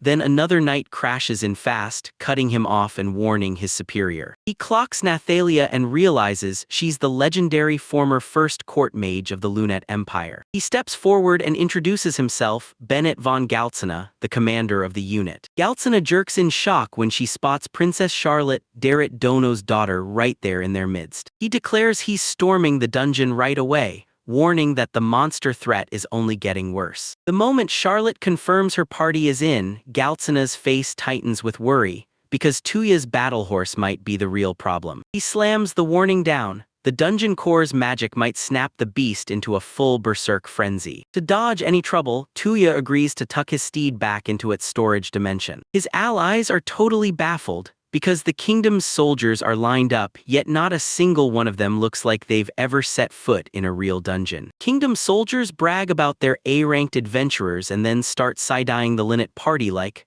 "Are you really ready for a disaster-class dungeon?" The moment they realize an SS-ranked monster is lurking among them, terror hits the whole group like a lightning strike. Nathalia caught sight of the ultimate jackpot, an absolute mountain of experience points. Princess Charlotte tells Galtzina they've arrived with the Empire's deadliest forces, and nothing will stop them. Seeing their resolve, Galtzina nods and commits. She agrees to push forward with the joint operation. He whips around to face his champion. Hero Lark snaps his blade free and swears his sword to his king and kingdom. He hoists his weapon overhead and roars for victory, pumping his soldiers' hearts with a promise of prosperity. Nathalia snorts at the guy's flawless hero act like it's all an act. Tuya sits in the silence, staring at the years he spent as a so-called hero, the title he ended up hating with every breath. In that brutal, hard-to-survive stretch of time, he finally crossed paths with Ferris for the very first time. Now that the two factions are finally allied, they gear up and rush toward the ancient dungeon. The entrance yawns like a gaping maw, swallowed by ruins now reclaimed by a colossal, gnarled tree. Taya suddenly locks up on the spot, staring with pure disbelief. His party keeps pushing him forward, but his mind is stuck in a spiral of thoughts. He clocks the architecture in a heartbeat. This is the Korana ruins from his old game. Now he's convinced the whole world runs on the game's rules, and he finally spots the perfect way to prove whether Hero Larks is really a player. Taya's eyes light up as she recognizes the dungeon's layout and she remembers, this place is exactly how she used to farm materials in the game. For now, he drops the worries and soaks up the moment like it's the only thing that matters. While his companions gape at the ruins for the first time, he's already clocked every last detail like he's been here before. Everyone else is totally thrown off by how insanely cheerful he's being. Meanwhile, the rival party's soldiers mutter and grumble, fuming at how fired up the other team is. One soldier leans into his comrade and snaps, "Stay objective, Natalie, the witch is on our side, so don't let it cloud your judgment." His companion doesn't just worry, he's staring straight at Natali, the witch of Lunette, and that's the part that scares him the most. At Tuya's party, everyone starts whispering about the infamous witch. Only thing is, they've only caught a glimpse of her on the battlefield twice. She grips the memory of her overwhelming power, and with zero effort she channels advanced magic like it's nothing. His comrade still won't buy it. She's sure that an elf past her prime isn't a threat anymore. The first soldier blurts out that they're not the only threat. There are other powerful players lurking that they've gotta worry about. Tuya calls out another terrifying fighter, Gillette's demi-human daughter, a warrior who's every bit as formidable. A flashback hits hard. His final regret wasn't a battle at all, it was never seeing his daughter walk down the aisle in a wedding dress. Tuya can't forget one thing, she's got freakish martial arts skill and she knows it. When the past of the demi-humans crashes back, Larks, the hero, gets hit with a brutal, painful flashback. He remembers fighting for peace, then gets left with a permanent wound in his heart after the demi-human's filthy tricks. He tries to convince himself it all makes sense, but when it still doesn't, he slams the door on it, settling on the idea that they're evil, just evil to their core. That's the conviction that drives him to raise his sword and shield humanity from the lies trying to corrupt it. He still remembers that brutal life-or-death brawl against General Gillette right in the heart of the capital. Princess Sharon watches him train with tense curiosity, then snaps, "I don't get this hatred, my country has no demi-humans." She pushes back, demanding to know if peace is really off the table, and why they're so quickly branded as evil. She pulls him into a tight embrace and holds him close, letting the rain drown everything but their silence. Tears stream down her face as she begs him, "Don't let evil cloud you, you're the hero, so protect mankind." And Lark snaps back, swearing he isn't a hero, then admits he was the one who butchered countless demi-humans. His battle talent was the whole reason they crowned him a hero, standing on a mountain of corpses like nothing could stop him. He rushes to Sharon, throws out a real apology for scaring her, and then admits the terrifying truth: he has no clue what's actually real in this world. The only thing he can count on is this vow: he'll fight until his last breath to protect her. Right now, Tuya stands there, watching Lark's party push even deeper into the dungeon. Suddenly, two of his companions clock a bad feeling. Something's seriously wrong. They've been here before, but this time the air feels totally off, like something has changed. The dungeon is expanding like it's alive, and weirdly, not a single magic beast has shown up yet. Tuya stays cool as he sizes everything up.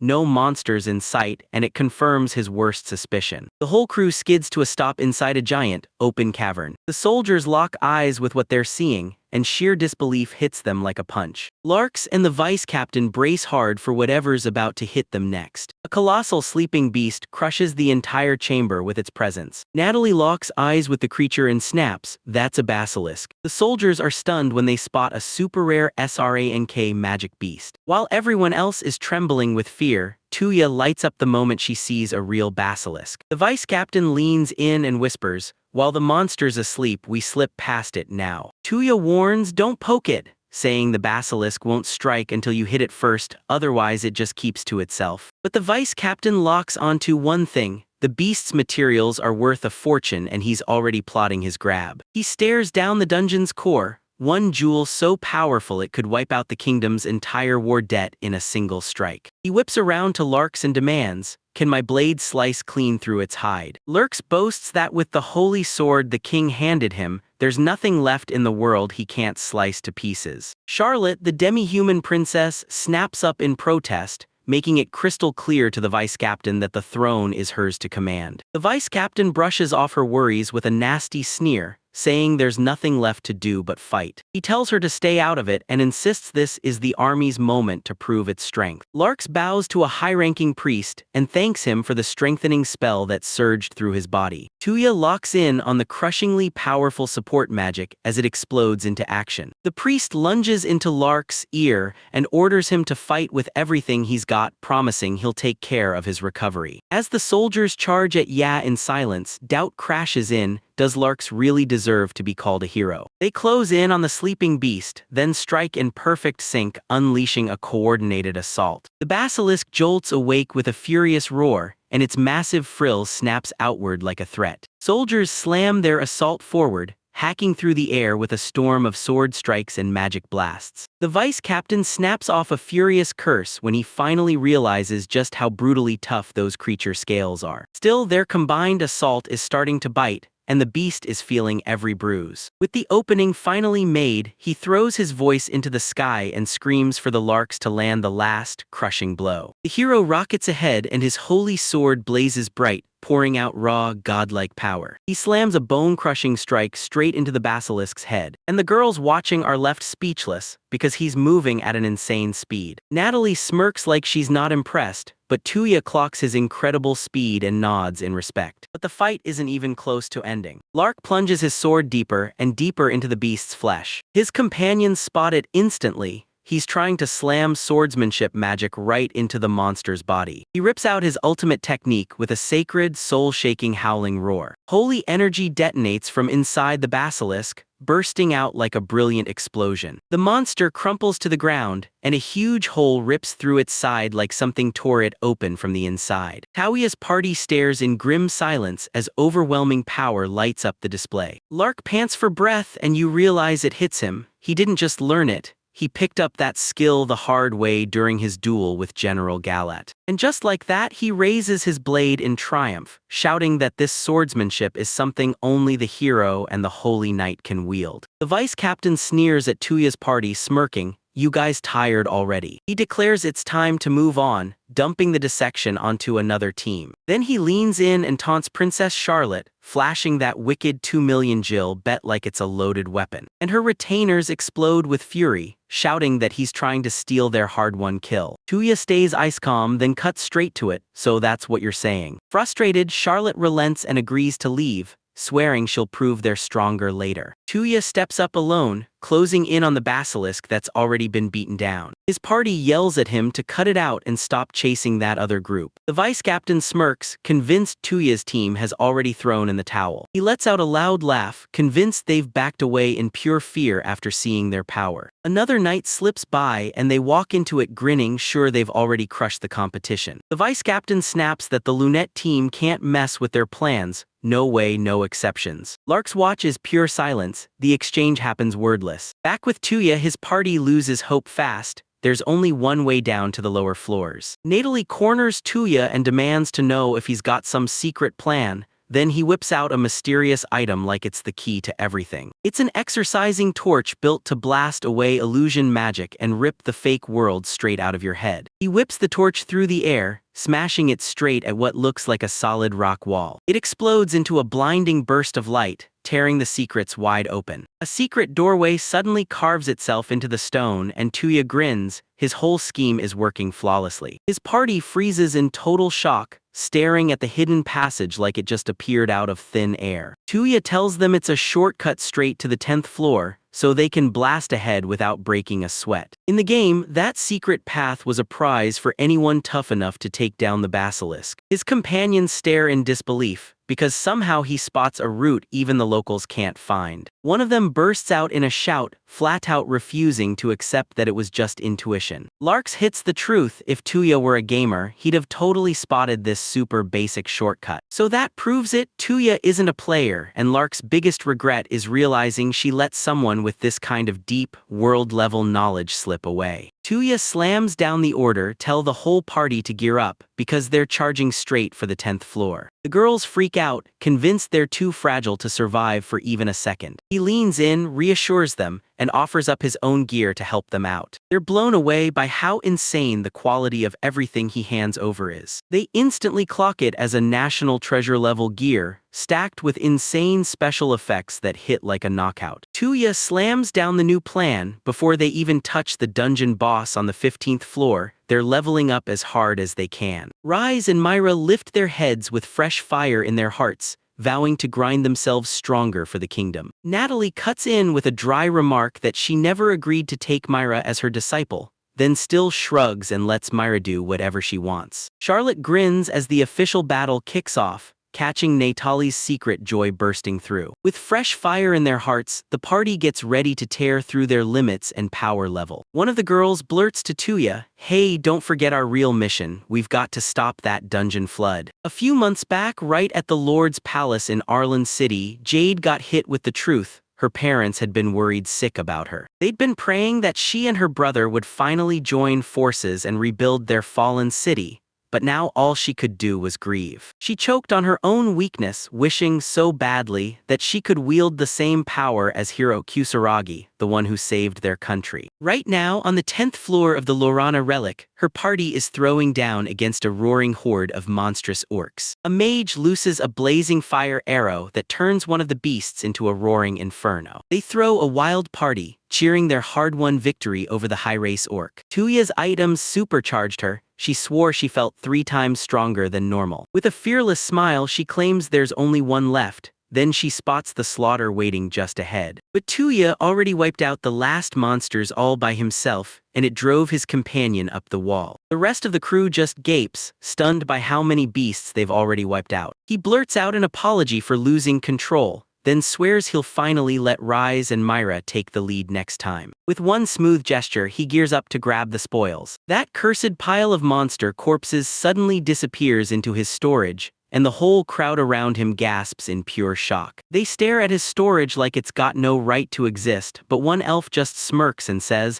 "That's only a tease, your real power's way bigger." A companion finally clocks just how terrifyingly strong Tuya is, like a real hero, and panics that their whole party will get left in the dust if they don't level up fast. Then she remembers Rise once had a promise tied to Kisaragi, the very hero who shattered the chains and saved the capital. The second his name hits the air, Rise's eyes blaze with excitement, and she can't wait to hear all the hero's legendary feats. Her friend tries to soothe her, but Rise can't calm down. She's an obsessed admirer of the legendary hero. As Tuya winces at the sheer embarrassment, another party member leans in and demands to know where these massive stories are coming from. Rise points out that shady merchants are hawking hero statues, all of them rumored to summon good luck. Tuya points out that no matter the world, people will always find a way to cash in on fame. The elf's eyes lock on him and she fires off the question, "Are you somehow related to the legendary hero everyone talks about?" He shoots down those ridiculous rumors about Kisaraga's so-called feats in an instant. He shifts gears instantly and snaps at Rise and Myra to quit the chatter and lock in on leveling up. He tells them, "My power can level you up fast, but if you can't match my speed, you'll fall behind." Both women nod, grim and unbreakable, and accept the challenge head-on. The party plunges deeper into the dungeon's deadly maze, daring fate with every step. As soon as they hit the 11th floor, a B-rank rock lizard lunges straight at them. Rise slams into her charge head-on, and her shield screams as it takes the impact. A fireball detonates and slams into the creature's armored hide, blasting sparks everywhere. The mage clenched her teeth because she knew, without her magic backing her up, she'd never bring that beast down. The enraged lizard roars at the top of its lungs, setting up a brutal counterattack. Like boom, an invisible blade of wind slashes through the air and cleanly chops the monster's head clean off. Tuya steps in behind them and shuts the whole threat down with one effortless spell. Then he unleashed advanced healing magic, snapping their wounds shut in an instant after that quick fight. They're staring in pure shock as his power blasts their injuries away in the blink of an eye. He shrugs off their praise and barks orders for them to keep moving. The dungeon keeps getting hit, harder, deeper, like it's being swallowed by an unending assault. Soon, the whole floor gets carpeted with the corpses of the defeated rock lizards. While everyone else is shoved right to the breaking point,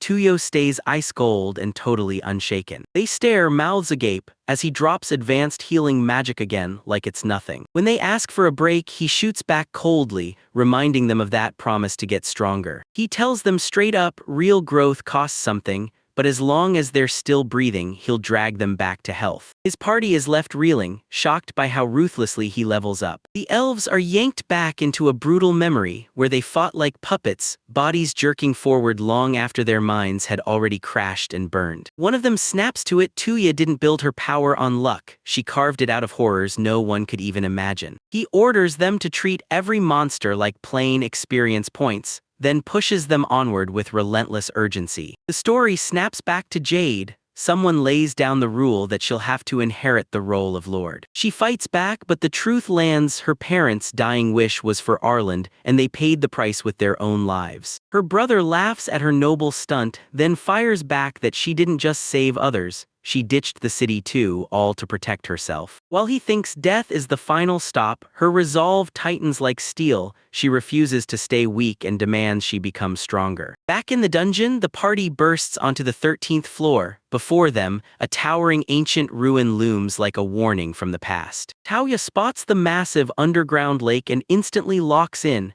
This is her safe zone, straight out of the game, laid out exactly the same. The two warriors have been locked in combat all day, and you can tell their bodies are finally out of fuel. One keeps barking, "We can't stop, keep pushing," while the other snaps back, "No, we're resting first and we're eating." Taoya strides in and tells them straight up, Get your strength back because the boss battle is coming fast. The elf offers to cook, but Tuya shuts it down and insists they get real rest for a few hours. They stumble into a huge open chamber inside the dungeon, wide enough to move and fight without feeling trapped. He tells the party, "I'll set up the resting place," then snaps a warning, "Whatever happens in front of you stays locked down, don't let a word slip." A gigantic, perfectly formed house suddenly bursts out of thin air right in the middle of the dungeon ruins. Everyone at the party froze in total shock, completely baffled as that nostalgic building suddenly popped into existence. Tuya calmly tells Ferris, a spirit, to whip up a bath and lay out clothes for their guests. His companions go wide-eyed when they realize they're staring at a talking family spirit,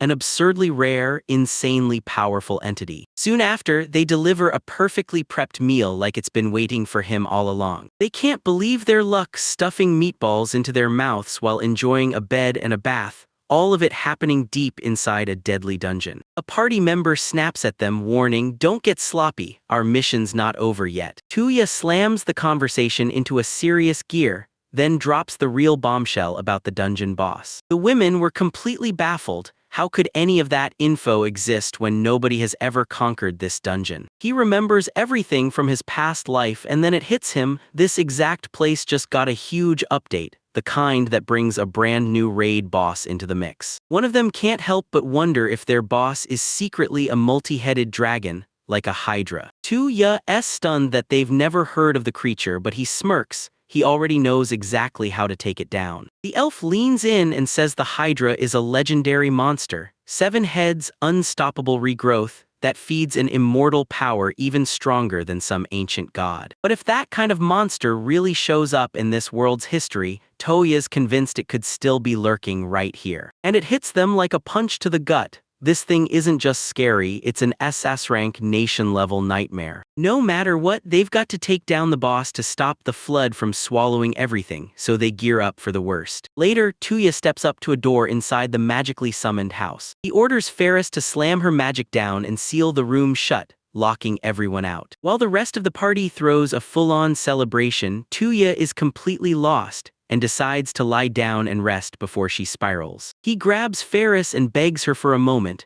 because he's got to lay out what he spotted about the valiant larks. He can't forgive what the man did, but he'll still admit one thing: those heroic strengths were earned the hard way, through real hard work. Tuya can't help wondering if, by staying in the Generate Kingdom, he'd have grown up into a legendary hero himself. He can't stop wondering if, with that power in his hands, he would have slaughtered the innocent people of the Lunate Empire. He blurts out an apology for those weird thoughts, and admits he still has no clue what's really going on inside him. Ferris clings to one unshakable truth, that no matter what hits, he'll always steer himself to the right path. Tuya keeps her breath held, praying her words will land and stay true. Suddenly, he spots his companions trying to slip into his locked room through the window. He peeks outside and sees them all hammering their training hard in the courtyard. A sparring partner rips into a warrior's attack, calling it all show and no depth. The elf hones her spell to perfection, then beams and thanks her instructor for every bit of guidance. Tuya is shaken by the realization, no matter how wrecked they are, they keep driving themselves even harder. They push him to join, but he shuts it down hard. His only mission is stopping the flood. In the central hall on the 15th floor, Rise lunges forward, ready to land the final blow. She and her companion charge in together and take down a colossal earth dragon. She crumpled in shock, staring like she couldn't breathe, because she still can't accept it. They really did take down the beast. Nearby, the party stares in disbelief, stunned that just 2 of them could take down a monster that strong. Everyone swears the duo's massive glow-up comes straight from Tuya's brutal, inhuman training regimen. With power that's basically B-rank adventurer level now, they can finally throw themselves in front of danger and truly defend the city. Tuya cheers them for pulling it off, and the whole crew fires up, ready to push forward. They storm down a grand corridor, pressing toward the deepest chamber where the final boss is waiting, right on the brink of the end. The whole party erupts in one loud shout, their courage forging into steel for the final battle. One warrior shuts out everything else, steals her mind, and vows to do whatever it takes to shield the city's people. Two ruthless, wide-eyed stares lock onto the massive vine-choked doors, crushing their path shut. Meanwhile, a different cruise leader stares at the chaos and can't figure out why the 10th floor is packed with monsters. Lark's gut twists with dread as he realizes the other team might have thrown in the towel, and he barks at his own men to hurry up right now. The group halts in front of the Corona Relic, a dungeon from the game's early days that's been remade into a beginner guide zone. The protagonist grimly realizes he has zero intel on the Hydra's attack patterns. One wrong move and it's over. His companion, though, can't stop smiling. He's thrilled at the chance to finally clash with that legendary monster. The others bow to him and pour out their gratitude, admitting they never could have made it this far without him. He tells them this isn't a game. Once you fall, they don't come back, and that fear makes everyone hesitate to gamble their lives for power. One warrior freezes the moment he gauges the power gap, and he knows, straight up, that whatever beast lurks behind those doors would tear them apart. She makes it crystal clear, this isn't pessimism at all, it's a brutal wake-up call that rips their blind spots wide open. Determined, she swears she'll demand answers from the city's leaders the moment they get back, because she's not letting Arlen's future hang in the balance when they're already closing in on the final gate. While that pompous noble is bragging, the protagonist mutters that his personality is downright annoying,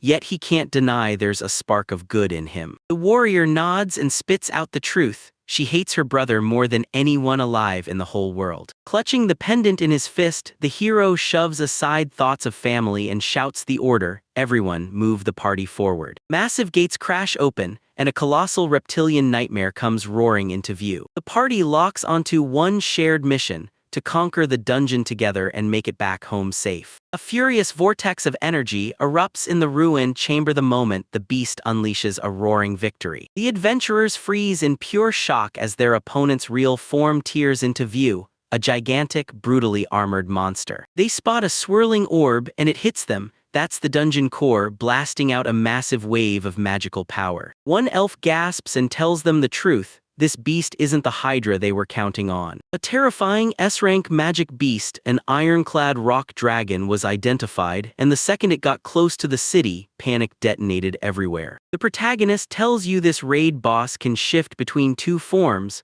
but this one slams down an impenetrable shell that wipes out 90% of all physical attacks. The elf smirks and leans in like, if something this deadly exists, then it's gotta be hoarding an insane amount of experience points. They're telling a chilling tale from 30 years ago, when a rock dragon suddenly roared into the world, wiped out an entire city with effortless fury, and still had to be stopped by the Empire's mightiest mercenaries. Panic erupts when they realize Arlen City will be wiped out if the beast gets out, yet the protagonist stays eerily calm. He declares with total confidence that there's a surefire way to beat it, and orders Natali to get her attack magic ready. His party erupts with alarm as he charges the monster alone, fearless and unstoppable. Like he feared, his sword can't crack the dragon's shell, so it glares and blasts a ferocious spray right from its mouth. He's figured out the beast's tells. Right after every big strike, its head snaps back, and for one precious beat, it's wide open. He screams for Natali to go for its throat, and she unleashes a raging wave of magic. The spell lands perfectly, proving his plan worked as he peppered the creature's barely protected neck with hit after hit of magic. He checks that the strategy is hitting exactly like the game, then snaps orders to the mages, keep the assault going but keep it at a distance. Then he shouts for the other frontline fighters to swarm in and rip the beast's attention away. They all snap into agreement, gearing up to strike back and protect the magic users. The crew's locked in, fully united, and raring to wipe out their very first raid boss. Pure excitement flashes across the protagonist's face. His companion stares in stunned awe, watching him face a beast that even legendary warriors wouldn't dare. And it's his courage that makes it unforgettable. She can't stop thinking about how selfless he is. He helps a whole city of strangers without demanding a single thing back. In her eyes, he's already written as the next great hero. He shouts her name and swears he's counting on her, right there with him, no backing out. With new resolve blazing in her chest, she declares, "This is my mission," and throws up her shield to protect everyone. She slams her protection wall skill into place, ripping a massive barricade out of the rubble around her. With the defenses locked in, she turns to the party and shouts, "Attack now!" while she takes full control of keeping everyone safe. The whole team surges ahead as one, bursting with power and ready to unleash everything they've got. They unleash a relentless barrage on the rock dragon, and at last its massive shell starts to split under the crushing pressure. The protagonist rockets up into the sky, twisting midair and lining up the final, crushing strike. But another party member suddenly yells, demanding they be the one to finish it. She fires off one final, decisive blast of energy, shattering the beast's head completely. The rock dragon's colossal body slams into the ground, fully crushed, completely beaten. Breathing hard from pure exhaustion, the shield maiden blurts out, "Is our victory for real?" Standing over the creature's dead body, the protagonist declares it, Arlen City is finally safe at last. Tears of pure relief pour down her face as she celebrates, because she just saved the city and everyone in it. The elf can barely contain himself as he begs about the celebration party, and the moment he hears it, the elf agrees to break the rules just this once. Their celebration gets slashed short when a new group storms in, and their leader marches up and barks, demanding to know what they're doing there. As the man grills the question, "Was that magic beast really Princess Charlotte?" one of the women steps forward and points straight at the dragon's dead body. Two rival factions lock eyes and clash, while the fresh arrivals step forward, swearing they're the deadliest force the Lunette Empire has ever sent. Their captain slams down the plan and vows to take the dungeon core and its prize, but you can tell he's terrified of what happens if they fail. One of his subordinates leans in and whispers that getting beaten by the crew that killed the monster isn't a shame at all. The captain snubs him with arrogant swagger, barking that they hand over the core right now, then clear out immediately. The protagonist shoots back coldly, pointing out that this guy's about to shatter the truce right in front of the princess. A hulking warrior from the enemy ranks surges forward, voice like thunder, and demands, "Are they all ready to die?" The hero and his crew snap their weapons out, and the air turns so heavy with tension it feels like it might crack. The adventurers finally realize the hero party isn't their ally, it's the next team standing in their way. The hero, Larks, basically declares this is just a warm-up, right before their victory celebration explodes. Deep in the dungeon's heart, a brutal core of energy throbs ominously, sending power rippling through the dark. Swearing revenge for her people, R vows to end the hero's life herself. She barrels in with deadly intent, driving her blade straight for the hero's heart. But just as she swings, Tuya pops in like lightning, snatches the moment, and blocks her blade mid-attack. His allies freeze on the spot, staring in stunned silence, shouting his name over and over. R's jaw drops in total disbelief, and he demands an answer. Why on earth would you shield your sworn enemy? Tuya planted his feet and refused to budge, freezing the fight into a tense stalemate between the two factions. A kingdom noble leans in and warns, "If you kill the princess right here, you'll spark a brutal war that will chew everything up again." Tuya leans in and asks, "Are you really ready for what your choices are about to unleash?" The hero's party snaps at her, grilling her like, "Why would you stir up trouble when we're all busting our backs to rebuild?" The princess shudders as she remembers the last war's nightmares, and she's dead set on stopping another one, no matter what it costs. Her resolve wavers, and the crushing weight of her choice slams down on her like a tidal wave. An older commander leans in and shoves his subordinate's sword to the ground, bluntly admitting their side had lunged in too fast, and that they were the ones who struck first. He leaned in and begged the princess to put her sword away, insisting they had zero intention of sparking yet another war. But another knight laughs in his face, snarling that his lord has zero noble pride. The mage from the hero's party needles the knight to his face, rattling off every brutal strategic misstep they failed to stop. The knight snaps back that if they come back empty-handed, the kingdom will punish every last one of them. The commander admits that sure, Tuya's crew conquered the dungeon, but the situation won't let them just retreat and call it quits. The princess clocks their scheme on the spot, snatches the truth out of the air and calls them out, then declares they're done, trying to seize the core just to wipe them from the world forever. The commander drops the truth and her worst fears are confirmed. If the hero stands with them, Tuya's whole party gets wiped out. Tuya's crew steps up like, "Nope, our guild won't touch this fight between nations," and they make it crystal clear. Tuya fires off a warning to the commander, the kingdom can't risk becoming an enemy of that powerful, independent adventurers guild. With no other option left, the commander slams down a formal challenge, 2 core reps, the guild standing as witnesses. To seal the deal, he throws down a jaw-dropping 250 million gil. Now Tuya's party is in serious trouble, because the bill they face is so massive it's more than enough to rebuild the city they swore to defend. The hero, Lark, struts forward with arrogant swagger and declares he'll take them all out solo. He grabs Tuya's attention and warns her not to pull any cowardly stunts like the ones he used back in their last run-in. Tuya just casually remembers how he effortlessly tripped the hero's knights in an instant. The princess steps up and accepts the challenge. Then Tuya bursts in and demands a condition of his own. He springs onto the giant turtle's carcass and starts ripping it apart for every last material he can salvage. Enemy soldiers gawk as he casually flexes his power and whips out storage magic like it's nothing. Tuya lays down his terms: no team battles, just a one-on-one duel, and if he wins, they'll fork over double. 500 million gil. The kingdom's knights erupted in rage at that bold demand, calling it a reckless gamble that could only backfire on their strongest hero. Tuya just smirks, then signs on without a second thought. Lark blasts Tuya for not taking this seriously, then fires back. Does he even plan to pull out his legendary holy sword? The hero scoffs like it's an insult, saying using it would sully his sacred blade against someone so beneath him. He snaps into action with a sudden testing strike against Tuya. Lark wastes no time, he immediately blasts Tuya for cowardice, even though the sudden attack is one he started himself. Tuya yells at the hero to go all out and stop dodging the truth, because as his blade smashes down, it cracks the hero's sword like it's nothing. Locke seethes with rage, furious that they're calmly calling him out. Tuya's party throws their full trust behind his plan. He whips around to R and demands she trust him, because he's the only one who can handle the hero. She drops to her knees and apologizes for almost unleashing her feelings again, right before they could ignite another war. With his whole party behind him, Tuya straps in for a fight they're dead sure he can't possibly lose. They roar his name, desperate to watch him crush the hero who just wrecked their whole plan. The guild locks in the rules and watches the duel unfold.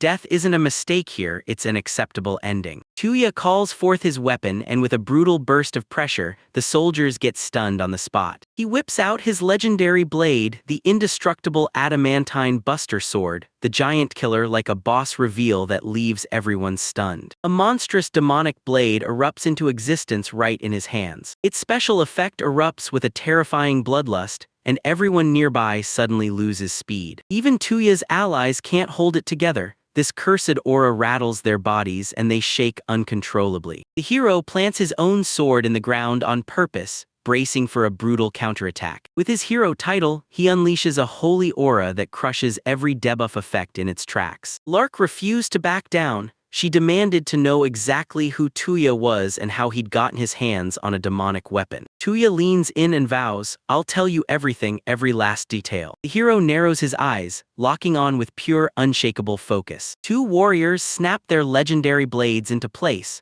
ready to explode into the coming clash. One lone pebble gets flicked through the air. That's the cue, and the duel kicks off right now. The second it slams into the ground, they accelerate, so fast you can't even track them with your eyes. Their swords collide with the impact of a full-on explosion. That impact hit so hard it yanked you backward like your body was a ragdoll. A brutal shockwave blasts across the battlefield, rocking everyone who's watching to their core. His companions can only stare, mouths gaping, as his unbelievable power rips the world open. EUS whips free from the lockup, using pure momentum to carve out a fresh opening. He slips around the hero, hunting for the perfect angle to strike next. Lark snaps into action, expertly deflecting Tuya's attack, trapping a kick and a sword strike at once. The clash hits like a cannon blast. Our hero gets slammed backward and crashes into a stone pillar. Before the dust even has time to settle, Tuya's right back on him, crashing the moment again. Larix grips his holy sword tight, ready to unleash a devastating skill. He unleashes a roaring storm of airblade projectiles. Tuya clenched his teeth, ready to fight back with everything he had. He slams his power into the ground and conjures a towering wall of earth, but the hero's relentless assaults start ripping it to shreds. The magical barrier finally cracks and shatters under wave after wave of pure, unstoppable assault. The hero freezes in shock, because Tuya is pulling off offensive and defensive magic at the same time. So yeah, he's not some player character from the game. He clawed his way to this power through raw, grind-it-out effort in this world. Tuya snaps at the hero, demanding to know just how much training he really has had since he showed up. The kingdom's soldiers are stunned, because they've never in all their lives watched someone battle the hero right into a deadlock. His party realizes they're staring at something legendary. They're told to keep their eyes glued on it because what's about to happen is a rare sight like you never see it coming. It's a no-holds-barred showdown between the world's two greatest titles, the hero and the sage. Everyone's jaw drops when they find out Tuya has the legendary title of sage. The hero leans in and demands answers. Why in the world would someone with power like that never step into the war? Tuya calmly drops the truth like a hammer. This war has nothing to do with him. Fuming at that answer, the hero clenches his fist. He can't forget the brutal training he was forced to endure. It's fire lit by the humiliation of that past battle. Yet Tuya locks in and fights him head-on, even as that cursed sword inches away, siphoning his life force drop by drop. Larks knows if this grueling war of endurance keeps dragging on, he's heading straight for a disaster he can't afford. With the only road home slipping away, he can't waste a second messing around. He decided to slam the final blow with his strongest, secret technique. Tuya's crew instantly spots the stance, because it's the very move that brought down the mighty basilisk. A blinding burst of light explodes from the hero's holy sword as he locks in and unleashes everything he's got. Tuya's allies burst into screams, blasting a warning into the air to make sure she stays on guard. Tuya's eyes stay ice calm. He's seen this exact technique before. He knows this is top-tier magic sword technique. One swing and it detonates with brutal, explosive destruction. The hero slams his ultimate move into the battlefield, sacred howling **, and the whole place erupts. The commander screams for Larks to slaughter him, but Tuya just leans in and whispers. A colossal beam of pure energy rips across the battlefield and barrels straight toward him. Tuya clenched his resolve and slammed straight into the attack head-on. The blast detonates in an instant, swallowing the whole area in a blinding, light-splitting flash. The hero's soldiers freeze in pure disbelief, staring at the wreckage like they can't believe their own eyes. Through the thick smoke they spot Tuya still standing. She just tanked the blast head-on. He finally swallowed his relief, staring at their party size, knowing full well that if he hadn't had his legendary weapon, the whole outcome would have shattered into something far worse. The battered hero snapped, "Why did you push me into a one-on-one fight, Tuya?" Tuya smirks, fire sparking in his eyes as he challenges, so that's really all the hero's got. He clenches his fist tight, and grit hardens in his chest as a faint glow starts to seep from his body. He leans in and confesses to Ferris that he's totally naive,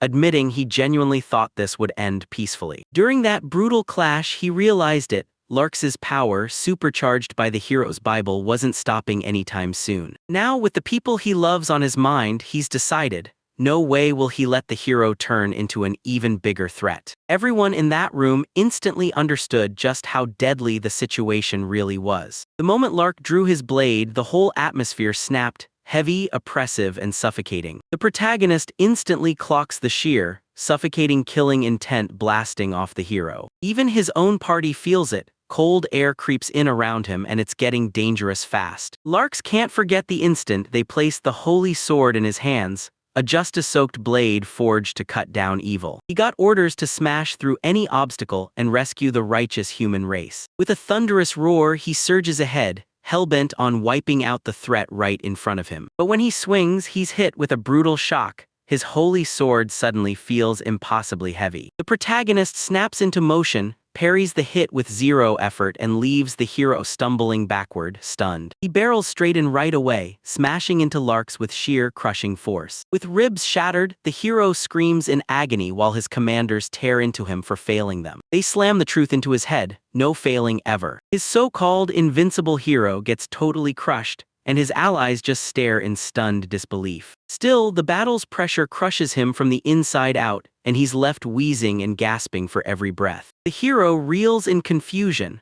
Why is his stamina suddenly gone, and why does his sword feel like it's been chained to the ground? The protagonist knew the hero couldn't ignore the weapon's special effect. Giant Killer was about to light up his world. That legendary blade doesn't just cut, it siphons a slice of every hit straight into weight, crushing the enemy's weapon with brutal burden. He realizes his weapon is stronger, but his arms won't last, so he has to end the fight fast. Even the Larks can barely raise the holy sword, its weight drags them down and the protagonist's bloodlust sinks in like an anchor. He starts to wonder, maybe his opponent isn't even immortal, and maybe they're not from this world at all. Finally, the protagonist snaps and demands the hero an answer. Why does he keep helping persecute the demi-humans? Larks mindlessly repeats the kingdom's propaganda, swearing he was chosen to rescue humanity from the evil that's wrecking the world. The demi-human party members erupted in fury after his reckless, blind accusation. Ferris finally clocks it. This hero has only been handed the kind of info that serves the kingdom's agenda, not the truth. His elven companion leans in and tells him he's not searching for truth at all, he's just being chosen to shut out anything that dares to challenge his beliefs. The hero erupts in a scream, baffled.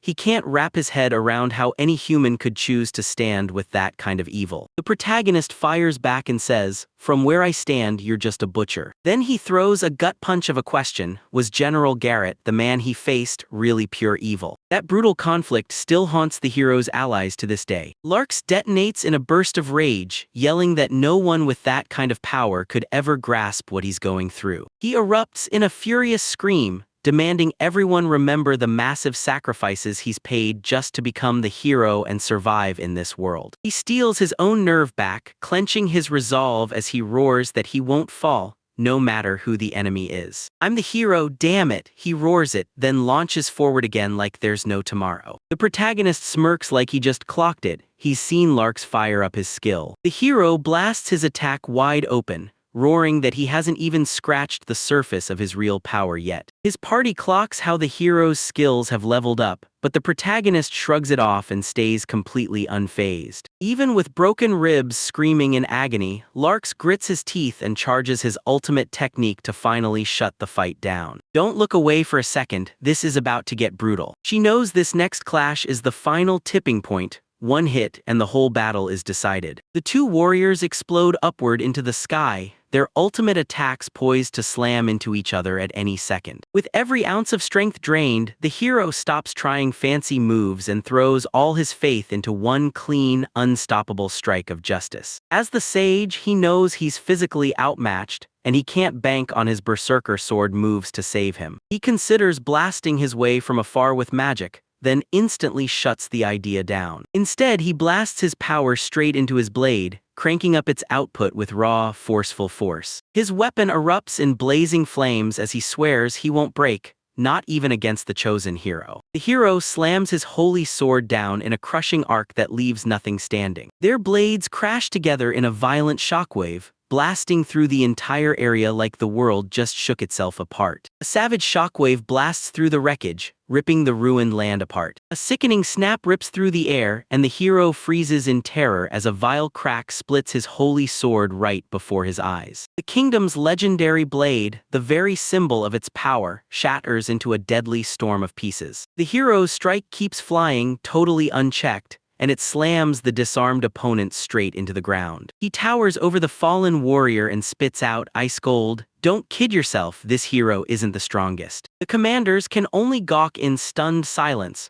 whispering disbelief as they stare at the ruined pieces of their kingdom's sacred weapon. Staring his opponent down, he roars that the fight is finally over. As the hero drops to his knees, the protagonist digs in his resolve, ready to land the final blow. But right before he can move, the enemy general screams his surrender out loud. He shoots the adventurer a quick command, demanding they signal the official end of the challenge. The protagonist is told to sheath his weapon. Any more fighting would break the rules of the duel. With a frustrated click of his tongue, he grits his teeth and reluctantly lowers his sword. One of his own party members blurts that he just missed the shot to finish the hero for good. Still, his companions are bursting with joy, cheering his insane strength as he wipes out the hero. Lark slams the ground and swears he hasn't lost, then demands his new sword, saying he can still fight. His commander leans in and with maddening calm tells him it's just a bad matchup, nothing more. When the kingdom's symbol shattered, everything collapsed, total loss, no debate, and the general steps forward, taking full responsibility. He comforts the hero and admits with a heavy sigh that maybe the kingdom piled way too much pressure on an outsider. The hero can only sink to his knees in pure shame while the victor and his crew tower over him, standing proud. A sweet memory crashes back to life, and it throws him into a storm of questions about the road he's chosen. The protagonist stares, wondering if that man would ever have stepped into this world without the hero title hanging over his head. Right as the party cheers their victory, he snaps them back to the real mission: grab the core and get out. Suddenly, a colossal dark sphere tears into the sky, and the ground erupts beneath their feet with violent tremors. He finally snaps into it,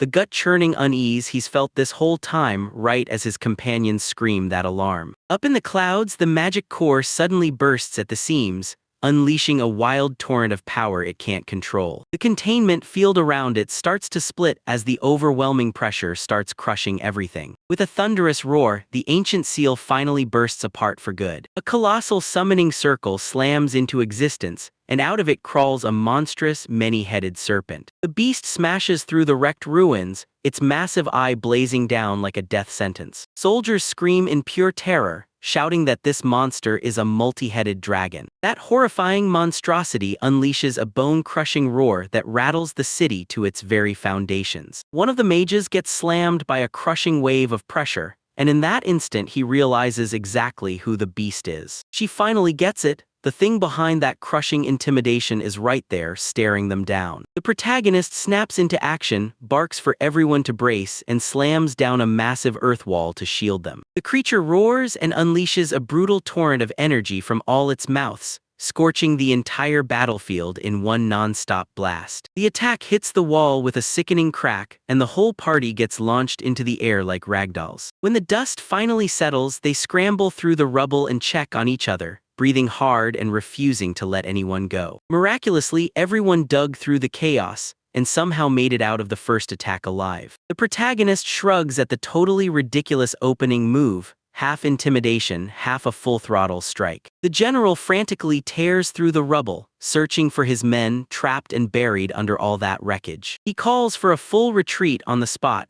realizing that monster is way too deadly for them to stand against. The party nails the truth instantly. The monster is a hydra, and this nightmare is on a whole different level than anything they've survived so far. They're fully aware, if this monster claws its way to the surface, the death toll will be catastrophic. Even with death looming, the party steels themselves to strike, because they're the only ones who can pull the town out of this nightmare. The elf can barely contain his excitement, because he's about to feast on the massive experience points the boss is about to drop. Seeing their unshakable resolve, the protagonist clenches his jaw and decides it's time to pull his deadliest weapon from his dimensional storage. A hulking, wild-maned powerhouse of a horse storms into view before them. The moment the summoning hits, the steed immediately starts lovingly chewing on its master's head. Then it flops around on the ground, having a blast, leaving everyone watching absolutely baffled. The soldiers stare, stunned by the freak show unfolding before them, wondering if this crew is actually serious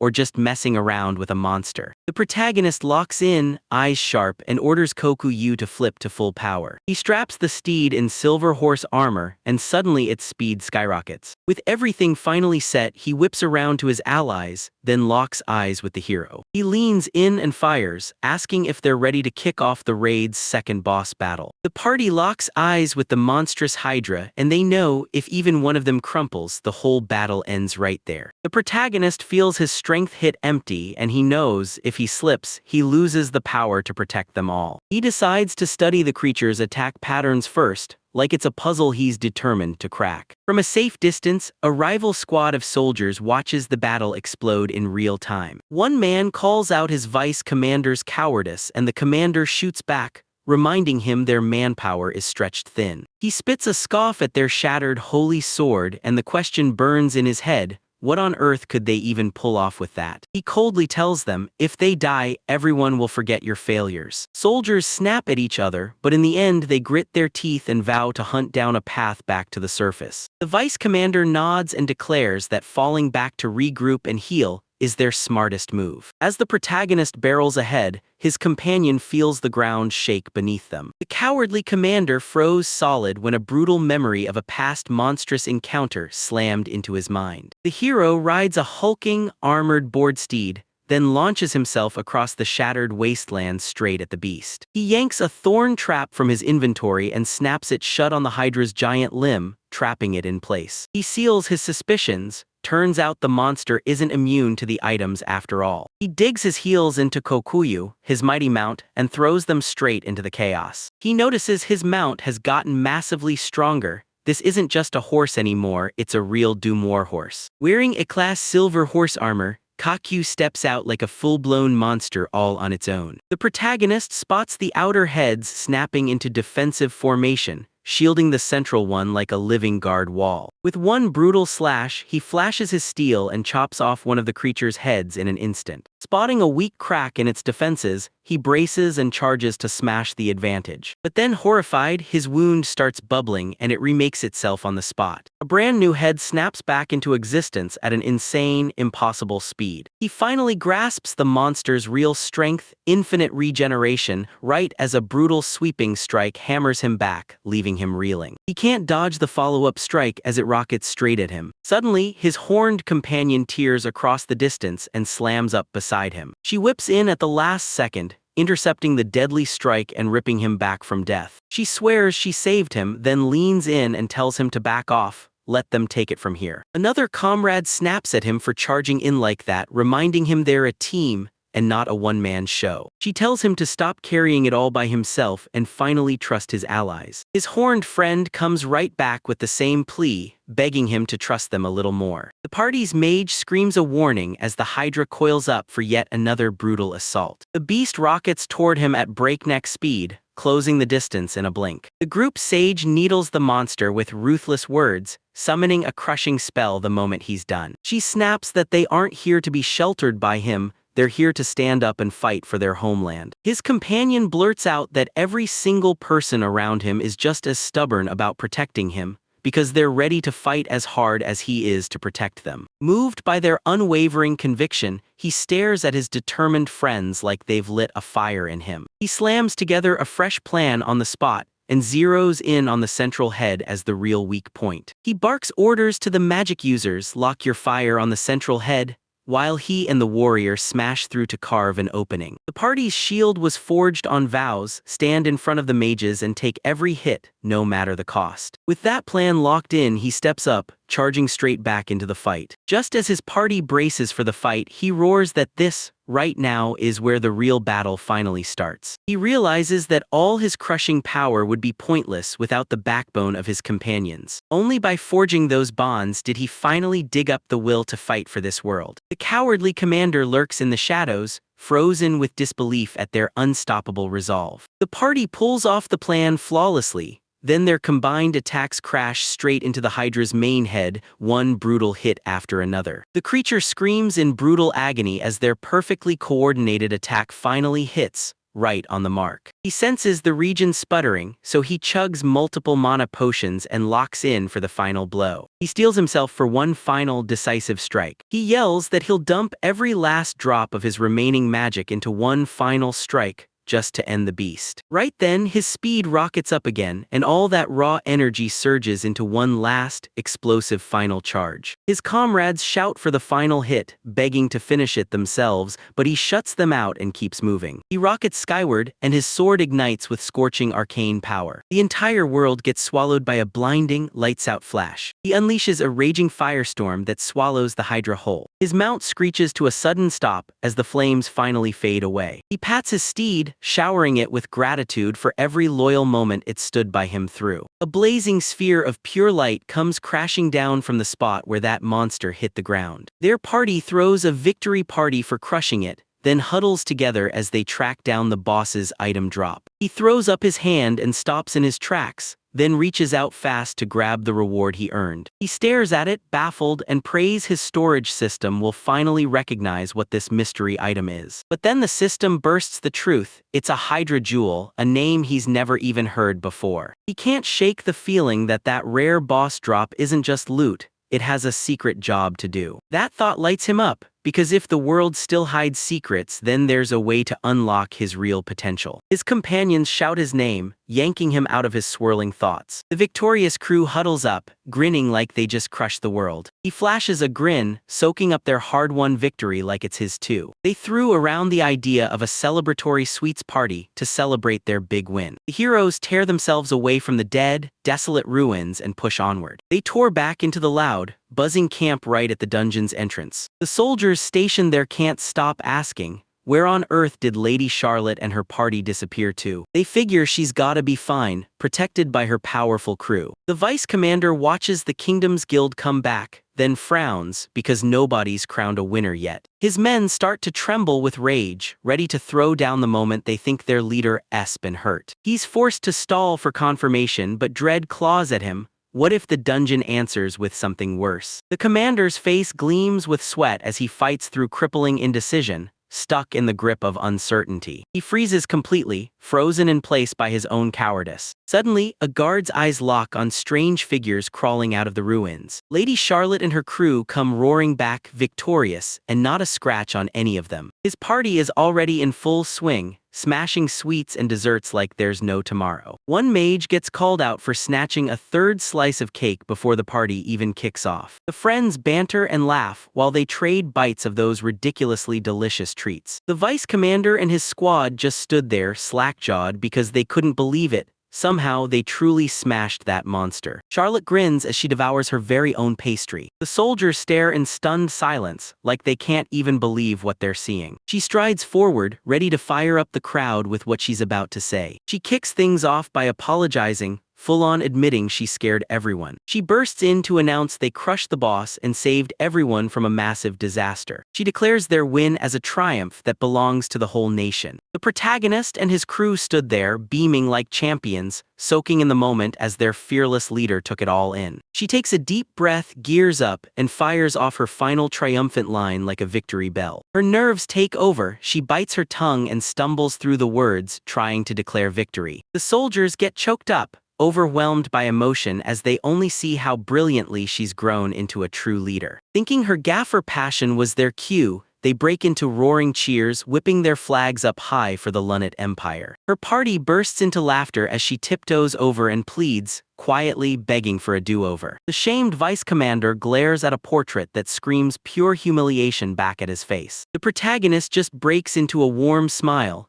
completely satisfied with how their holiday turned out. With Karana's ruins conquered at last, the sun sinks over the wreckage, because their mission is finally fully done. Princess Charlotte's kingdom signs a jaw-dropping temporary contract with Lord Galgiel, locking in a massive 500 million gills. Two leaders clasp hands and lock the deal in place, right there, until the more formal agreement gets hammered out. Just before the delegation rides out, one soldier stares after them with a face twisted in grim dread. Lark's acting way too cautious and Tuya, like he's terrified to speak his real thoughts out loud. He shoots a look at Tuya's unstoppable crew, and his resolve clenches like steel. He swears that when they cross paths again, everything will change. 2E simply clocks his rival's ambition, then watches him stride off. The two warriors split apart, both ready to bet everything, because the next time they clash, their lives hang on it. After a while, the triumphant crew finally charges up to the gates of Arlen City. The citizens flood the streets, and their loud chatter swirls through the air like thunder. A town crier belts out news of a massive celebration, because their returning heroes are coming home at last. The whole town's throwing this wild celebration just to honor their princess. A grand procession erupts as Princess Charlotte rolls back into town, victorious, and the whole crowd feels the victory in their bones. The crowd erupts into cheers, completely hooked on her sheer presence. The guildmaster beams as he welcomes Tuya back, stunned by just how unexpectedly capable that princess really is. The moment the flood finally stopped, he wastes no time, he steps in and sets up their ride right away. And the master shouts their names, praising Lies and Myra for the life-saving role they played in saving the city. Relief crashed over Lies as raw emotion swept them, because their plan finally worked. A sharply dressed man suddenly barges in, sweeping in to greet the princess. He steps up and introduces himself, Jade von Lithart, Lord of Arlen City, and then he thanks the Empire for their help, like the whole world just turned in his favor. Lies spots her brother, and he shoots back a cold remark about her filthy appearance. Then Lord Jade's eyes lock onto Tuya, and he snaps, "Why is some nobody adventurer sitting right next to the princess?" Char immediately snaps at him, blasting his rude behavior toward the city's hero. Jade scoffs at Tuya like he's nothing, then rips into him, accusing him of stealing her prized carriage. The princess glares with pure disgust at the lord's clueless ignorance. Char decides to school that arrogant noble, laying out Tuya's jaw-dropping feats one by one. She tears the truth wide open, Marquis Tuyev of Kisaragi, the very savior who saved their kingdom. The revelation slams into Lord Jade and his companions so hard they go completely speechless. Lies can't believe her eyes. Standing right in front of her is the legendary Lord Kisaragi. Her friend is absolutely mortified, because just earlier he'd insisted that the famous lord was basically a hulking ogre. Shame crashes over her and she swiftly slips out of sight. Lord Jade, shaking with terror, blurts out a non-stop apology for his own ignorance. The guildmaster and Sissy rush straight to Tuya, apologizing, because she didn't just save the city, she stood guard and kept Liz safe too. Tuya shuts down the apology on the spot, then reminds the guildmaster, sharp and final, about their deal for the monster materials. Lies blares that their guild will buy up every single one, every last piece. The guildmaster lunges to stop her, already knowing that one reckless purchase could wipe out their entire city and leave everyone bankrupt. Lord Jade sniffs a political opening and proudly announces he'll personally buy the materials from the kingdom's savior, like it's an honor. He leans in and whispers to his sister that the cost is nothing, just a tiny price to lock in an alliance with Lord Kisaragi. Tuya clamps down on him and makes him keep his word. Go deliver the payment to his mansion, no excuses. Once the deal clicks into place, Tuya spills the first half of the spoils. A mountain of top-tier monster corpses suddenly erupts into view, and everyone there is left staring in pure disbelief. Lord Jade and the guildmaster stare in horror at the overwhelming amount. The lord panics like the walls are closing in, sure this will drain him dry, but Tuya shuts him down cold, reminding him that a lord can't break his word. As Lies starts to lay out the city's money problems, Tuya snaps over her mid-sentence and cuts her off. He says the top-tier materials can be sold fast, bringing in the cash to rebuild the whole city. He makes it crystal clear this isn't a gift at all. The city has to repay him and he'll wait for as long as it takes. Lise insists her brother can't turn down this offer if he truly cares about their people. Defeated, Jay nodded and accepted it, stepping into his role as lord like it was the only move left. Then Tuya starts talking about their dead parents, and it's clear she believes they would have begged the siblings to stop fighting and truly get along. He insists it was fate, Jade's wish and their lies, so they could join forces and guard Arlen City. The siblings locked eyes for one awkward heartbeat, yet somehow that glance said everything. Once his business in Arlen was wrapped up, Tuya snapped his bag shut and set off for a whole new city to keep grinding his training. His companions instantly explode in protest, yelling that he has to tear back to the imperial capital and report every single achievement straight to the emperor. Tuya tries to shove the duty onto them, but his orders hit like a final verdict. The royal steed basically refuses to accept the idea that the city's kids rushed up to the warhorse that had been standing guard for them. A little kid thrusts an apple into their hands like a heartfelt thank you. The horse grabs the gift, and the kids erupt in cheers for their hero. As the elf finally catches their breath after the ordeal, she jolts awake as the chaos outside rattles her door. Tuya's crew throws him a burst of congratulations, roaring that yet another mission was crushed perfectly. Meanwhile, in the enemy Generate Kingdom's noble district, a violent storm is raging like it wants to tear everything apart. Inside a sinister mansion, one lone figure stands in the shadows and glares out the window as the torrential rain crashes down. A mysterious woman stares down the storm through the window, her reflection glaring back like it knows something. A raging storm battering the mansion shakes everyone inside, and terror grips their hearts. The whole town's freaking out because that young girl just confirmed their worst fear, the evil spirit of the noble district has shown up. The story glides to the calm, peaceful grounds of Marquis Kasaraga's residence. In the maid's room, Tuya lifts the tea and serves it to the hero. After the monster flood ravaged Ireland, he held his breath until the forest finally reset. Then he tore back to the capital. Chasing peace, he brushed off nobles and merchants alike, then curled up and finally let himself rest. Still, every single day, he stuck right back in that loud, familiar pack of allies around him. They tell him they're thrilled to have him around, and he can't help but admit it's not exactly unwelcome. All flustered by their affection, Tuya shoots them a quick thanks. Suddenly, the maid's eyes lock onto a bird launching into the sky, and panic snaps through her. Back at the Lunnet Imperial Palace, everyone still keeps the Hydra threat burning in their minds. The king calls everyone in for a meeting and tells Tuya, "It's been an eternity, nothing with that kind of power has shown up for ages." Everyone nods in agreement. Without Tuya's brains and raw power, the whole land of ours would have been wiped out. Tuya quickly brushes off the praise, insisting, "Nah, it wasn't just me, it was a team effort." The king's smile drops instantly. His voice hardens as he slams down the grim truth. Monster activity is exploding across the continent. Hidden ruins and brutal towers are popping up out of nowhere, and they're unleashing terrifying beasts with raw power. Tuyo can't shake the feeling this is a twisted side effect of the game, while the king slams his hands together, mourning that their kingdom still hasn't clawed its way back since the last war. If Hydras, monsters as vicious as a storm, keep breaking through,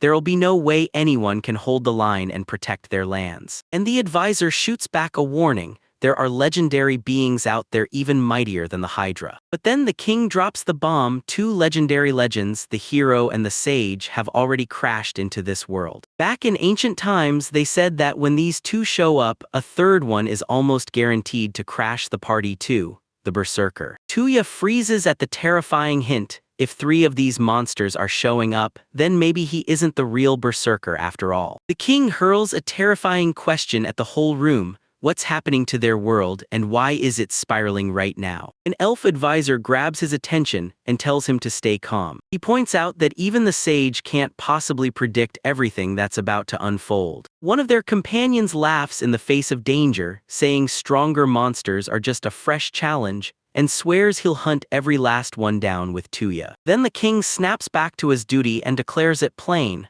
Tuya's legendary deeds have to be rewarded. He offers to bump him up to Duke, and Tuya snaps it down on the spot without hesitation. The princess leans in and tells him the king feels deep down he's in his debt for crushing hero Larks and finally wiping the stain off a dear friend's name. And another warrior swears Larks won't stay down for long. The horned girl tightens her fist and vows to take down the hero herself. She'll restore her clan's honor no matter what. Tuya stares out the window, and all he can think about is his rival, Hero Larks. Meanwhile, in the heart of the Generate Imperial capital, a lone bird perches inside a gilded cage, trapped but still somehow staring at the world like it wants out. Deep in a dungeon's heart, the disgraced hero Larks lifts his eyes from the cold bars of his cell. He slumps in iron shackles, staring into the dark as every failure crashes over him. He's convinced that if he'd wiped out Lunette's team back then, he could have kept his home safe. Shattered by everything he did, he can't shake the feeling that he has no right to call himself a hero. A guard swings the lock open, calling out that the king has pardoned his mistake,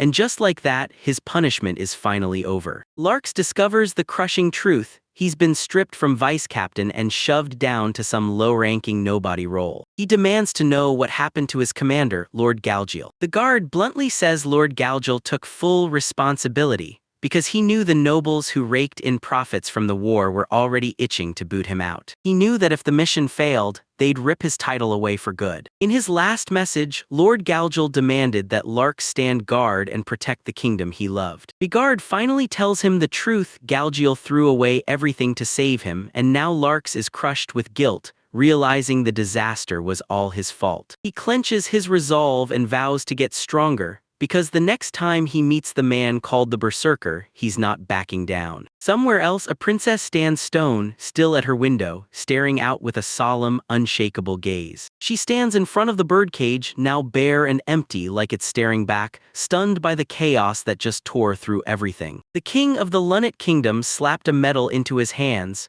no coins attached, but it was an honor he absolutely couldn't refuse. His buddies clock it right away. His dad can't shake the unease because every time Tuya shows up, she's always got something even better than the reward. The princess can't shake the worry should she really be roaming the streets so openly, but he sweeps in and assures her the king gave the go-ahead for him to act as her bodyguard. Street vendors are already hawking sculptures of him, the kingdom's savior, while he's quietly exhaling because most folks can't even spot his real face. The gang breaks into memories of Fendi City, back when they could roam those streets with nothing stopping them. But the most gut-wrenching memory they can't shake is Tuya's inhuman way of leveling up. The princess finally confesses she's worried sick about the kids in the nursery, and she can't wait to go as soon as those wanted posters vanish. To calm her nerves, he had Alice check on them in the Serendir Kingdom and step in with help if anything went wrong. Suddenly, chaos erupts down the street and the whole place goes wild. Injured people get shoved onto stretcher cards, and the whole crew barrels them through the chaos of the crowd. Townfolk swear they crumpled right outside the evil spirit mansion on Noble Street,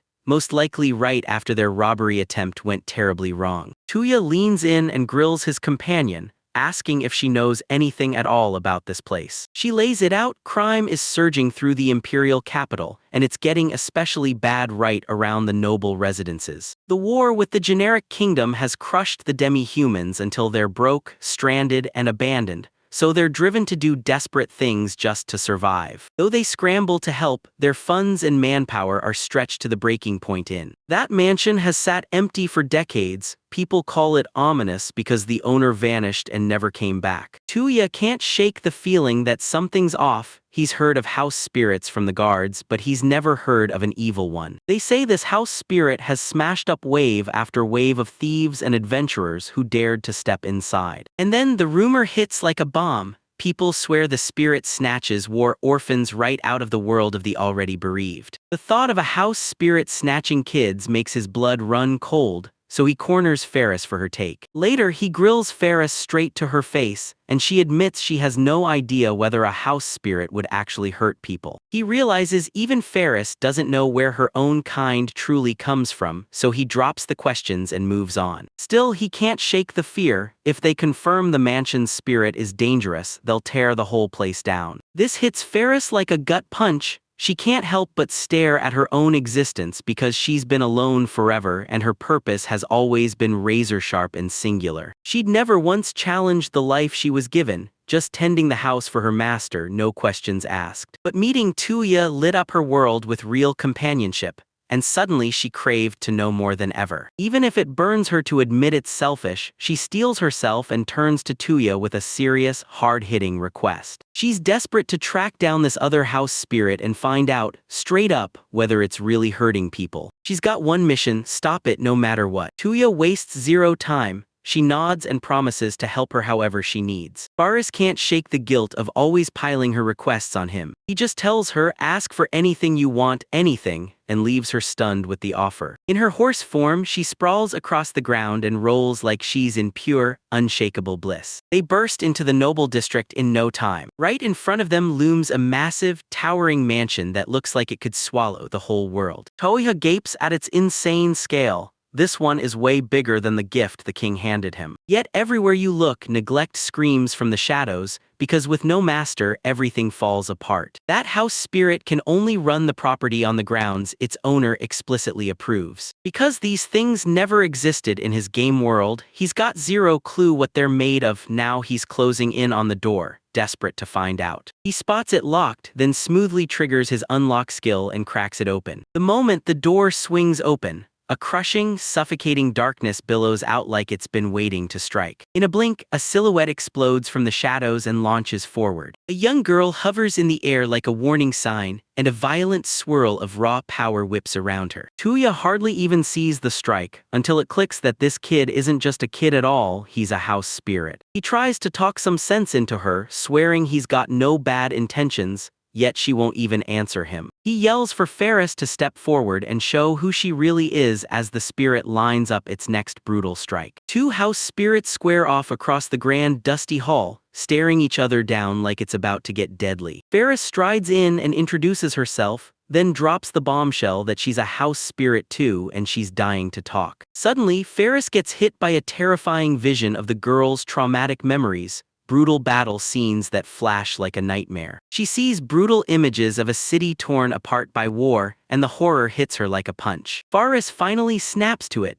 She's staring at the girl's unfiltered emotions as a strange device behind her starts to roar to life. The machine erupts with a violent blast and Tuya rockets in front of Ferris, shielding her from the shockwave with his own body. He steadies the frantic Ferris, swearing, "I'm totally fine, nothing happened to me." But when the smoke finally clears, that other house spirit is completely gone, vanished without a trace. Ferris tells him the whole mansion is hers, her playground, so she can roam wherever she wants, no limits. Tuya gets it instantly. This girl is pure danger, and leaving her alone in that isolated domain is a disaster waiting to happen. He whips his gaze to Ferris, and a brand new determination ignites in his eyes. Ferris clenches her resolve and boldly declares, "I'm going to help that tormented spirit." It becomes clear the house spirit isn't just shy, it's terrified of people. Ferris tells you she could feel the spirit's heart pounding inside her. This land used to be a battlefield soaked in blood where countless people died, its ground still screaming with a long history of conflict and pain. For decades, the spirit girl sat alone in that mansion and stared down unspeakable horrors,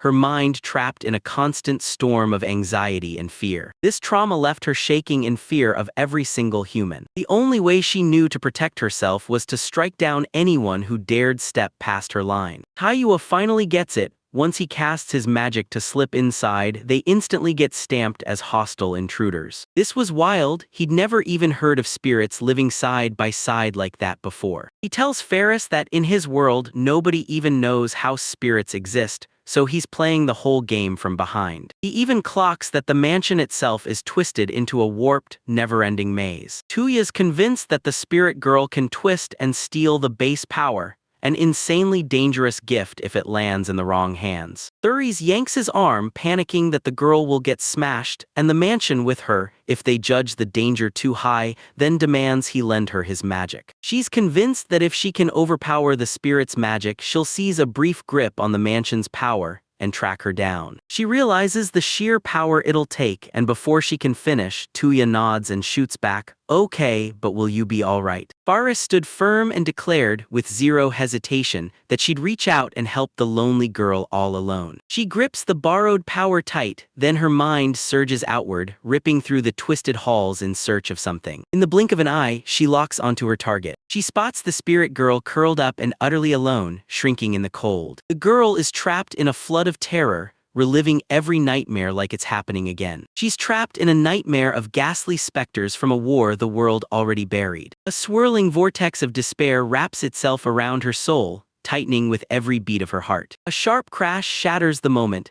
and she turns to see a lone figure materialize out of nowhere. Ferris creeps closer with his hand stretched out, begging the spirit to quit trembling and not be afraid. With a soft, knowing smile, she casually asks, "Can we talk?" Meanwhile, Tuya paces the hallway like a live wire, nerves buzzing in every step. He frets for Ferris because he knows she went in alone with her magic reserves completely drained. But she wouldn't budge. She insisted that only she could truly read the spirit's heart and feel what it was really going through. Faris shoots out an apology for barging in, and the spirit snaps back with an icy glare. A nearby object explodes into shards as the spirit lashes out, yet Ferris keeps her cool and says she knows what it means to be alone too. She straight up tells them she was never lonely, convinced that being alone was all she needed. That all flipped the moment she met someone who loved her like she was family. The thought of losing him hit her like a nightmare, pure fear she felt she couldn't survive. Faris leans in close and tells the spirit,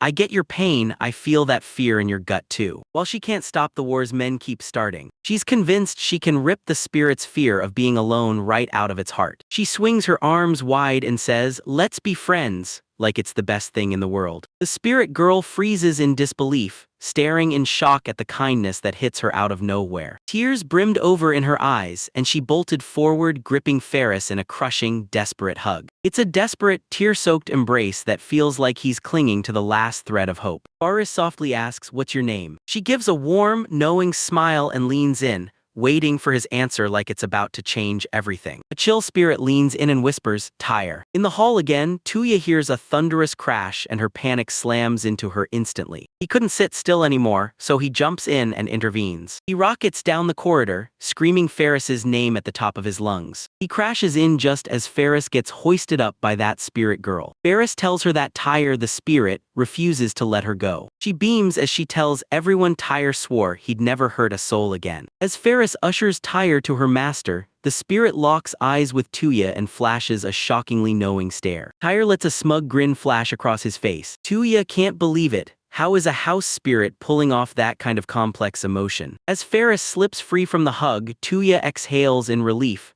because somehow they've turned into friends. He suddenly feels the air change, like something big just shifted in the world. He steps to the window and checks the view, then the whole mansion hits different, like that heavy, oppressive darkness has completely lifted. The king couldn't stop thinking about the house spirit living inside that mansion. He got that it was meant to stop trespassers, self-defense, plain and simple, but a nasty rumor still flew around, that it was kidnapping kids. The princess pressed for where those rumors even started, and the protagonist snapped back that Faris had already verified the whole thing was a lie. His elf companion cut in fast and told him the truth. Kids were vanishing from the town. The king snapped to a new topic in the blink of an eye, yanked his attention back to Tuya and the mansion. He handed over that historic building to the kingdom's savior, calling it his well-earned reward for everything he'd done. The king burst into laughter, basically admitting everyone feared the spirit and backed away. But he was convinced Tuya could wrestle the whole problem into submission. The elf pushed him forward, pounding the truth into his chest.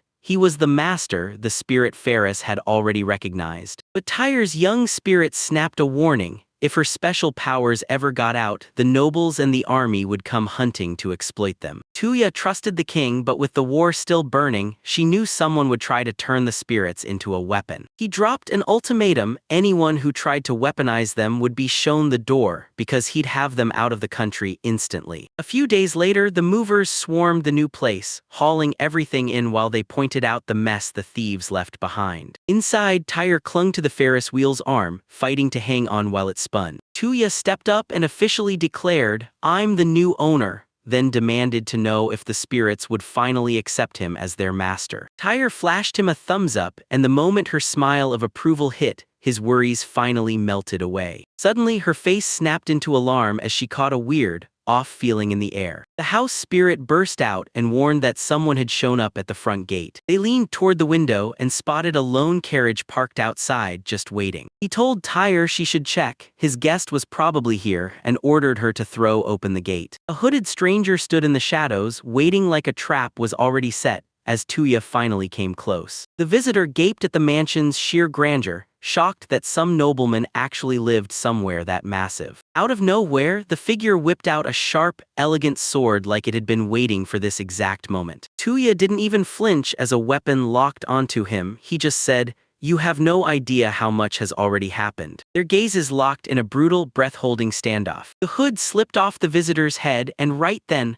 Lumina, the warrior, revealed herself as their blades slammed together. She sent him right back to their last run-in in the Sarendir kingdom, where fate marked him as someone who'd already been sent to the afterlife. He calmly fired off the question, did she come back to finish their fight? A bandana-wearing man burst out of the carriage like a flash, yelling at them to stop right now. He hurriedly made it crystal clear they weren't showing up for a fight. Tuya's jaw dropped when his old acquaintance crumpled to death, and rage surged through him as he demanded to know what the hell was going on. "They told me it was an escort job straight to the imperial capital. No shortcuts, just one mission, wide open and deadly. The border was overrun by terrifying, power-packed monsters, and every unescorted trip turned into a death trap." Lumina finally cracked the truth. This client was someone he knew all too well, and their real destination wasn't a mystery at all, it was his brand new home. In the city, a crowd of familiar faces craned their necks in shock, staring around like they couldn't believe what they were seeing. It was Zhe and every kid from the Dumler Town orphanage, standing there together. Tui was totally stunned, staring at the scene like, why are we in the capital? Dai dropped the grim bomb, someone kicked them out of their orphanage, and that was it. The war unleashed a flood of refugees, and the local lords slammed the brakes on their funding. Then Lumina finally confessed that she was just as guilty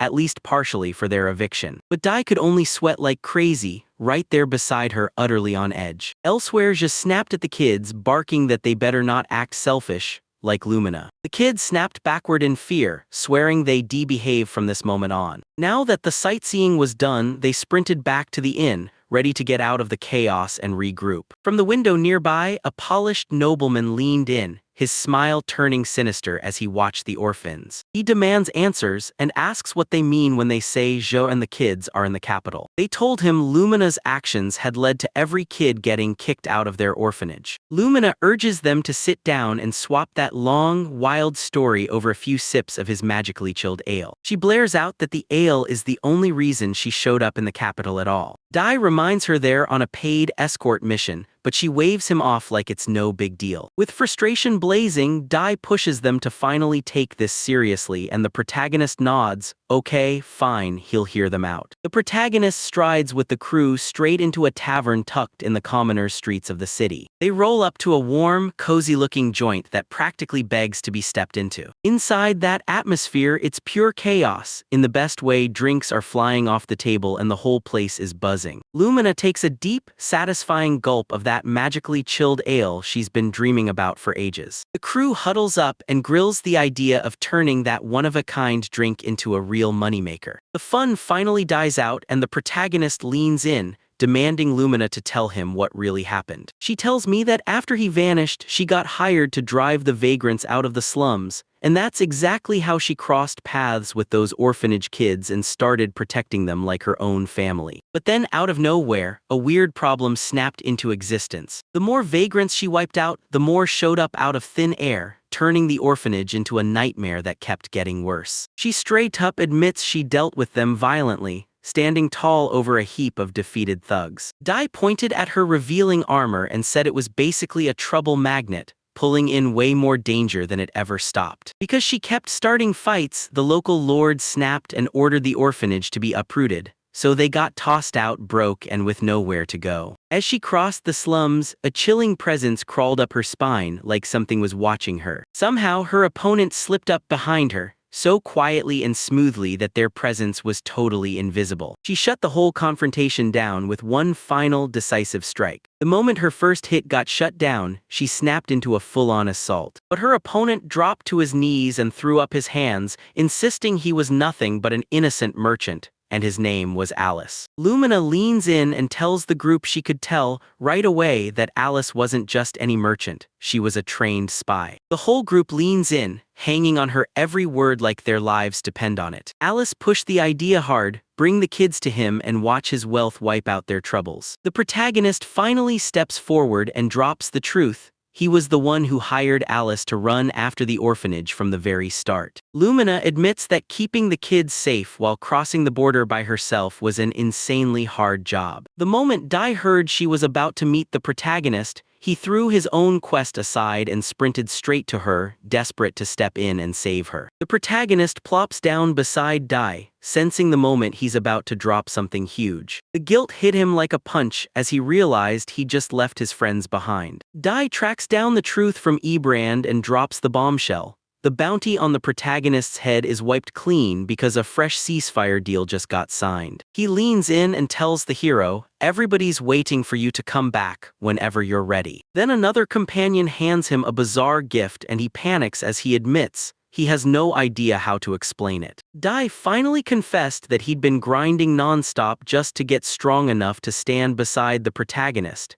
And ever since his friend became a noble, he couldn't shake that crushing feeling of not being good enough. Swallowed by embarrassment, he chugs his drink, while Lumina shrugs and insists she only tagged along for the reward money. Once the serious talk finally ends, Lumina grins and declares, "We're delivering the kids in the morning, then we're drinking all night." Then, with a bright grin, she announces that the protagonist is gonna foot the bill for the whole tavern. The very next day, the kids are marched straight to a jaw-dropping, magnificent estate. They're staring in total disbelief like their brains can't process it, because their big brother Tuya actually lives in a mansion this grand. Je can't believe her eyes as Tuya stands on the mansion steps, waving like a queen and greeting every single newcomer who's just arrived. The kids from the orphanage burst forward overjoyed because he's back finally. They suddenly mob him in this huge group hug, and Je can't even process it, she's stunned. A young kid named Lear steps up to Tuya and blurts, "So, how have you been?" Tuya snaps his focus onto Je and ushers her and the drained kids inside his place to finally get some rest. Je wears a conflicted look, then gratefully tells him thank you for giving them shelter. He clocks her weird behavior and blurts, "What's wrong?"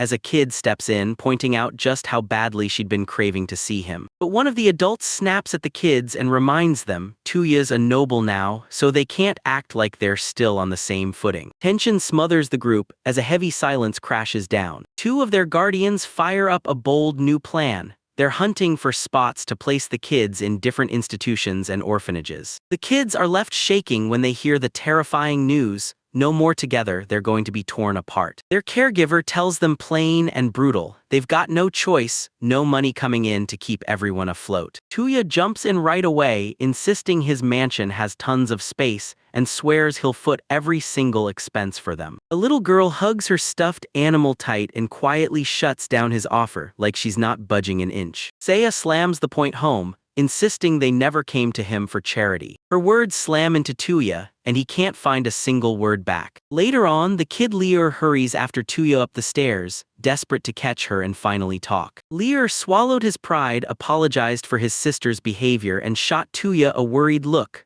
"Please tell me you don't hate her now, right?" He rips into why Seiya hates every noble. Because the noble world let his old orphanage starve and they had to beg for scraps just to stay alive. Even when the nobles mocked her, she kept her chin down and still did whatever it took to protect them. The stress wrecked her health so badly that she teetered on the edge of death, until Tuya finally stepped in. Lear throws herself at him, begging him to drop the hate, because Jo's been scared for him this whole time and all she's ever wanted is to see him again. Elsewhere in the mansion, two of Tuya's other companions kicked back and sprawled out in a sitting room, fully letting the tension melt away. They can't stop gushing about how close they are, like sisters, with a bond so rare it feels impossible for two noble houses forced to share the same roof. Darish the butler strides in, announces he's prepped the rooms for the kids exactly as they asked. Garrosh is a brutally capable head servant, handpicked by the king himself and sent straight to Tuya. He then snaps at Tuya over his terrible eating habits, then offers to cook something that actually fits him. Tuya leans in and spills it to his butler.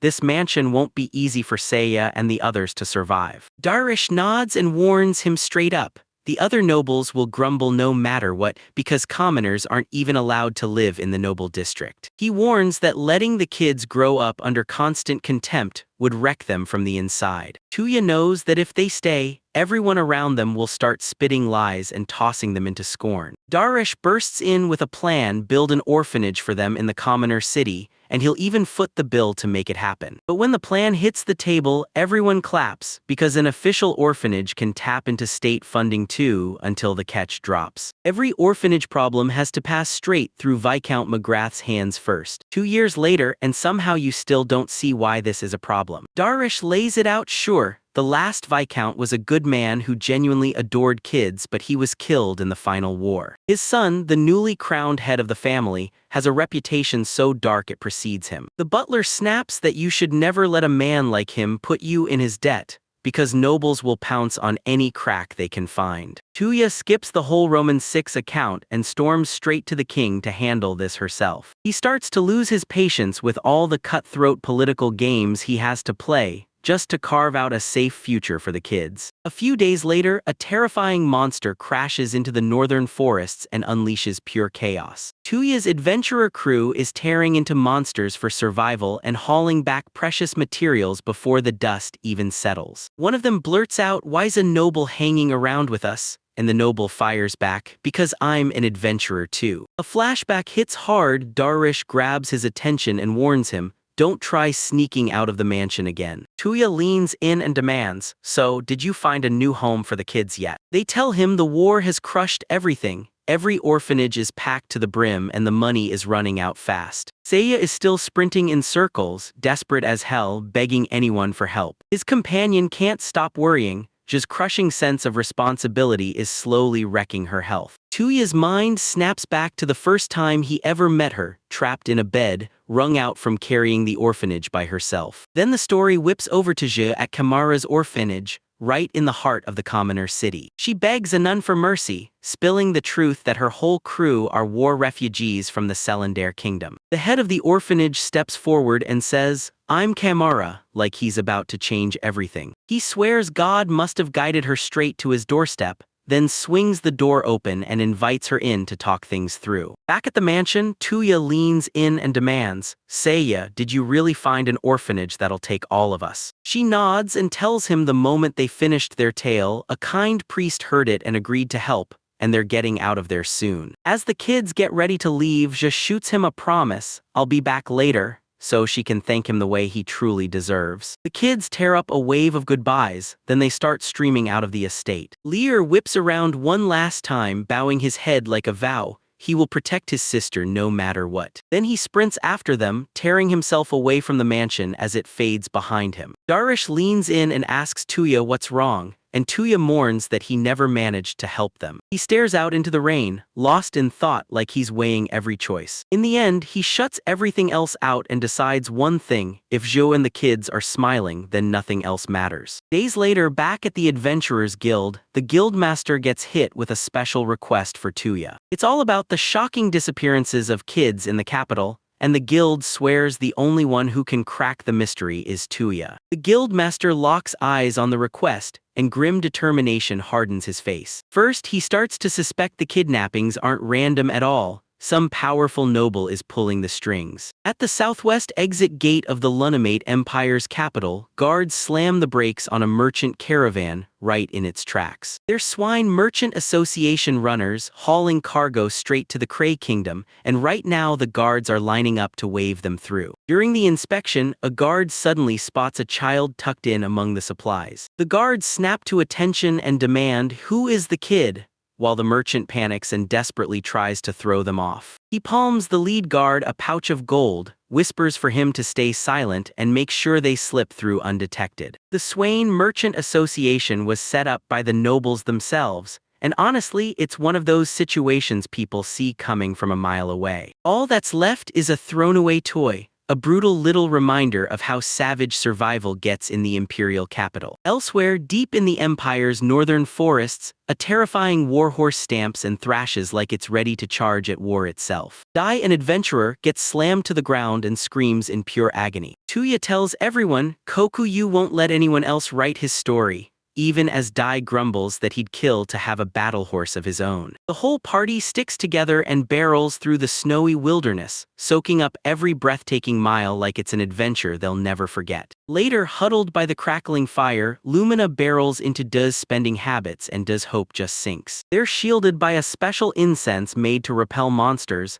and it keeps those beasts right at the edge. Toya slides over a special soup he personally cooked for his friends, and it's so good you can already feel the cheers coming. Dai tears into it like it's pure gold, and Tuya suddenly remembers back when they first partied together, he flat out refused to touch it. The crew digs into that simple meal, and for once the wilderness isn't just dried meat anymore, it actually feels like a breath of calm. Ya can't shake the thought that in the capital, his noble status drags uncomfortable eyes straight onto him. He's blown away that Dai and Lumina don't just see him as some side character.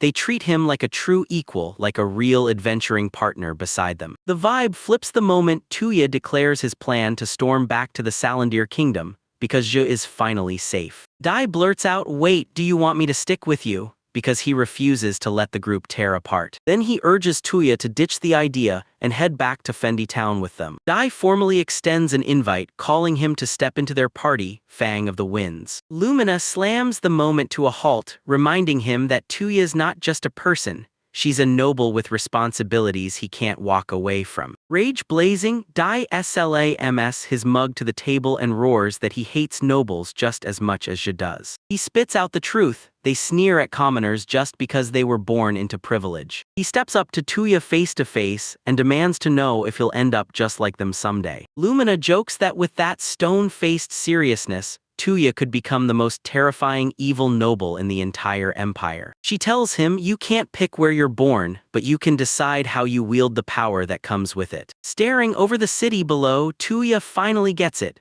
People who are granted nobility don't just get titles, they inherit a sworn duty to defend their country's people. He wrestles with this new responsibility, and Lumina grins, telling him he'll always be welcome to jump back into adventures with them. Suddenly, Kokuyu the horse starts freaking out. He senses something lurking in the dark woods. The mighty steed reared up and let out a fierce neigh, blasting the whole camp awake, because an intruder was here. Darish, right on horseback, comes crashing into town, tracking down Tuya on purpose. He slumps into the circle with the crew, his face set like stone. Darish shoots Tuya a sharp look and lightly scolds him for downing drinks in a place packed with dangerous monsters. He snaps open a sealed letter and shows it off. Turns out it's a direct demand from the Adventurers Guild. It's an urgent request. Someone's vanished the children and Tuya's been terrified ever since. Tuya snatches the letter and reads the guild's urgent demand, an instant summons for his help to smash a brewing crisis. They're hauled before a hard-faced man, and he finally nods, agreeing to let their companion join them. The others stare at that creepy wooden statue and start whispering like, "Is this cursed?"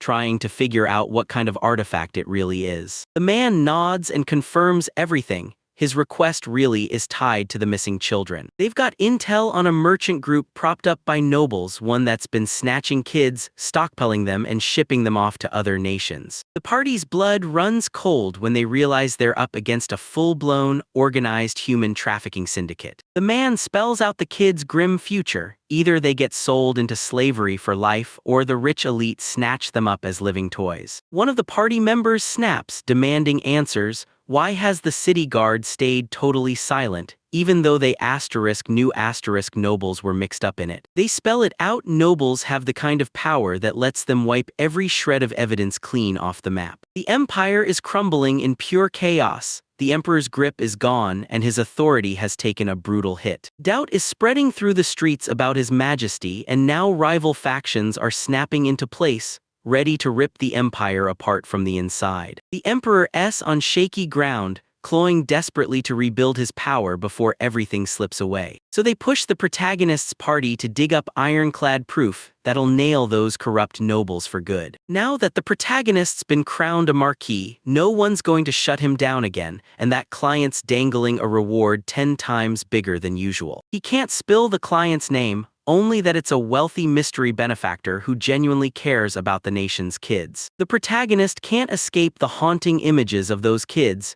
trapped in futures that got stolen right out from under them. Then the man finally spills the name of the single most troublesome noble hiding behind the entire scheme. They call him Viscount McGrath, the guy who runs every orphanage in the capital from top to bottom. The victims are orphans, purely planned cruelty meant to erase any trail, so nobody would ever come hunting for them. A lead just dropped 2 days ago. A wagon stacked with mystery cargo was spotted rolling out toward the kingdom of Cray. A beat-up stuffed animal, all worn and faded, was spotted by the gate, like one of the kids had dropped it and sprinted off. A jolt of realization slams into him when he suddenly remembers he's seen that doll before. In a blink, he's on his feet, blasting over the table and sprinting out of the room like the whole place is about to explode. He calls forth his mighty steed, Kokuyu, then slams the command, "Full speed, no mercy." He charges toward McGrath's residence at full speed, praying he doesn't run out of time. At his grand estate, Viscount McGrath smirks as he sips his wine and barks at his butler to whip up the supplies for his clients. A few days back, Lord Kamara, the Viscount everyone feared, showed up at the Kamara orphanage. He put on the role of a generous benefactor, and the kids were told, right to his face, to thank him for his help. The Viscount stared at the children with a ruthless, predatory glare.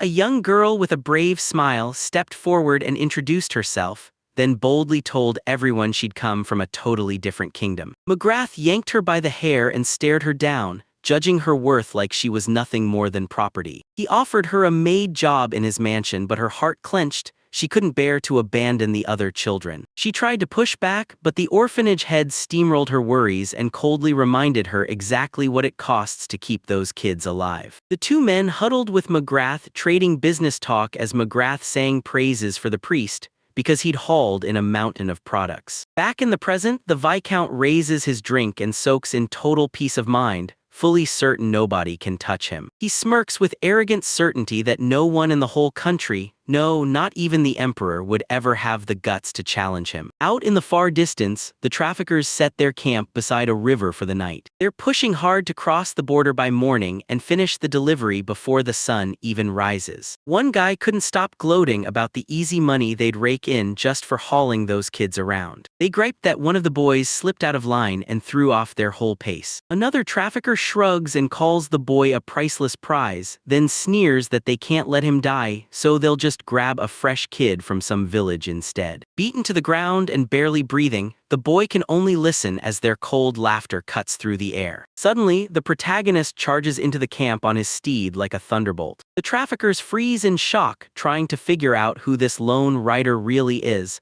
until his gaze snaps to the injured boy. He declares he's come to rescue the kids from the orphanage, but the men laugh in his face, like he's pathetic for showing up alone. He grits through their taunts, locks in his power, and starts healing the boy from a distance. He steps up and declares, "No more holding back, this is the moment we go all in." In a flash of lightning speed, he rips through the battlefield and unleashes a furious storm of blades on his enemies. The traffickers get wiped out in a blink, every last one torn apart before they even have time to blink. Every week, that injured boy summons the protagonist's name like it's a lifeline. He whips around to the wagons and checks on the children still left behind. They burst out crying, not with fear but relief, and they explain that Lear, the boy, had been protecting them this whole time. The protagonist drops to one knee, tells Lear he just crushed it, and says he's insanely proud of him. Relief crashes down on them, and just like that, every child breaks into helpless tears. As he steadies them with comfort, a heavy truth crashes over him. He realizes what a noble is supposed to do, and his duty locks in like fate. He vows to hunt down every last corrupt noble and cleanse his entire country. A woman pens a desperate apology letter to her daughter, Je, spilling the truth about why they have to be torn apart. She begs for patience, clutching her chest as the weight of every promise she still has to keep crushes her heart. In the bathhouse, she sinks into her thoughts and growls that she's done waiting for some prince to come rescue her. Meanwhile, Tuya's carriage rolls in and slams to a stop at the imperial capital's southwest gate plaza. His comrades thunder forward, frantic and shouting,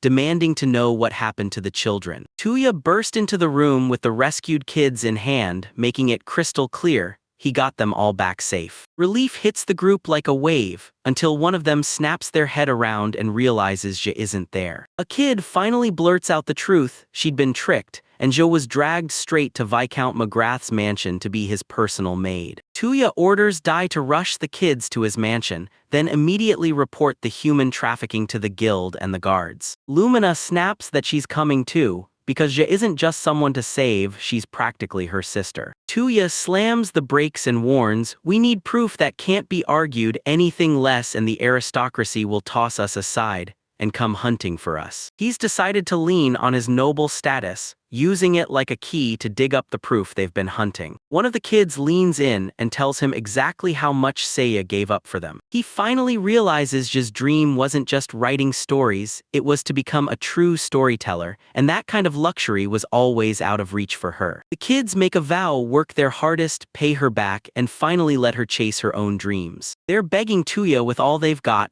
pleading for her to save their big sister. He kneels beside the crying boy, promises he'll handle it, even as Dai snaps at him not to screw this up for them. Tuya swore, eyes locked on the kids, that he would drag Seiya back no matter what. Overcome with gratitude, he gets swallowed in a thunderous wave of hugs as the children swarm him all at once. He confirms it, Lumina is officially jumping into the operation. Tuya leans into Kokuyu and declares, "I'm counting on you again, don't let me down." Their first stop is Kimura's orphanage. Lumina braces herself and charges in like a storm, ready to kick down the door. She bursts through the doors like a firestorm, and the corrupt priest and nun inside froze in shock. Without a single word, she drives the sword hilt straight into the priest's face. He blurts out a mess of excuses about a misunderstanding, insisting he's got nothing to do with human trafficking. The nun screams at the top of her lungs, swearing they'll face Lord McGrath's fury if they don't obey. Tuya keeps a calm face as she takes in just how lavish this orphanage is compared to the rest. He clocks it instantly. Someone is pouring serious money into them and the Viscount is the source. That priest brags about being tied to Lord McGrath, then straight up warns them,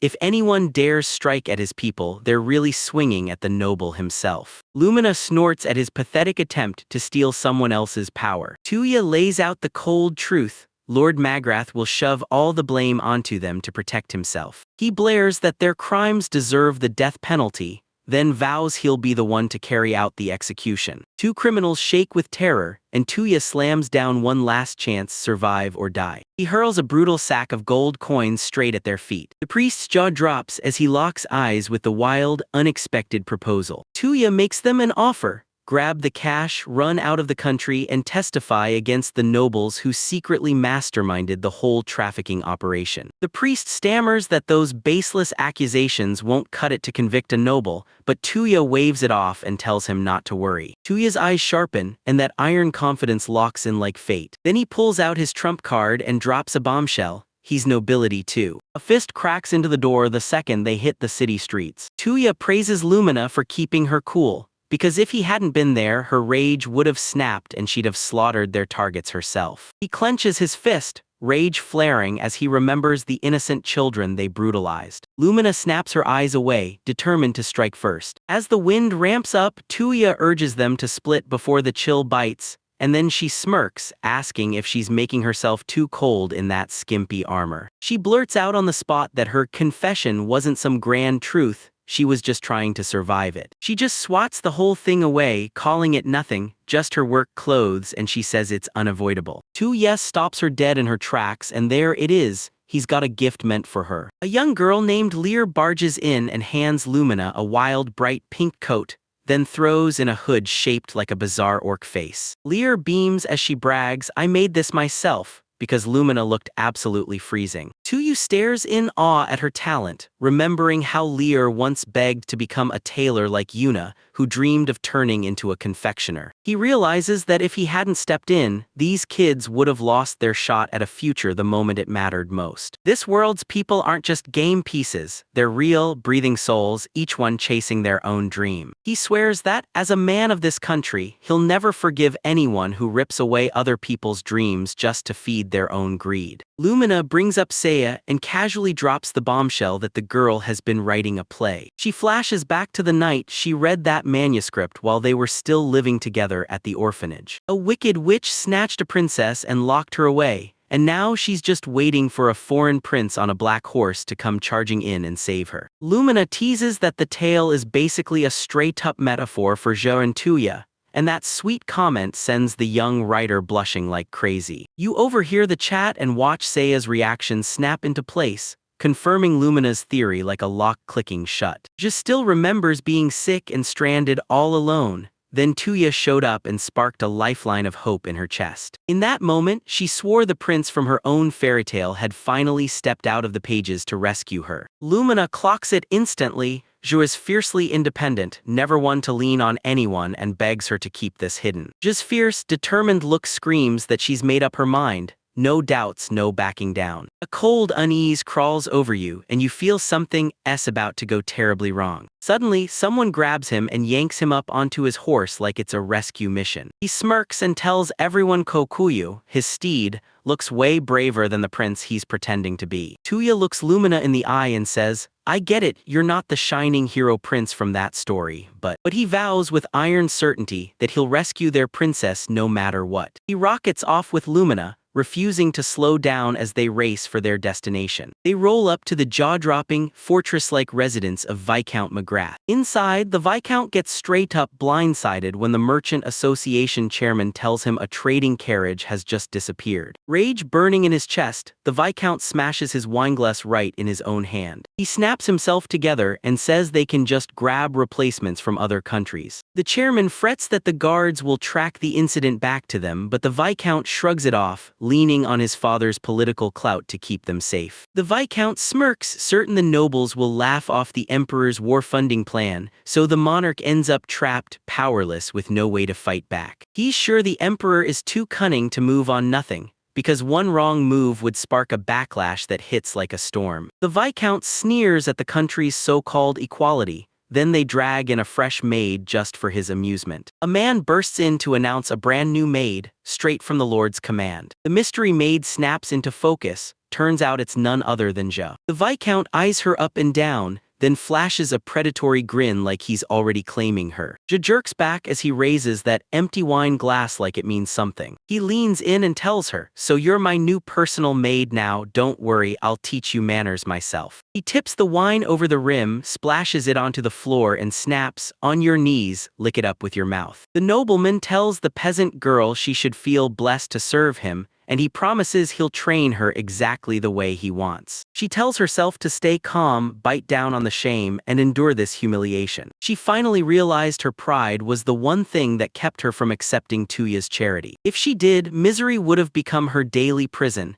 and that crushing gap in their status would have swallowed her whole. Clutching the promise she made to her parents, she steals her heart and makes her move. In a flashback, she sobs through a vow to her dying mother. She swears she'll care for the other children no matter what. She grips her mom's hand tight and swears she'll give it her all. Tuya's kindness smashes into her thoughts, and the memory cuts her open with a painful fight inside her chest. The Viscount's cruel voice cracks through the air, yanking her right back to reality, live at his mercy or else. Sia snaps the glass bottle across the Viscount's face in a single violent instant. She shoves him off like he's nothing, screaming at the depraved nobleman to stay the hell away from her. Rage surges as the Viscount threatens her with death, swearing they'll strip her and hang her from the streets for everyone to see. Clutching a shard of glass, Seiya refuses to let himself be ruled by a monster like that, while a surge of power builds outside the window. Every man in the room jolts in surprise when a brutal loud crash erupts from outside. The whole mansion wall erupts, blasting inward like it's been ripped open by pure force. Outside, Lumina finally admits the truth. She lost control of her magic in a surge of rage, and she can't stop questioning why Tuya thinks he can just bulldoze his way in. Tuya blows her off and shouts for Ja, but Ja just freezes, staring like she can't believe what she's hearing. Relieved she's totally fine, he urges Lumina to jump back into the plan. He bursts in shouting to his princess, swearing he's here to tear her free from the wicked witch. Ja is mortified as her own play spits out those lines,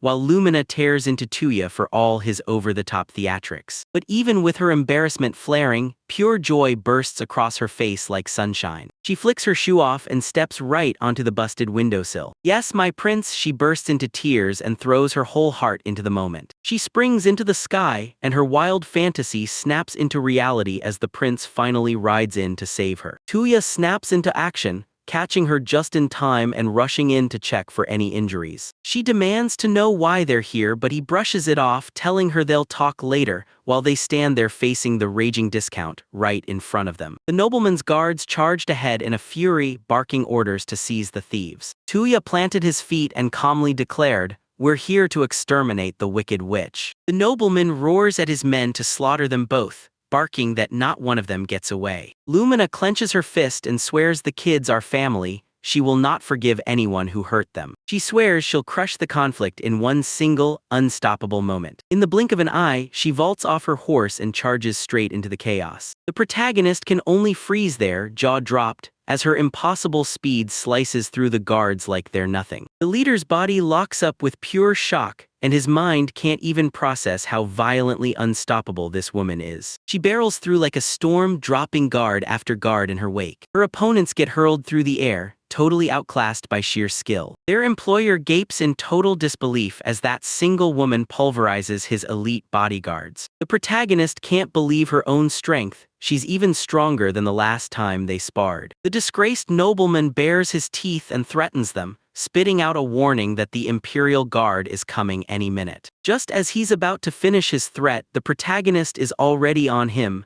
Then he casually hurls him over the mansion wall. A nobleman howls in unbearable pain, screaming for a doctor to set his dislocated shoulders. The hero's voice turns ice cold as he snaps, "Be silent," and tells him his suffering means nothing. He spits that it doesn't even come close to the torment of the kids those noblemen shipped off into slavery. Lumina rushes to the shaken maid and firmly tells her, "Don't panic, Tuya already hauled every last child to safety." McGrath the nobleman storms in and demands, "Who are you and how the heck did you sniff out my scheme?" Just then, the Imperial Guard barges in and demands to know how Lord McGrath wants them to help. McGrath panics and barks orders to arrest the intruders on the spot, claiming they stormed his mansion. The protagonist stays stone calm while the soldiers close in on him. He steps forward and declares that the Adventurers Guild hired him to hunt down Lord McGrath for human trafficking. The Lord erupts in rage, swears the accusation is lies, and snaps that the guard answers to a nobleman, not a bunch of common adventurers. Suddenly, a fresh voice bursts in,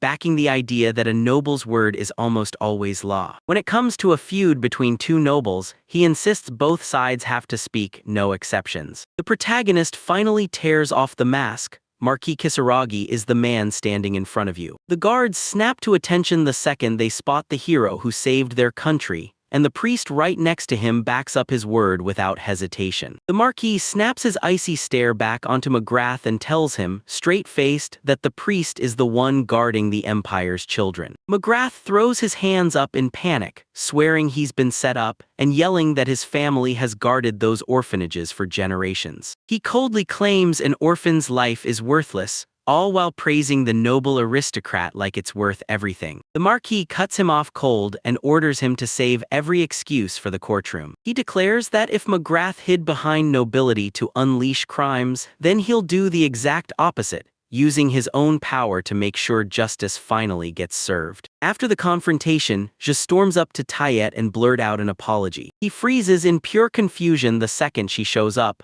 then notices that tiny slime critter sitting on the ground. She crumples into tears, blaming her own stubborn streak for putting everyone in danger. Coco Yu, his trusty steed, bumps his side and shoves him forward into motion. The horse nudges him forward, steering him straight toward the sobbing girl. He cradles her face in his hands and swears she's done nothing wrong. She owes no apology. He yanks her into a tight, warm hug, breathless with relief as he whispers that all that matters is that she's safe. She tilts her head up at him, and pure gratitude and relief flood her face. Right when the moment gets sweet, their companions burst in and slam the scene to a halt. An associate can't believe it. Tuya just cracked a case this brutal, and he reminds everyone that human trafficking is a capital crime. The whole crew nods in sync, then hands the final verdict straight over to the courts. The man beams and congratulates Tuya and the whole party because the mission is a total win. Tuya brushes off the drink invite, claiming he's got urgent business to handle. After the chaos, Father Kamara's testimony detonates, straight into Viscount McGrath's arrest, and 5 other nobles get seized too. A full-scale investigation explodes, tearing open a massive corruption web and making sure not a single aristocrat slips past justice.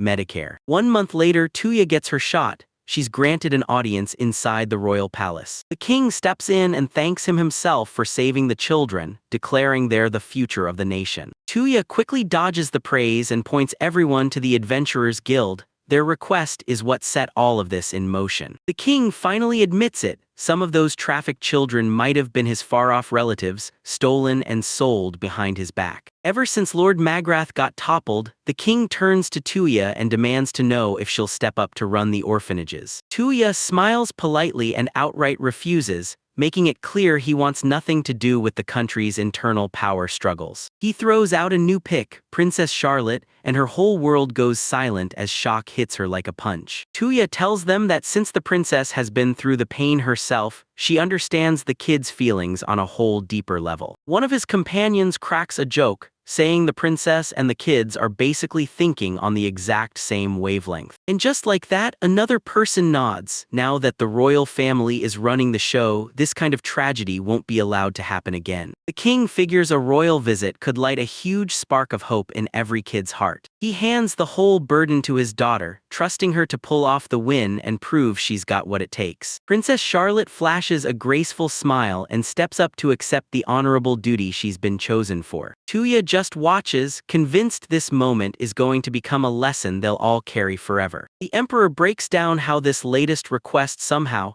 and conveniently landed right in Tuya's hands. He tells Nathalia that every last threat inside the house is gone. There's nobody left to stand against her. Nathalia demands to know what it all means, and the words slam him back to the legend of Tuya, the sage who stood at the very top of wisdom. She snaps a warning: mess with one of the world's 3 pinnacles and you'll spell disaster for the whole country. The emperor thanks Tuya for saving the nation, but then snaps that he can't waste a second now that war is looming on the horizon. His eyes turn steel-hard as he declares, "We're winning the next war against the Generat Kingdom." Meanwhile, Tuya soaks up a blissful lull with his companions in a lively garden. Thanks to him, Zhou and the kids finally became official citizens, and he even gave them an olden to turn into their orphanage. Even his friends, Diane Lumina included, refused to leave, staying behind to help knock the repairs out. Just as a young girl hurriedly scribbles a letter, the moment snaps. She blurts out that her big brother Tuya has just stormed in. The orphanage kids all rush him at once, laughing and cheering like he's their long-lost hero. They huddle around their hero, grinning so wide you can practically feel the excitement crackling in the air. Tuya spots a young boy, Leo, and even fixes up a stuffed animal for a girl, then can't help but gush about how insanely talented he is. Leo beams and admits he learned to sew while pitching in and helping Ja. Then he spills his dream, earning cash to keep the orphanage running and to support the new family he's chosen. He chases fame and fortune so he can finally make life easier for Ja and everyone else. Then Tuya steps in and offers to train Neu, another girl, by teaching her a special recipe that could turn her into a real confectioner. Alice insists that a recipe this unique would explode into a massive business hit. Right then, Ja bursts in, cheeks blazing, and blurts out apologies, saying she still hasn't thanked him properly. Tuya speaks calmly, assuring her that there's zero need for apologies. When Alice pokes fun at her for that nasty habit, Sire grits her teeth and decides she's done with it. She's going to fix it. Then Tuya tells her the orphanage's running costs are fully covered, thanks to the stolen fortune they seized from the fraud Lord McGrath. He kneels to meet every kid's eyes and tells them, right there, that each of them holds a future only they can forge. He locks eyes with Ja, praying she finally trusts him, so she stops throwing herself into danger to pay the price. Once everything's settled, he bursts in with a pot of soup and declares, "All right, time to sit together and eat." Seiya watches him closely and her secret dream ignites inside her chest, one she can't bring herself to share, not when their lives are on totally different rungs. Her ultimate dream was to pen the story of Kisaragi Tuya, the world-famous hero, and she was ready to spend her entire life chasing it. Soon after, one of Tuya's comrades comes charging in, hunting for Lumina. He hears rumors about a stash of top-shelf liquor, and suddenly, boom, he's told she went straight to the guild. Tuya realizes it's the gift he gave them, grins, and hypes everyone up to set the table for the meal. Out on a pitch-black road far from the capital, 2 merchants throw back drinks and cheer their escape, hugging a bag of money like it's the last lifeline. They were finally breathing easy, dodging the Chamber of Commerce like it was a trap that would have nailed them the second they showed up. They're convinced that Lord Kisaragi is the one who handed them their fortune, so now they're plotting to coast in the next country with nothing but lazy days ahead. Their thrilling journey gets cut off cold when a shadowy figure in a boar pelt hood steps in front of them and seals their path right there. Merchants shoot wide-eyed terror as that figure locks onto them, and their cart slams to a stop. An unseen narrator looks back on Tuya's mercy, admitting he'll never cut down his enemies,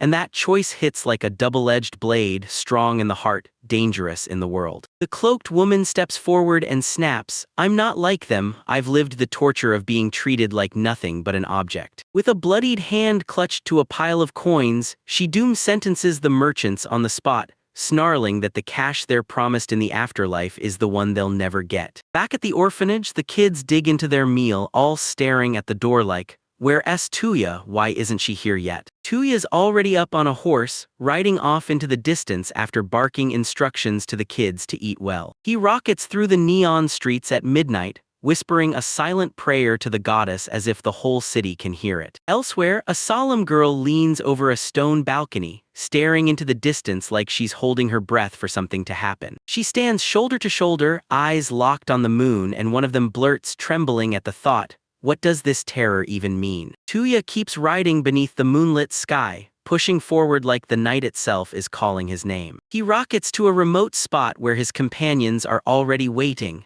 like they've been holding their breath for him. The reunited party huddles together beneath the glowing crescent moon. They stare up at the night sky, eyes locked with purpose, and swear they'll make it back to their original world. Tuya was handed a high-stakes job: escort the commercial guild's people to a whole other country. Darish, the steward, threw his worries right into the open, questioning how long this mission would drag on and what dangers could ambush them. Darish was so panicked about that month-long trip that Tuya had to ask, "Are you seriously worried like my son's mother?" At the gate, his companions waved him off, sending him off with heartfelt wishes for a safe journey. He clocked it instantly. Ferris had chosen to stay back and babysit Tyr. A quick memory flashes, Ferris snapping, yelling at him because he didn't clean properly. Tuya reassured them, promising he'd finish the job and come flying back in no time. Then he snapped his attention to his horse, fired up to ride out and complete his mission. His target was crystal clear: the Saifonzi Empire. Climbing onto his steed, he kicked off his journey from the capital. The Saifonzi Empire sat as the third biggest force in the world, neutral ground where players could dive straight into mercenary guilds. That wild political stance turned the place into a magnet for soldiers of fortune. Mercenaries had stormed into the spotlight, tearing across nations and throwing themselves into wars everywhere. With the empire finally stable, guilds sprouted everywhere. Adventurers and merchant crews alike surged into action. His job was simple: escort the guild's employee to this very empire, guarding that all-important document with his life. It wasn't just paperwork, it was a high-stakes contract, a jaw-dropping $500 million bet on the line. The scroll needed Tuya to sign it in the Saifonzi Empire's neutral zone, yet Tuya couldn't shake the question of why they picked him alone for some simple delivery. The guildmaster leaned in close and let slip that a trusted source had tipped him off. Intelligence reports screamed that the Generat Kingdom was gearing up to swipe that document. If that irreplaceable contract vanished, the kingdom's finances would spiral. Every coin would crumble under the weight of crushing debt. If that kind of failure happened, it would rip the royal family's authority to shreds right in their own backyard. When the kingdom's on the brink, they'll have to unleash a true hero, and only Tuya can stand toe-to-toe with that kind of threat. The guild master grinned and made it crystal clear he trusted Tuya to deliver. Tuya seized the moment, time to hit the road, soak up everything he could about the world, and maybe crack the key to unlocking his berserker class. He snapped up the mission on the spot, and the guildmaster slipped in a tiny personal favor just for him. He begged Tuya to snag a bottle of premium alcohol from the Empire for a buddy who drops in all the time. The caravan snapped into motion, ready to blast out of the loud, bustling town streets. Harbin, the Commerce Guild's own man, stepped up and fired up the adventurers he'd be escorting. He leaned in and told me the real plan: 2 other top-tier adventurer groups would slip into the caravan with them, so nobody would catch on. Tuya didn't just sign up, she assembled a 3-person team to carry the escort mission. Harbin let it slip, only he and Tuya knew what that document was really worth. His companions were itching to set off, already dreaming of great food, cold ale, and Taya waiting just ahead. Another die burned with hope for the reward, praying it could earn enough to finally buy a battle horse. He was itching to prove to Tuya just how far he'd grown and how much stronger he'd become. But the moment they showed up, one of the other adventurer crews sneered at them like they didn't belong. The B-ranked party's leader sneered at the 2 Yez team members, bragging that escort quests weren't some casual game. They were real business, not for a soft-looking party. He flat-out warned them, don't drag his B-rank party down. That familiar sting hit Die again. He'd seen this kind of arrogance before, and it was all coming back. The 10-day journey kicked off, and right away it was a non-stop gamble, because the Generate Kingdom's forces were hunting for any chance to intercept them. At first, the journey felt effortless.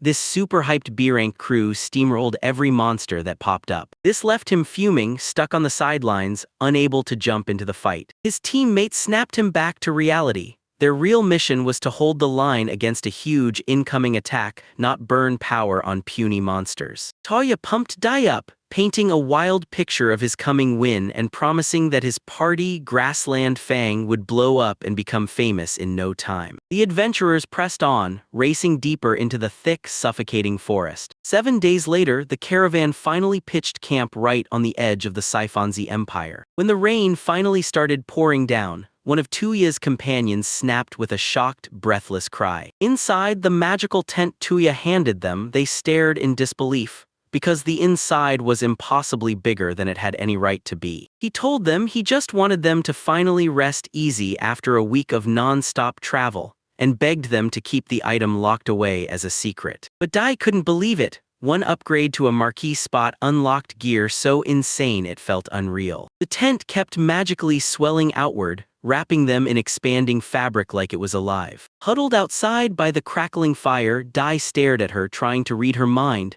Could she be dead serious, or was she just messing with her? Tuya steered the conversation straight to a new target, Milka, the girl from Dai's adventuring party. With a smug, proud grin, Dai declared that when they come back, it's time to get married. He pulled up memories of their rough childhood, clutching onto the hope that someday they'd crawl out of poverty and land a better life. The moment he chose to become an adventurer, Milka trailed right behind him with zero complaints. He shot Tuya a heartfelt thank you because he knew Milka had always been in his corner. But when I confessed that without Tuya stepping in during the orc attack, they would have been wiped out completely, I couldn't sugarcoat it. He nervously invited the Marquis to his wedding, and Tuya lit up with joy and accepted on the spot. Breathless with joy, he pumped his fist and begged for a glorious, over-the-top congratulations gift. After they traded a quick laugh, Dai leaned in and asked Tuya straight up if anyone was waiting for him to come back. Tuya stared up at the night sky, and the truth hit him hard. His homeland felt so impossibly far away that he had no idea how to reach it. He spilled that he was homesick to the bone, and he prayed that someday, somehow, he'd figure out a way back home. Even as he geared up to spend his life in this new world, the one thought that kept clawing at him was the chance that he might, just might, go back. Out of nowhere, a tiny flicker of movement in the dark snatched his focus. His instinct screamed at full volume, something was seriously off. As he tried to name that uneasy feeling, an ornate little container near the fire suddenly started spilling out dark, swirling energy. Out in the snowy distance, a monstrous beast with blazing, glowing eyes pinned the camp in its sights. The horse snaps into panic, sensing an unseen danger stalking the woods. Panic detonates the moment a scout shrieks, "Get up, run," and everyone scrambles for their lives. A merchant yells at the top of his lungs. Some massive, deadly monster is barreling toward their camp. But one adventurer just smirks, because to him this isn't trouble, it's his moment to flex his power. Daisama, the warrior of the Grassland Fang, boldly declares that he'll crush the beast with his own hands. But an experienced voice cuts in fast, warning them this isn't some pushover monster adventurers can just steamroll. From the forest's shadowy depths, a brutal horned nightmare crawls into view. They label it a behemoth, an absolute monster packed with overwhelming power. The camp erupts into chaos. SRANK monsters are a myth around here, since they usually slip away from humans without a trace. One guy wonders if their adventurer escort can even beat it, while the protagonist's companion stares at the beast, totally curious and locked in. Turns out the last group of adventurers didn't just fail, they vanished long ago and they left in a full-on panic. A woman raises an incense burner from inside their tent, and the moment she reveals what it's for, you realize it's made to lure monsters in. They figured the adventurers intentionally baited the behemoth to smash the caravan, then they could grab the cargo and run. The whole scheme was likely cooked up by the rival generic kingdom, and they even forked over gold to the adventurers to pull the sabotage. The protagonist points out that this incense only draws low-class monsters, and his companions just stand there baffled. He instantly spots the artifact for what it is, a rampaging monster drawing incense from his world, something he never once dared to bring out. A deafening roar rips through the air, and in the same breath he realizes everything is hanging by a thread. The caravan leader snaps out a desperate retreat order, because he knows there's no way everyone can slip away before the coming onslaught crashes in. The crew slips in for the fight, because once that monster shows up, they realize they've got no choice but to face it head-on. Dai snaps that he won't run a single step, he's determined to prove his worth and finally catch up to the protagonist. He loudly declares he'll prove to everyone what a real fighter can do when facing an S-rank threat. Tangled in a blur, an unseen force rips through the trees like a speeding blade. The crowd just freezes, staring in total shock as the sudden turn hits them like a lightning strike. Dai spun around, calling out to the protagonist in total confusion. The mighty behemoth has been crushed and cooked, and the protagonist just sits there calmly on its corpse, leaving Dai utterly stunned. His companion breaks into a grin and praises his power like it was inevitable, because of course it was. Yet the merchants can't even blink, stunned that some healer just slaughtered a beast that big. Even they admit it. If they didn't already know what he can really do, they'd be just as blasted by the truth. They can't help but wonder, did he get even more powerful after his run in Sarandir? In a flashback, you see the sheer force he unleashed. One hit, and the monster was gone in an instant. Dai clenches his fists, steaming with frustration because he can't catch a break to prove he's got what it takes. One of his buddies tries to calm him down, insisting he's only trying to prove he's got what it takes. The protagonist snaps that he won't lower his guard. He's just making sure every last threat is gone. His real worry wasn't the situation at all, it was the incense,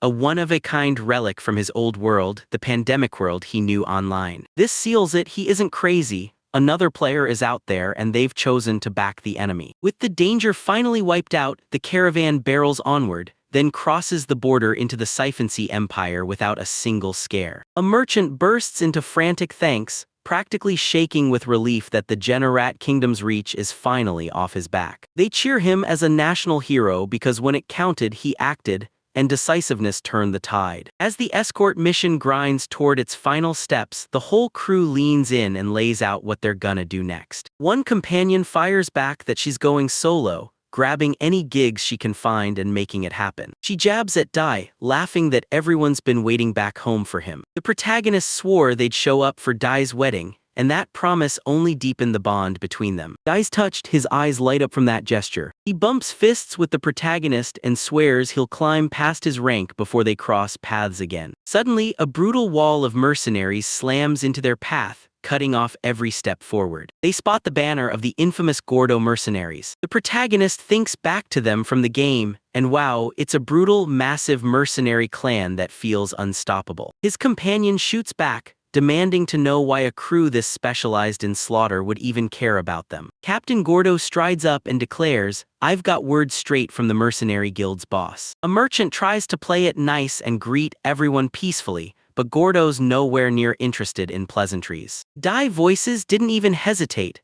After only hearing brutal rumors about the Gordo clan, she trusted them about as far as she could throw them. He strides forward to investigate the whole mess himself. Gordo leans in, fires an accusation at the merchant smuggling contraband, and swears he can smell it. The merchants are in full outrage, swearing up and down they'd never touch anything illegal like that. But the mercenary captain snaps that their cargo is a threat to the Empire's national interests. Then he snaps out an order to wipe them all out, and his archers loose a storm of deadly arrows. Gordo barks an order, torch the caravans, grab the goods, while the merchants crumble and go down. Right when a blade is about to cut down a survivor, Dai explodes forward and slams in to block the strike. He shoves the massive captain backward with brute force. Gordo just laughs, jeering at the young warrior for charging straight into his own death. The protagonist glares as the whole mercenary clan closes in, cutting off every last escape route. The enemy commander swings his axe to finish Dai, while Milka watches, choking back fear and daring him to try. He coldly tells the kid, "If you want to die, then go ahead." But just as the axe is about to strike, the ground erupts with a violent blast, rocking soldiers and blasting them through the air. The blast hit like a hammer, sending the mercenaries flying and freezing them mid-fall. A raging pillar of destructive energy rips straight through their ranks. The captain is trapped in a brutal wave of searing heat, screaming in agony and stumbling through pure confusion. His whole battalion lies scattered across the scorched earth, and he demands answers. What the hell just happened? From the wreckage, one lone figure pushes through and locks onto the captain, calling him Gordo. Lumina storms in and demands that he own up for hurting her friend. The newcomer slams the warning into Gordo's face. Keep walking this road and he'll have to be ready to lose it all. Dai grimaces as he hauls himself upright,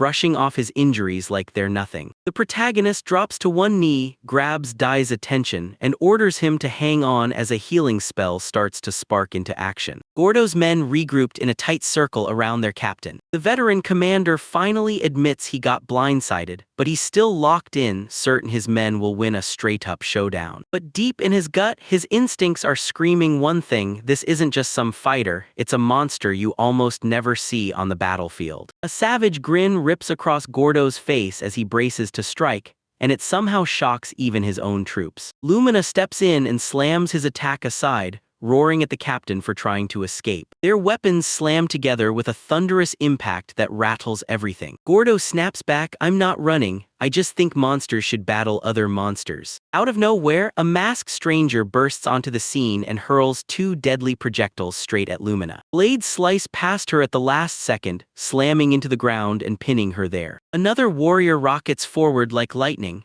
blazing past everything in sight. She drives a brutal strike into Gordo, smashing him down hard into the ground. Lumina can't even believe her eyes as the assault keeps crashing in. The protagonist yells his companion's name, and a brutal force rips a trench straight through the battlefield. The new attacker slams a crushing hit into Lumina's arm and growls at her companion to step back. This is all on her. The four newcomers huddle side by side, and then boom, they reveal themselves as High School Mercenaries. They stand shoulder to shoulder, locked in, and ready to crush anything in their path. The protagonist is completely thrown off by that title, barely able to wrap their head around the words high school. The masked girl snaps at the magician to drop his act and surrender, because she's convinced he'll never win. They step forward and claim they're the four deadliest mercenaries the Saifonzi Empire has ever seen. The armored girl smirks and taunts Luminous with a cruel, "You're tougher than you look." Lumina snaps a glare back, daring her opponent's gear to prove it can hold its own. She digs deep, springs back up, and snaps a warning: "Don't you dare underestimate me." The young mercenary just smirks, ready to dive into the next fight. With his injured friend in his arms, the protagonist freezes in shock. These powerful warriors aren't men at all, they're just girls.